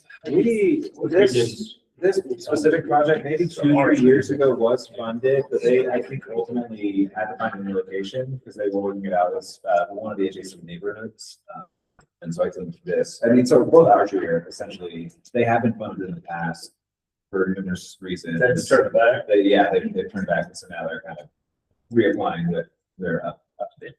I'm not an archer, so I scored that one. I scored a little bit low because I couldn't wrap my brain around the cost, the price tag, which was $200,000, $360,000 total project. The old Spanish Trail Arena, I think, is a good project in Grand County resident, and also noticing the diversity of the archers. A lot of. The only reason I scored it low is because there's a lot of discrepancy. But as a project goes, if we are able, we have the program trying to tease out funding for this specific. And so maybe I give clarity on this one. I believe they requested to come at a lower match rate because we give the opportunity, everybody, every county from 50 to 20, but if you're in a 40% county, you can request to come in for the 30. So that's kind of part of the process. Yeah. My negative score on that was because there was lacking a lot of details that matched up with the pricing. There was definitely some strides there I was concerned about, so how does that is. On the low end or on the high end? I felt like they were wrong for what they would actually have, because they just had boxes drawn for some of those things, which is a big number, just kind of, there really wasn't any engineering when we talked about it, so, they didn't include it, or really wasn't there. I think the contractor already, like, that's the first thing. Yeah, but they're just saying in their details, it was just, they went like a lot of the details, like the drawings and stuff to match what they had.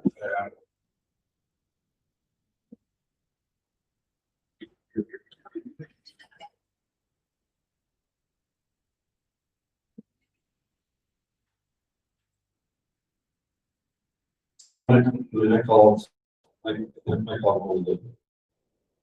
the Kansas City folks that are doing this, know about this. And so it's going to be next to the shooting range.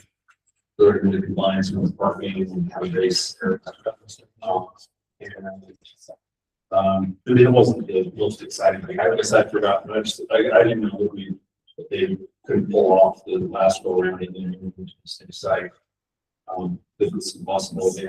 I put in it, I was a medium, but I put it in to fund unless King County has a stronger application since it's self-knowing something helpful in King County.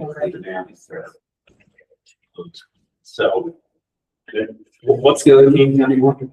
It's a straight line track. Yeah. Oh, Yeah, and okay. we improved that. Yeah, that was a higher priority. Oh, higher. And I think they got a park. Yeah, there's a Command City Park. It is the park. My concern is they have the contract and stuff on the stuff. So they're getting their hotel tax. Is that hotel just accept contract? They're trying to match what they already done.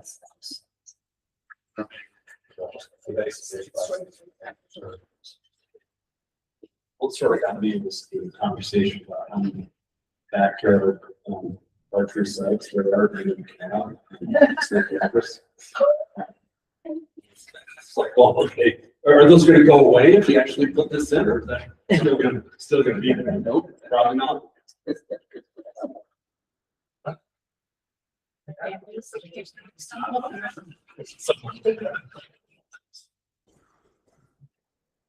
Well, when we get through all of this and we're like, we want to fund it. Recreation side. Absolutely. We do have some how many applications we have from each world. We want something. It's the second to last one. That's smart. That is a third person being scored. Scenic Slopes Park restroom. Oh, shoot, it's a restroom, guys. Yeah, that's why. What is on thinking of this? Some as we go.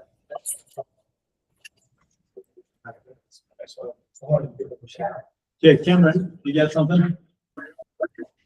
I just wanted to make sure you knew that I heard you point out that it was a restroom as part of this presentation. So for old time's sake, I needed to make sure to chime in there. When that series of comments happened and I heard the ding, I knew. I mean, come on, don't put in your title. Emails to each year. One thing I will just quickly point out in the restroom piece, I was coaching my my older daughter's soccer team a year ago, and the park's restrooms were not yet open. So we had a kid on the team who needed to use the bathroom, ran to the nearby rec center. The rec center wouldn't let him use the bathroom, so his mom ended up taking him home and he missed the soccer game. So I do have sympathy for ensuring that we do have restroom facilities available at places. It's just a question of whether the state should fund them. So there's my annual point. You can have them write a testimonial. Yeah. By the way, we did fund 2 parks in July. They had the highest scoring seating. Sandbury Park, I think. I just, whenever you get master. They're all cool. Isn't this didn't we fund this as a regional asset? Isn't that the headline that we did last year? This is in Grantsville, what we're talking about, the scenic slopes. Yeah. So this is all. So they put that big park in, which we funded, and they didn't put a restroom in it at that time. I think it was due to budget shortfall. The restrooms in the plan.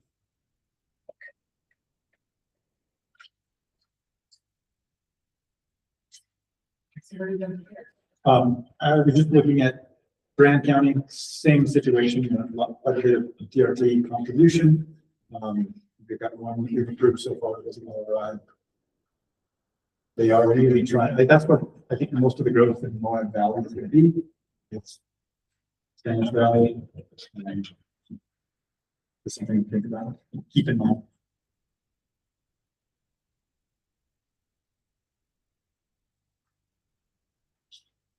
So. You can find this. Well.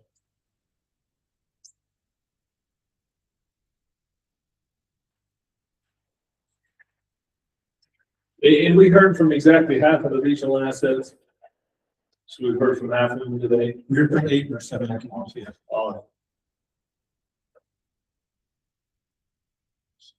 We want to spend our next 2 hours.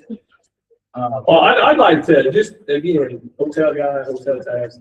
I'd like to move for consideration with Grant County, Archery, and King County. Yes, or we can try to keep the pin in it for models, final deliberation. I would second that.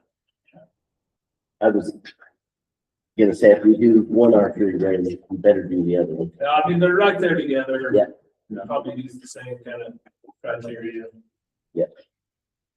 And I mean, getting back to the one I made, costume versus. Right, well, what could be this another application you can say on there? Sure. That's good. Okay, so the motion is, both Riverstone Trail and King County archery range projects to be included in the list of those recommended. That was your motion, Lance? Let's, That was my Second? I think Russ. I second. Russ seconded. Any other questions? All in favor, say aye. Aye. Any opposed? Are we opposed to that? Also, that's unanimous. So now that we've gotten some big topics out of the way, but good focus to be then look at some of the ones that are on the tops that are counties being funded. Yeah, I think that would be a good question to look at. Which one? Here's the county breakdown on the left there. You can see covering San Juan, county, nothing more. Rich is definitely one that is not. Oh, Rich did not. Yeah, I tried to figure out who's that last. I thought we put the big one in the CPR. That's in Wayne County. We not on the outside? No, they just were outside. Oh, just outside. You tried and then we went back. Oh, I did try. Yeah. I guess the low hanging fruit is San Juan County only has one. Or San Juan County resident. The San Juan County project proposed is the bathrooms and padding. What type of grid? CPR. Awesome. Looks like you graded that, Jay. Good to take the project. Just bathroom.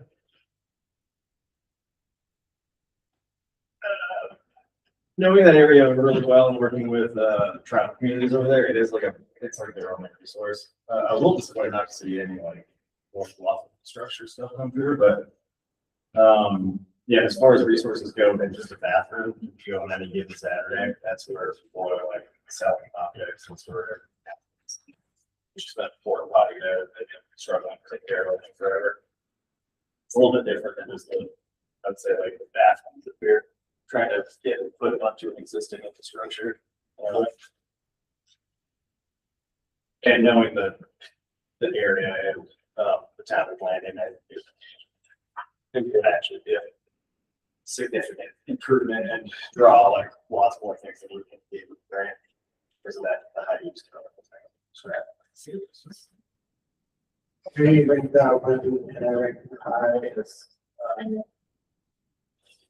Also creates water. They don't have accessibility or recreation. I don't remember if they really indicated the tribal connection to specifically that part, but yeah, there's a cross cultural to that specific area of all use.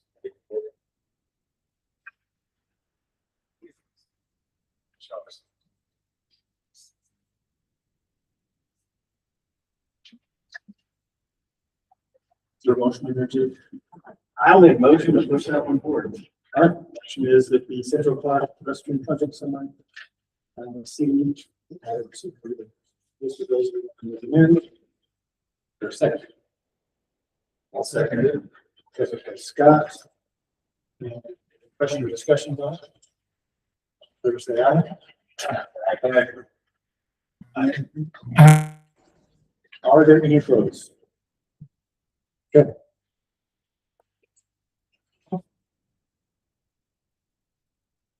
Is Carbon on that list too, non-public cameras? Yes, we have had any coverage. It seems like they're gonna have a CPR, they've got these two.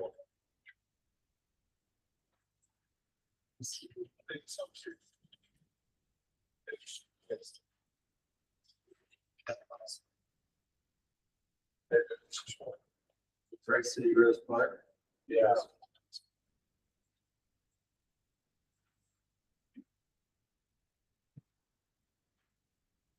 Is there anything else from Carmen, Patrick? You know? No, there's not a CPR at least.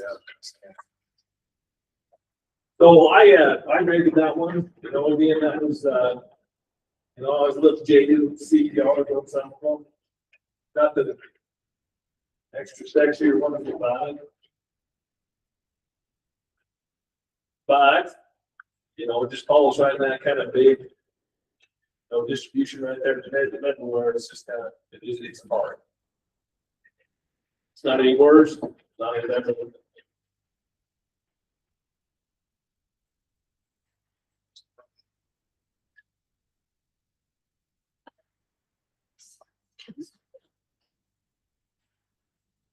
What was this one? It's a CPR. CPR scored 71. Scored 71.67. It's What infrastructure? restroom. Oh, sorry,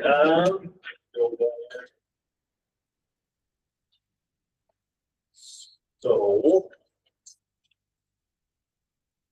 Update and upgrade the Rose Park and enhance safety accessibility. There was some accessibility on this one. So that was kind of made it a little higher, but Rose Park and private neighborhood park that it serves families, youth, and community groups, prevented facilities from more than 20 years old or longer meet current accessibility standards for the community. So that was good. The accessibility portion, they're trying to make it all ADA compliant. But again, it was just a part. That's why I didn't make it higher. I mean, considering, you know, peer pressure, like Scott says, I'd give it a few more points to move it up. I do like that they've got significant in-kind contribution from both volunteers and the city itself. I just support that. That is meaningful. Playground equipment, benches, trees, shrubs, bathroom update, some fencing, and signage, just an overall sprucing up, which is, as we've talked about, this ideally should be in the city budget.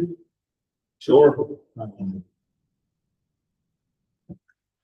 What, I didn't review this one, but I'm curious, what's the funding split? I think we split it. 1, 1, and 1. 1, 1, 1. You got it right there. Are you talking about the match? Oh, the 3 ones, the 2 ones. They matched 30%. Well, Cameron, he's always got some hot takes. He created this one. What do you think, Cameron? Is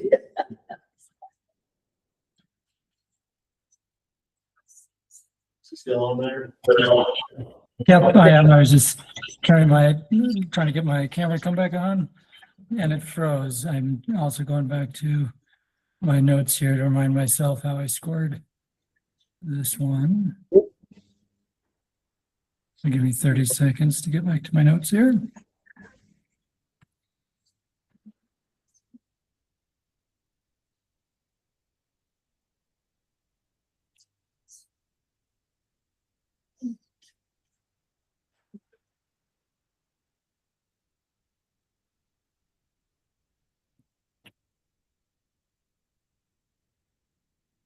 Cameron, I can share your evaluation comments. Got it.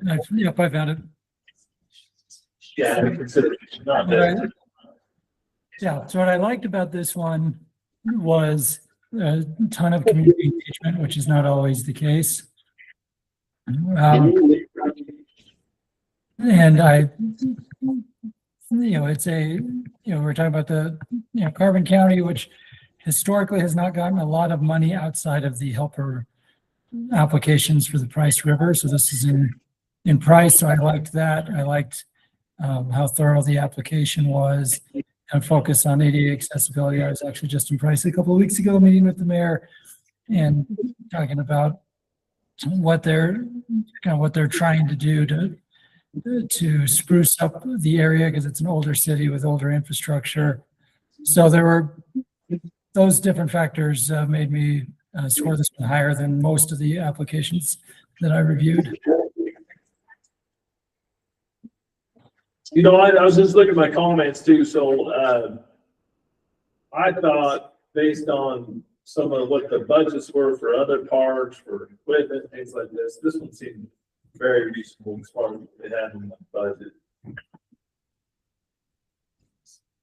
Yeah, the ask from DOR is sold minus a $30,000 ask.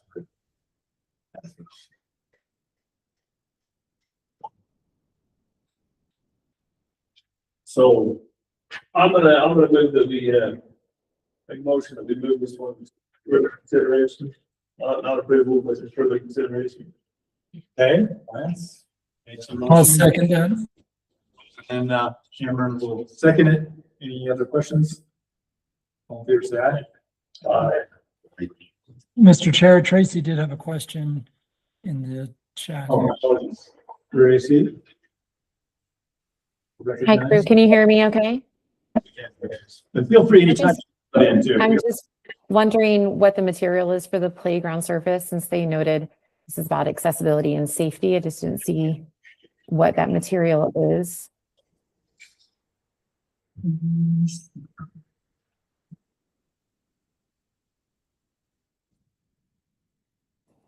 I reviewed quite a few accessible playgrounds, and a lot of times it was like one swing was going in, or it was mulch, for the surface, and that's not great from an accessibility piece. So they do talk about some concrete and surface work generally.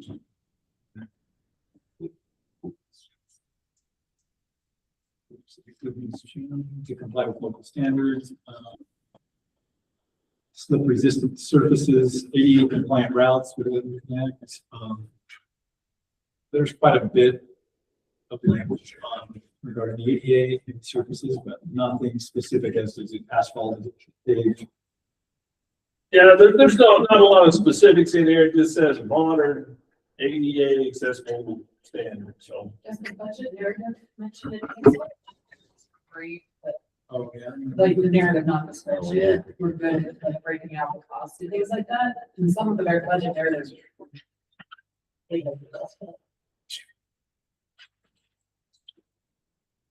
You should probably have a discussion about this budget.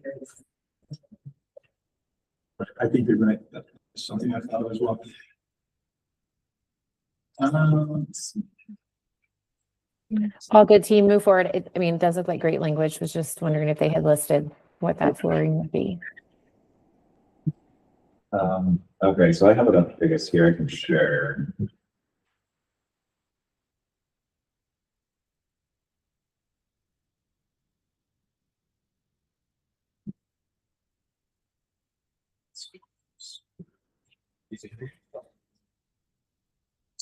yeah, on the narrative, it just says servicing, let's see, meet the current safety standards. Yeah, the word surface appears 13 times in their application, but in none of those mentions does it actually talk about material. Just references ADA compliant, impact attenuating safety surfaces and shade elements. So even though they say they didn't use AI, they didn't research from that perspective. Very good. Yeah, that is quite good.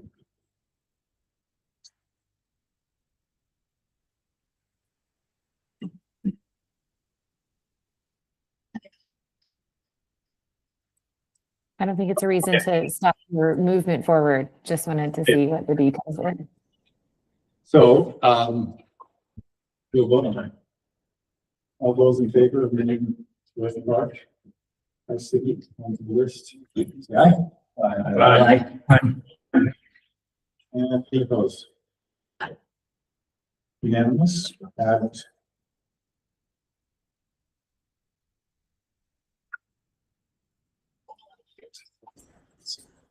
So that brings us to 1.83 in the CPR category. Patrick? Jason, since we were just talking about, it looks to me like, at least in CPR, I see 3 that list all the playgrounds in their titles. I know Jeff and Tracy were on those. We haven't really considered those. There's one Bluff Ridge Elementary, Ashley Community, all abilities on the building, all the way down in 76.67 Roosevelt City, all abilities. Sport lower. I was just curious as we're thinking about that surface, if we wanted to have a discussion about these that are focused in on all abilities, particularly in rural areas that maybe don't have good resources and used to be putting things out. I like that. I guess I'd be looking to see what Jeff and Tracy have thoughts on any of those things.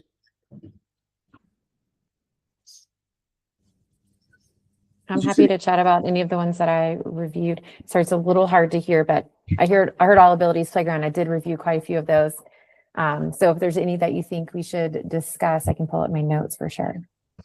The ones, Tracy, so that scored at 85, Bluff Ridge Elementary in Davis County, and then one right below it, Ashley Community All Abilities in Uinta County.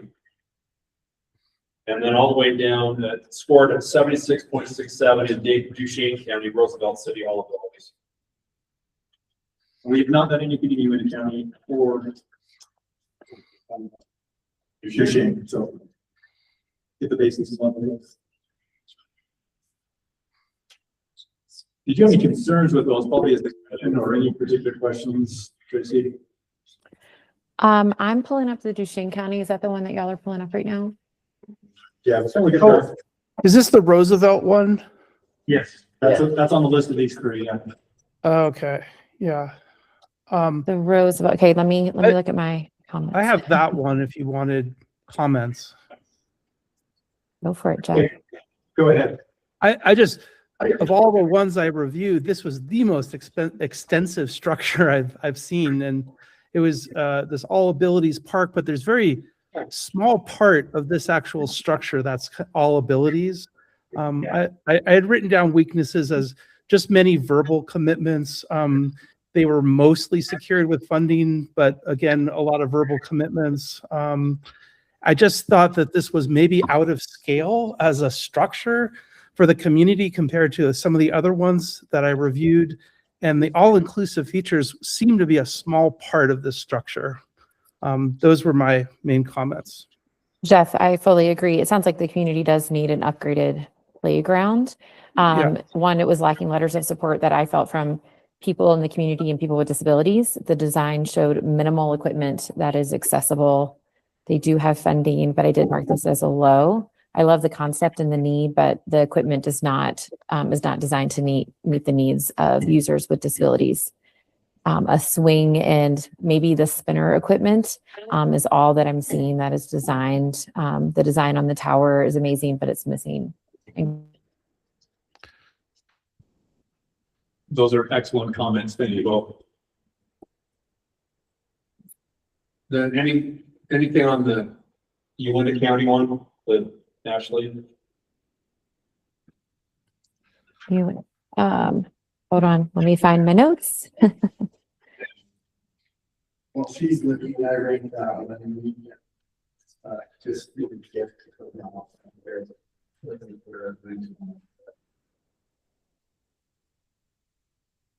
I'm sorry, my notes are pulling up, so 1 second.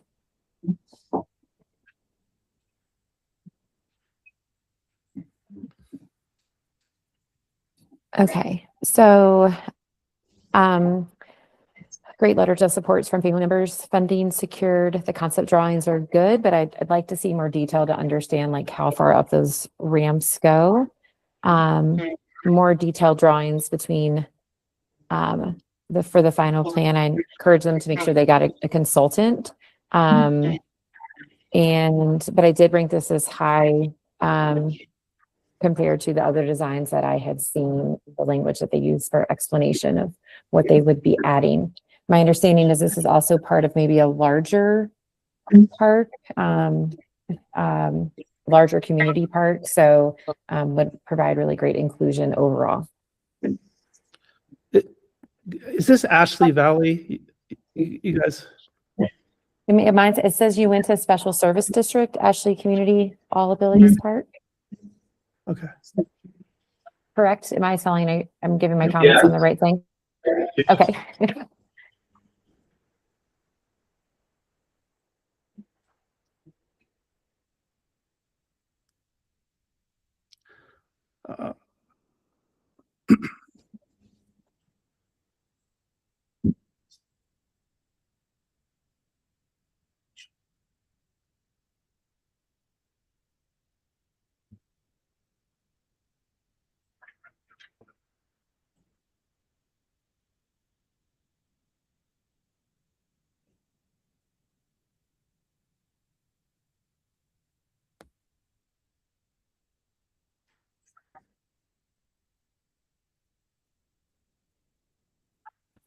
While he's pulling that up, I did have in my notes, and maybe this was already approved, the Far West City Meadow Park Playground, that had a really great design. So I don't know if we already kind of moved that one forward. We did. Okay, great. Yeah. Okay, sorry. That was right below it, sorry. Okay. And I don't mean to skip ahead. I was sorry. I was just trying to look in. Jeff, I don't know if you had anything else on that Ashley Community Park. Okay, great. Yeah, sorry, it's so hard to hear. I apologize. But for Ashley, I thought it was a really well-articulated plan for an inclusive playground. There was a huge community support, demonstrated need, and I liked it. I like when we're on the same page, Jeff. That's great. Yeah. I'll say too that I didn't review it, but looking at the application now, it really looks like they did good research into the community need and are trying to fill a gap on accessibility needs. And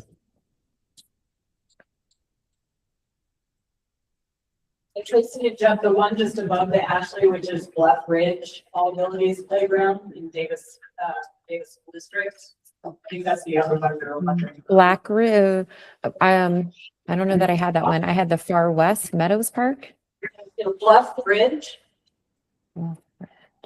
Mr. Chair, I had Bluff Ridge, so when you're ready, I'm happy to talk about that one as well. Cameron, tell us your thoughts on Bluff Ridge. Okay, you want me to do that now then? Go ahead, yeah. Okay, so I actually ranked this one the highest of all of the CPRs that I evaluated.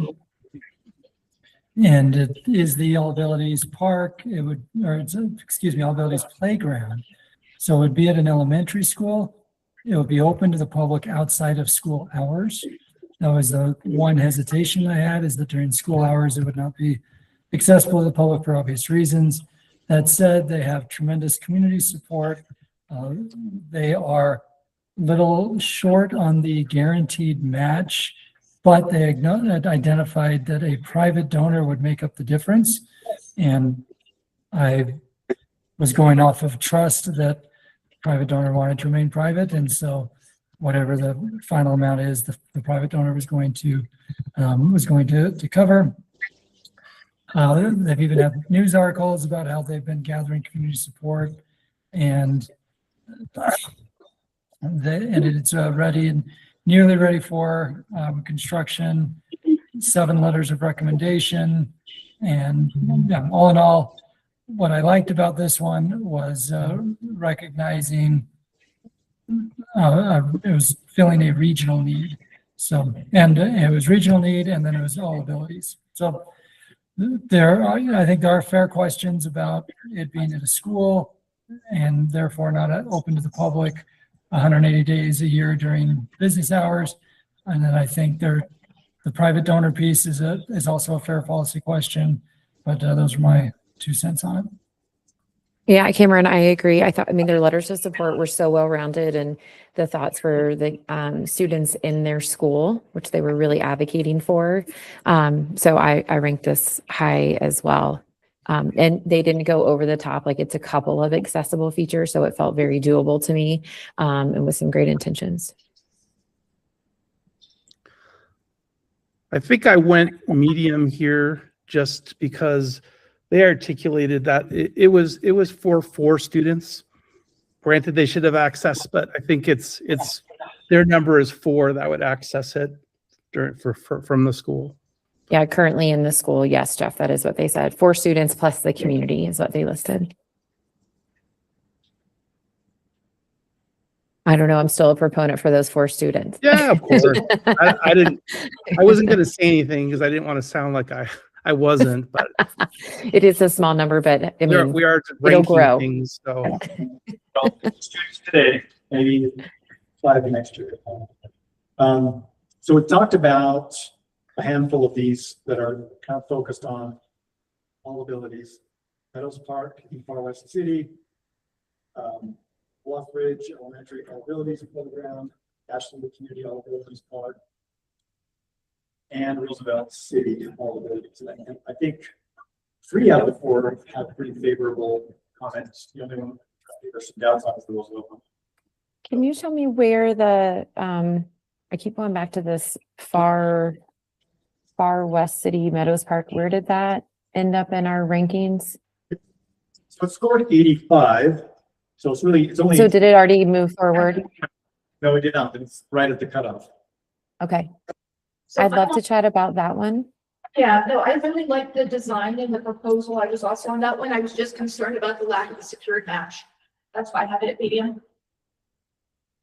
Got it. I think just from a design concept, the accessible ground coverage, the large slides, like the things that they had put in from a concept looked really well. I agree. The set funding is an area that they would need to focus on, but from design, they were pretty spot on.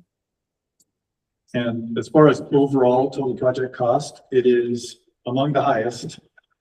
And really good match value because they're asking for 195,000 total project of this one 16.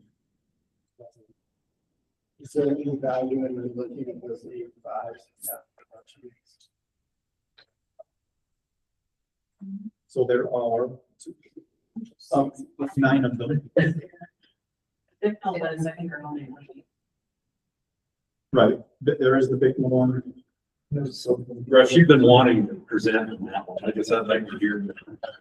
I just want to speak up for the small communities. And it's a great county. And it's not very much, 13 grand. Yeah, that's the other thing. You know, if you look at that one compared to the next one down, 13,000 compared to 195,000. What are their improvements? 13 grand. I'll have to look it up. Hang on. Did I even look at it? I'm just trying to stand. The big one down.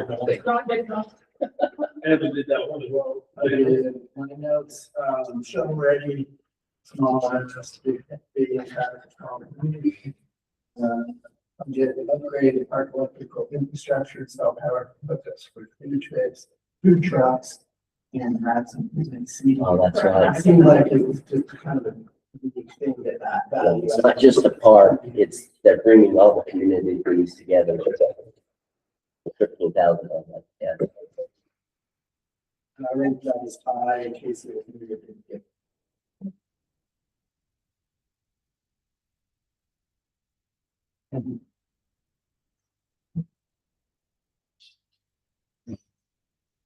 So I'm gonna make a motion.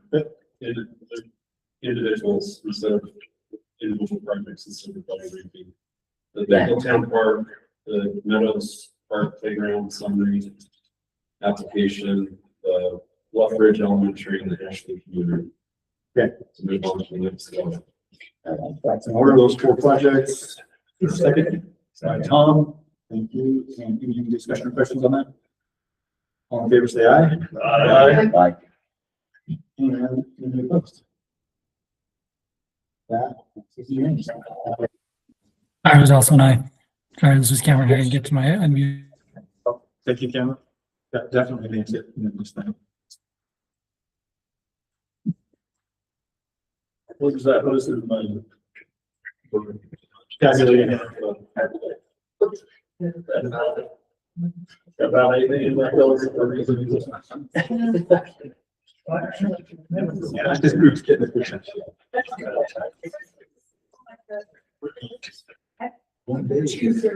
Okay, so all grants were almost 12 million, all grants, 59.9. You see a few of the hangers, we saw the Putty, Dagger, Miller, Duat, and Beaver. Not receiving funding, CPR is involved, we're at 2.3 million. Better look at Putty, my neighbors to the north. That's just one question first. Maybe in order to save some money or to allocate, I don't think ever in the past we've not included that for being investors. We have regional asset takers. We haven't heard from them. But maybe when we just want to put them in the funded bucket for now, the temporary funded. So we don't understand. Yeah, Ashley and going here. Because then there's 26 million. Those are the regional ones. Those are the regional ones. Yeah, those was all received. I'm supposed for that or do we? Basically, discussion. I mean, we haven't heard from them. We're going to give them tomorrow, but for me, it's just out of respect. Yeah, that makes sense. for sure. Yeah, I think we're got more than half of our available funding dedicated. That's it. Yeah. And so just to I clarify, really like the Glendale Park contract. I would be fighting for it. so it's just those two that we're adding, we're additional 1.59 million. Yeah, because we've already added the first one. Oh, we think they should do. Or the one you saw. Regional assets, right now, we have 1, 2, 3, we have 4 off the list right now. Yeah, so that's what actually. We added the So the Glendale and the Ashley Porch. You're proposing that we have like Yeah, that's the list, yeah. There's a second. Who's seconding? Yes. Good. Any questions or discussion on those? I'll say that the Ashley Gorge project is amazing. I tried out a couple weeks ago. Absolutely amazing. All in favor, say aye. Aye. And any opposed? All right, we'll have those two as well. Tell them to show up from this. Patrick, you said which counties have not been funded, is that right? Yeah, so right here, this, I believe we should, if they're on this list, we should have applications from them somewhere Yeah, in 126. So yeah, we have Paiute, Daggett, Miller, Duat, and Beaver. Kingston Community Park Playground is the one Paiute, so one application in.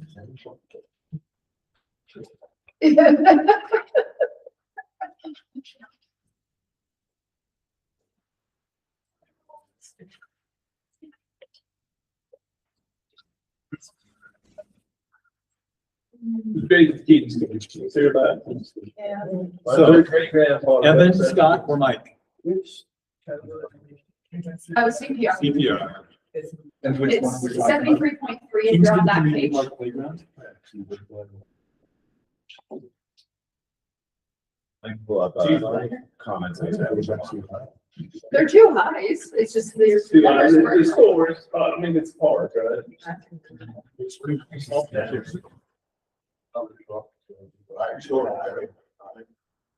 Okay. I'm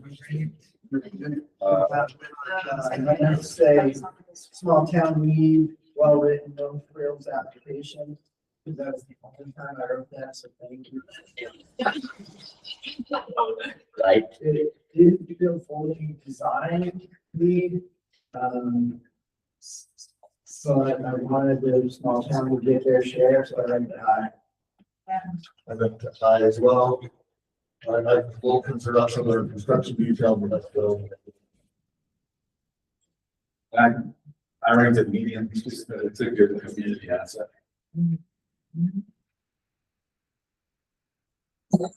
Yeah, the bulk of it is $100,000, and that's for playground equipment and install.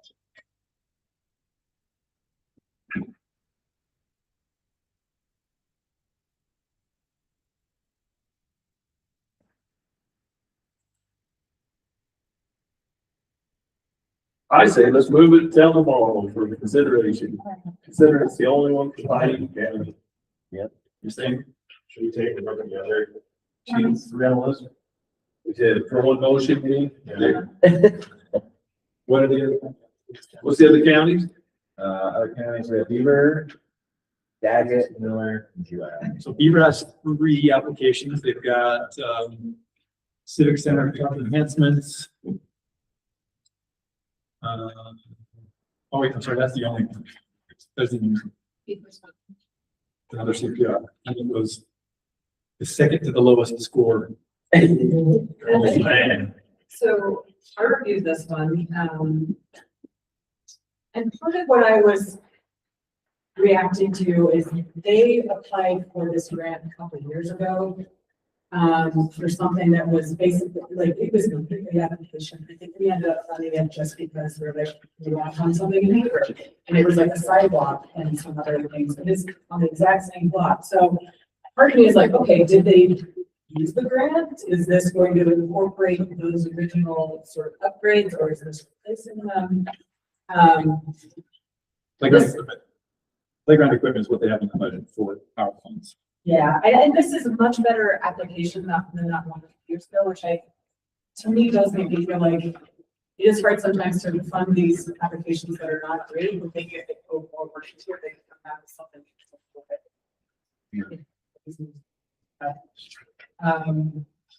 Who else reviewed this one? Cam, let's hear Cam. Cam. He's the one in the yellow one this week. So he's ready. Yep. Easy, nothing. Cameron's blocking back from the restrooms. Well, let's just say the funding, they are waiting for LWCF to go through on the national park side. This is what they say on their application. Beaver City, obviously, 2025, so they worked through. They were on your side, but the National Park Service.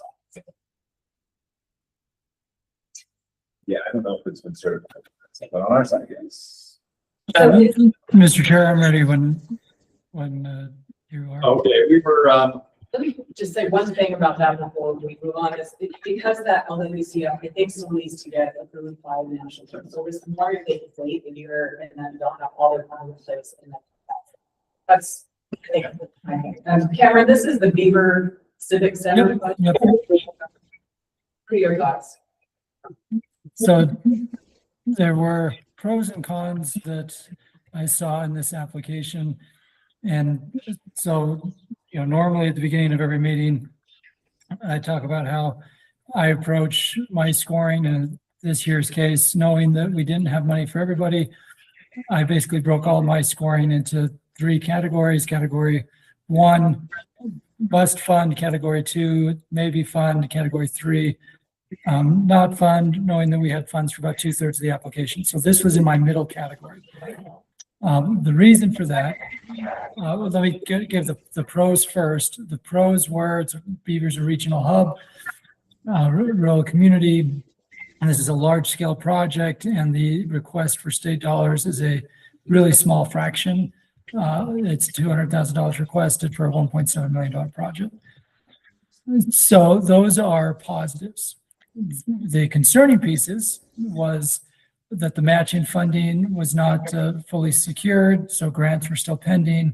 The city had not, per my reading of the budget, put forward any city guarantees around the dollars, and then the public input was relatively limited, especially compared to some of the other projects that I looked at. So that's why for me it fell in that medium space, because of the uncertainty around the other available dollars. And yeah, those are my quick 2 cents. And I can give a little context on just the previous award, if that's okay. So they did receive an award, it was like 200,000. I have that little email up here, but essentially they experienced extensive water damage. So they're demolishing a portion of the building that's right next to us, but it was the office. So we amended the scope, we reduced it. They took out the plaza, down to the classroom, but they're still moving forward with the building structure and ground preparation. So that's kind of where they're at. They have submitted one reimbursement. So they are moving. It looks like, we've reimbursed of our 125K on this, but you still have 74,000 on that. So it's kind of some of these additional elements. And so they are integrating these two. It seems so, yeah. And then, did that award from that staff. Gave this to the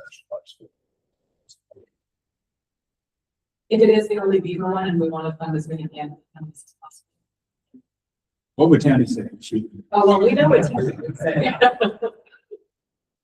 So are you going to review this? Can we bring one more up so that we can maybe do a motion about two of them, because we've only got one for 12.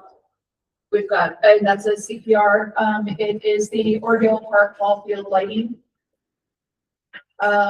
It's currently at 71.67. It has one medium, which is B, local thinking on us. And two lows. It is the only one from the county. I mean, it's not super exciting, but the situation here is that the county's been leasing the land from the church, and they're now in the process of buying it, and so they want to now fix their broken light system so that they can have games at night and the evening. So if we're looking to fund something from the county, my big feedback, if the match is secured, it's going to be a good project. It's highly likely to be successful.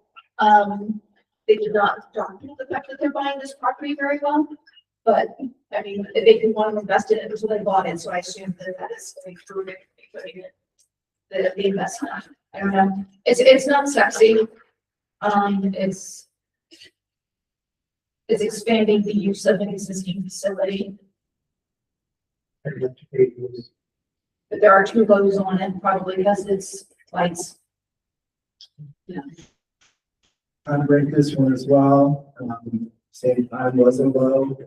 We would be replacing the lights on existing poles, so we picture existing vehicles. Lights on. Which the ones that they said that are not have some electrical issues are moving forward now, or they don't need to turn them on their fire risk. So, Fires with the current lights. That property's not yet owned. The application lackluster and polish it, there was some significant mistakes. A good project is not, I want to see other things. But it is the only one from this county. So the question is do we want to fund it because it's the only one from the county, or? Yeah, I mean, if we're seriously evaluating the second to the lowest scoring one, we can evaluate any based on just, are we checking the box for a county, which is, there's merit there. That is literally the only reason why I wanted them. Yeah. So with that, the Miller County, also the fact that they named it the big deal.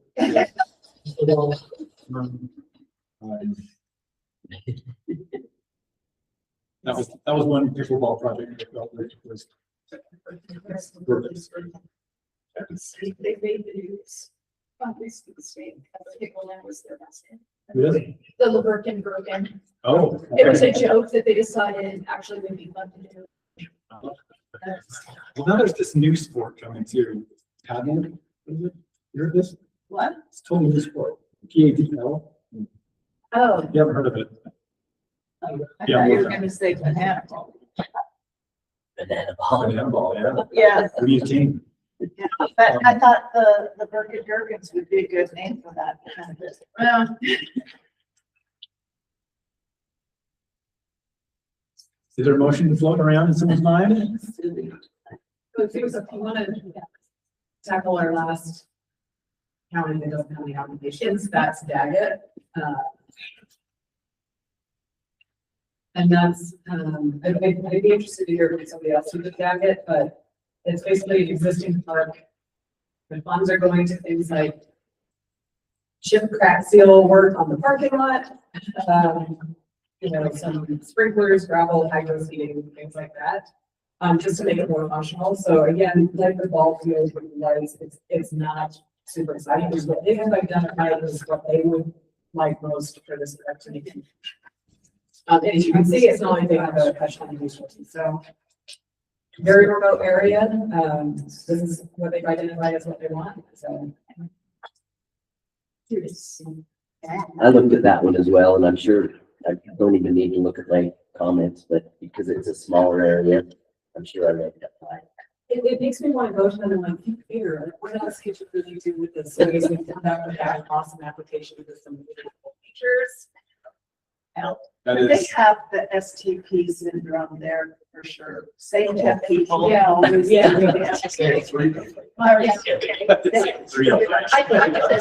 I did this one too. Their biggest expense is the parking lot, but they talk about the fact that they've got this teeny tiny little space and everybody wants to use it.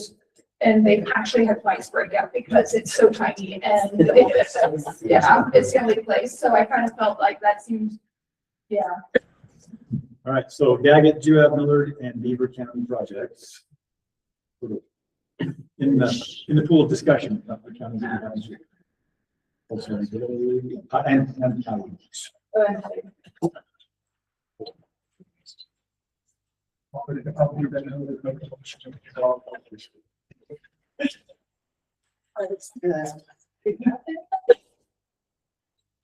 What was the motion? No motion. I'm just summarizing what we've been talking Oh, I about. thought, sorry. Is there a motion? Do I have something? Yeah, I said I make a motion for 12. Okay. I second Including that. Tiger. All right, sorry. Can we name them? Yep. So to summarize, the motion is 2, 4, 5. The Daggett County Centennial Park, the Kingston Community, Kingston County Paiute, the Orville Ballpark Lighting, and Jewett, the Big Dill, Millard, and the Beaver City Center. I'll second. All right. Motion by Tom, seconded by Lance and others. Any other questions on that one? All in favor, say aye. Aye. And any opposed? That's fine. Passes.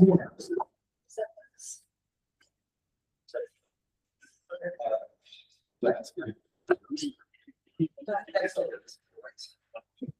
He's just looking forward to it.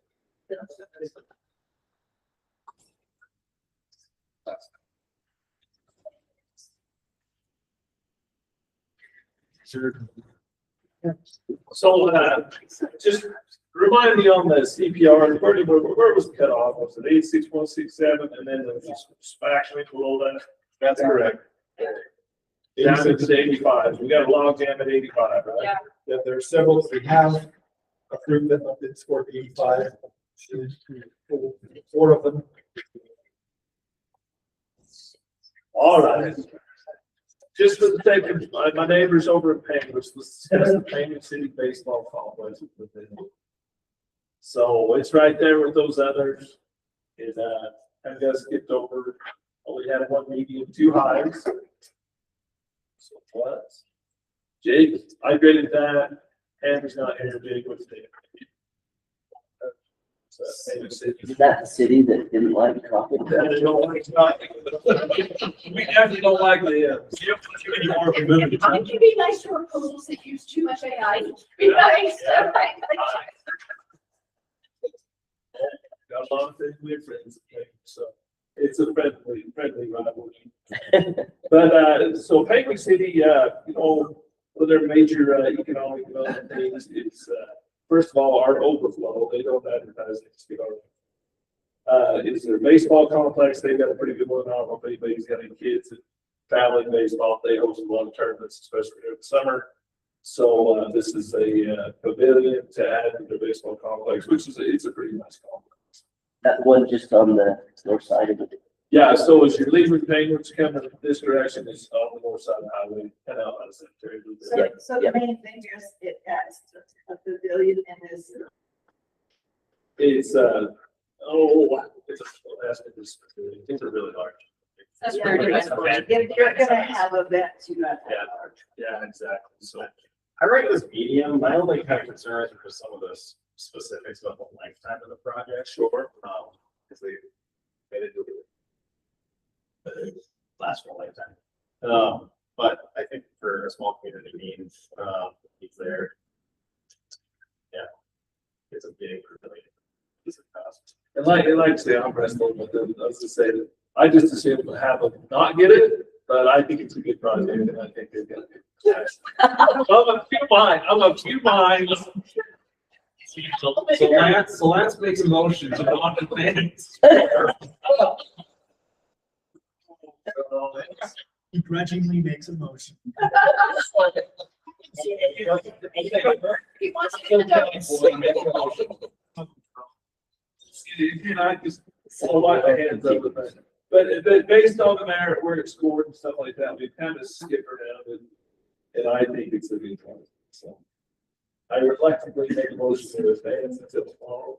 So my question is, we'll put a smile on one county commissioner's face that I've got along with. No, because he's on his way out. Okay. He's got his trunks packed. That's it. For the new commissioner, whoever that is.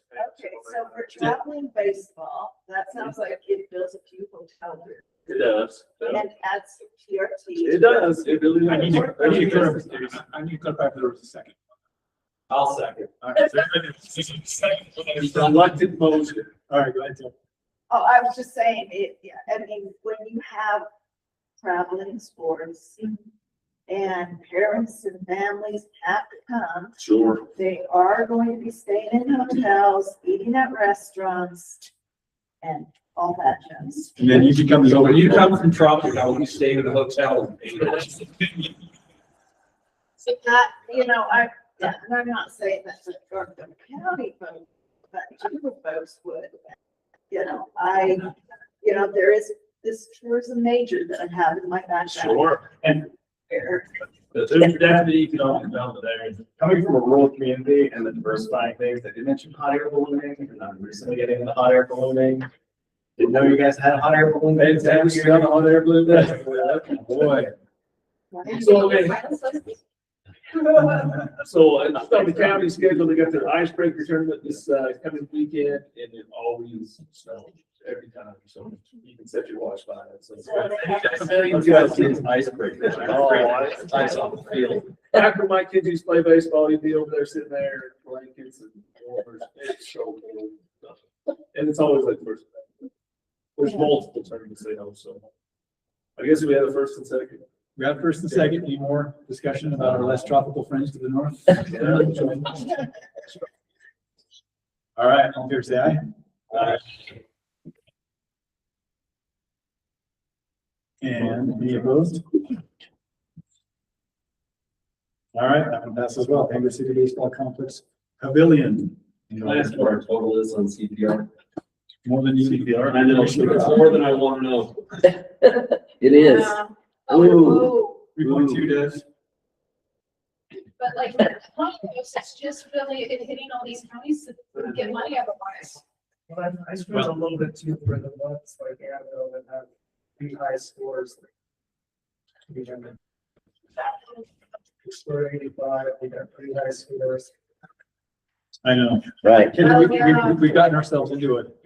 And the thing to keep in mind, especially as we talk about CPR, basically all of these, but we talk about the TRT, remember that there's a pretty good portion of our funding that is now coming from the Adventure Fund, which is sales tax based instead of TRT. So just keep that in mind too.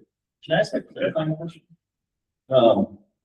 So every year we get the same issue where we're trying to fund some projects for each county. And is there any mechanism for trying to figure out if we don't have a project in any county or a really low sort of priority project to figure out, because if a county like maybe applied last year, they didn't apply this year for a project that ranks high, would there ever be any mechanism to then like put aside funds and then that then should reapply in a different cycle with the project that is like higher than the year before?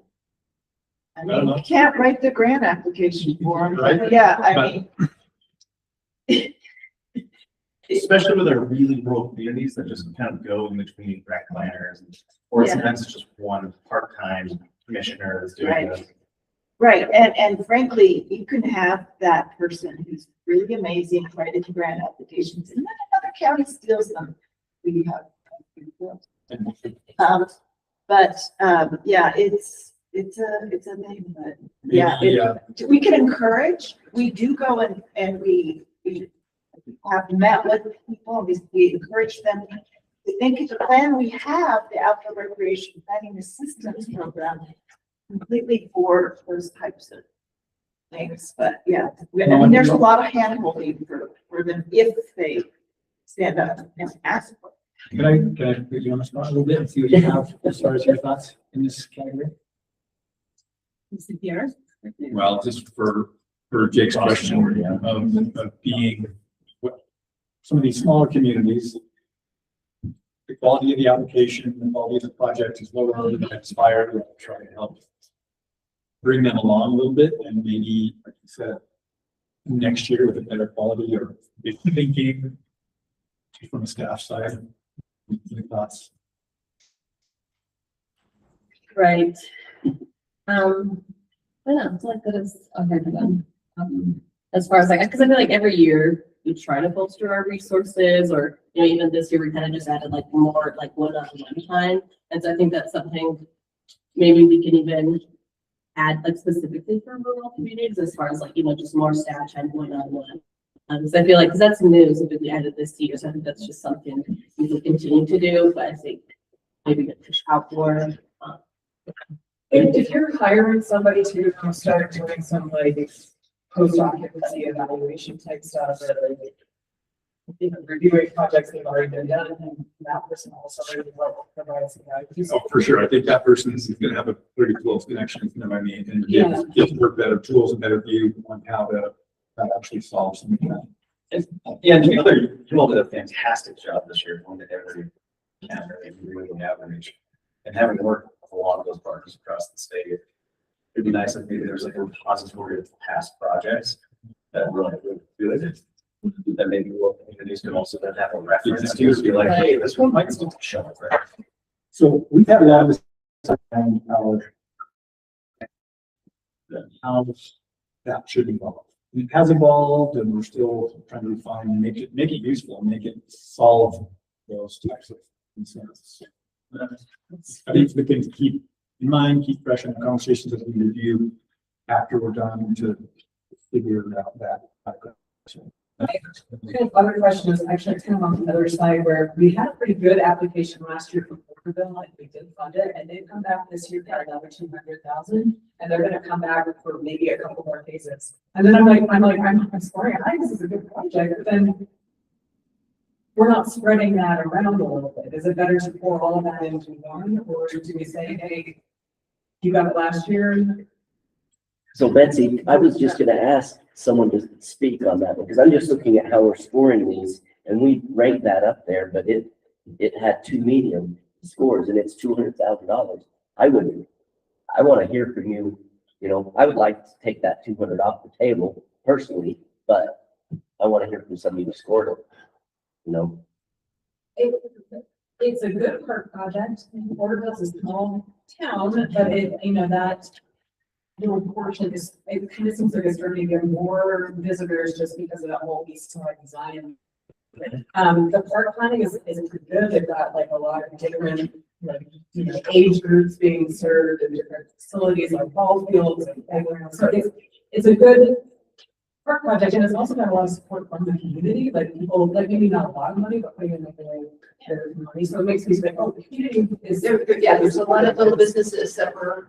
Yeah, so I mean, it's a good project, but I'm like, I think my struggle is just like, boy, look at how many CPR projects we have, and there's somebody that like could use that 200,000, and I don't know, it's hard to waste. but there's 2 below that got all 3 high scores, and we're not putting them into the funding, but we're already.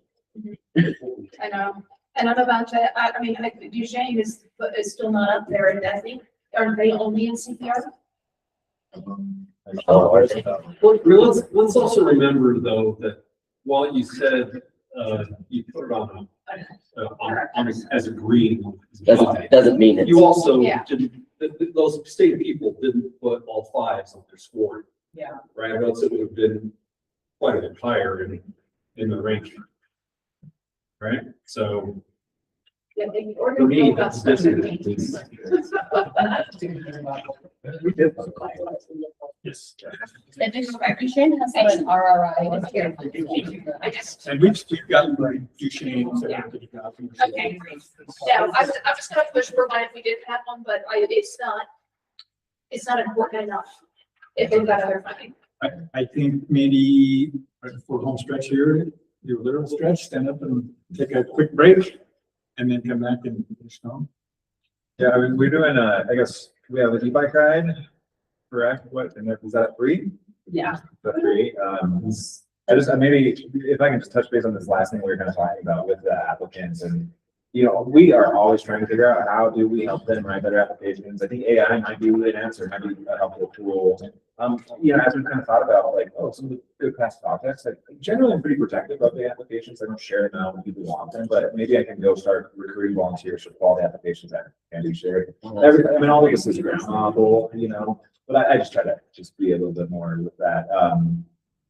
You know, and I think with the Outdoor Rectifying Assistance Program, it's not just the grant program, but even having Emily as a plan, she works with all communities and connecting them. But then just with you all too, like the more enriching your comments are, you know, like the more we can deliver them, because we try to have maybe a bad term, but postmortems with all of the applicants we deny. You know, we let them know, we'll share comments with them, we'll have calls with them and kind of let them know what we're seeing. Noemi and the whole grants team was really aggressive with like one-on-ones this year, you know, the resources. We really try to get them so many opportunities. And so, you know, I think in a lot of cases, it's going to be a communication problem. Like, how do we make sure that those resources exist? You know, how do we make sure that we design resources that work for them, whether it's program guides, video, audio, whatever that may look like. But I'd love to hear more. You know, I agree. It's, you know, CBR, I think I was talking to Jason about it. It's you know, we're still figuring it out, but one awesome thing that even Aaron mentions is giving opportunities for Miller and Juab and Beaver and all these communities that can apply all this through all the programs, kind of like low-hanging fruit, because they all have to move. So, yeah, if you all have any ideas, I'm happy to try to push harder. The grant board, we have so much information now, so it's even more difficult. And you have it there for them. It's like, yeah. Do they actually take it? But I'd love to, I'd love to. Ironically, the application that I was keeping in my mind is one of the best written is not currently being funded. So I don't think, I was saying, well, there was one I should say, if they would like allow other people to see their applications. Yeah. Which one did you think was so long? The Riverstone Canyon one, there's three different Cedar Cities. I can remember.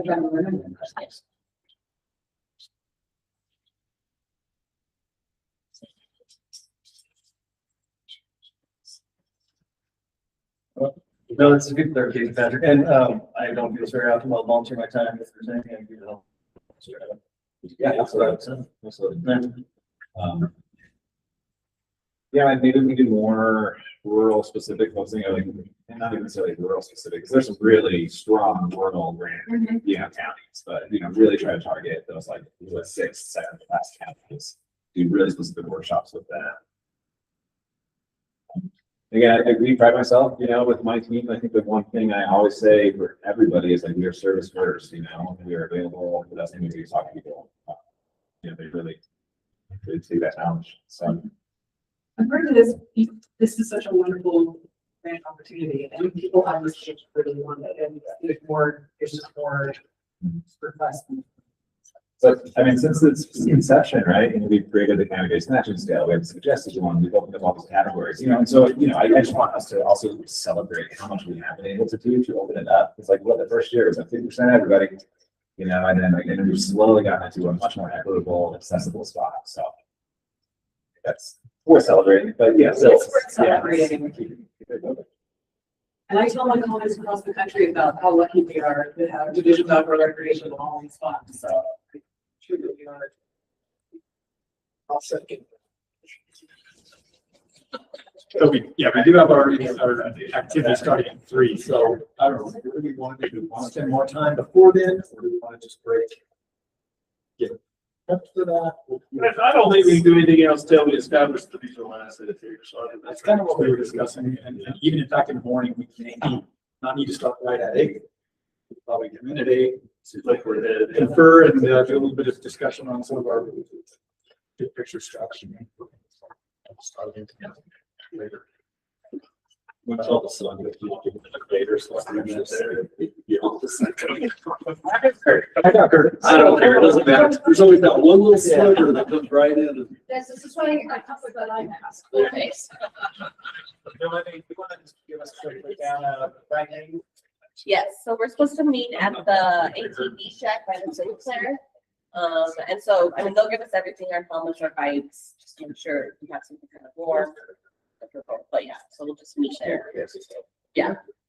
How much time is that expected to take? I mean, we only have until 5, so that's really close. Yeah. And where are we going to? Yeah, everybody on their own. I mean, we were thinking of doing a group dinner at Showdown. You guys want to dinner together? Show that. It's in traffic. Yeah. And I guess Is there a covered pavilion? Yeah. No, showdown's good. This was the time to go. Yeah. Okay. And we're gonna show what it's made of. I'm gonna show up with Lance. Just, all right, well, there was one final motion we did. Yeah, I look to adjourn or just. Not debatable, we are adjourned. Yeah.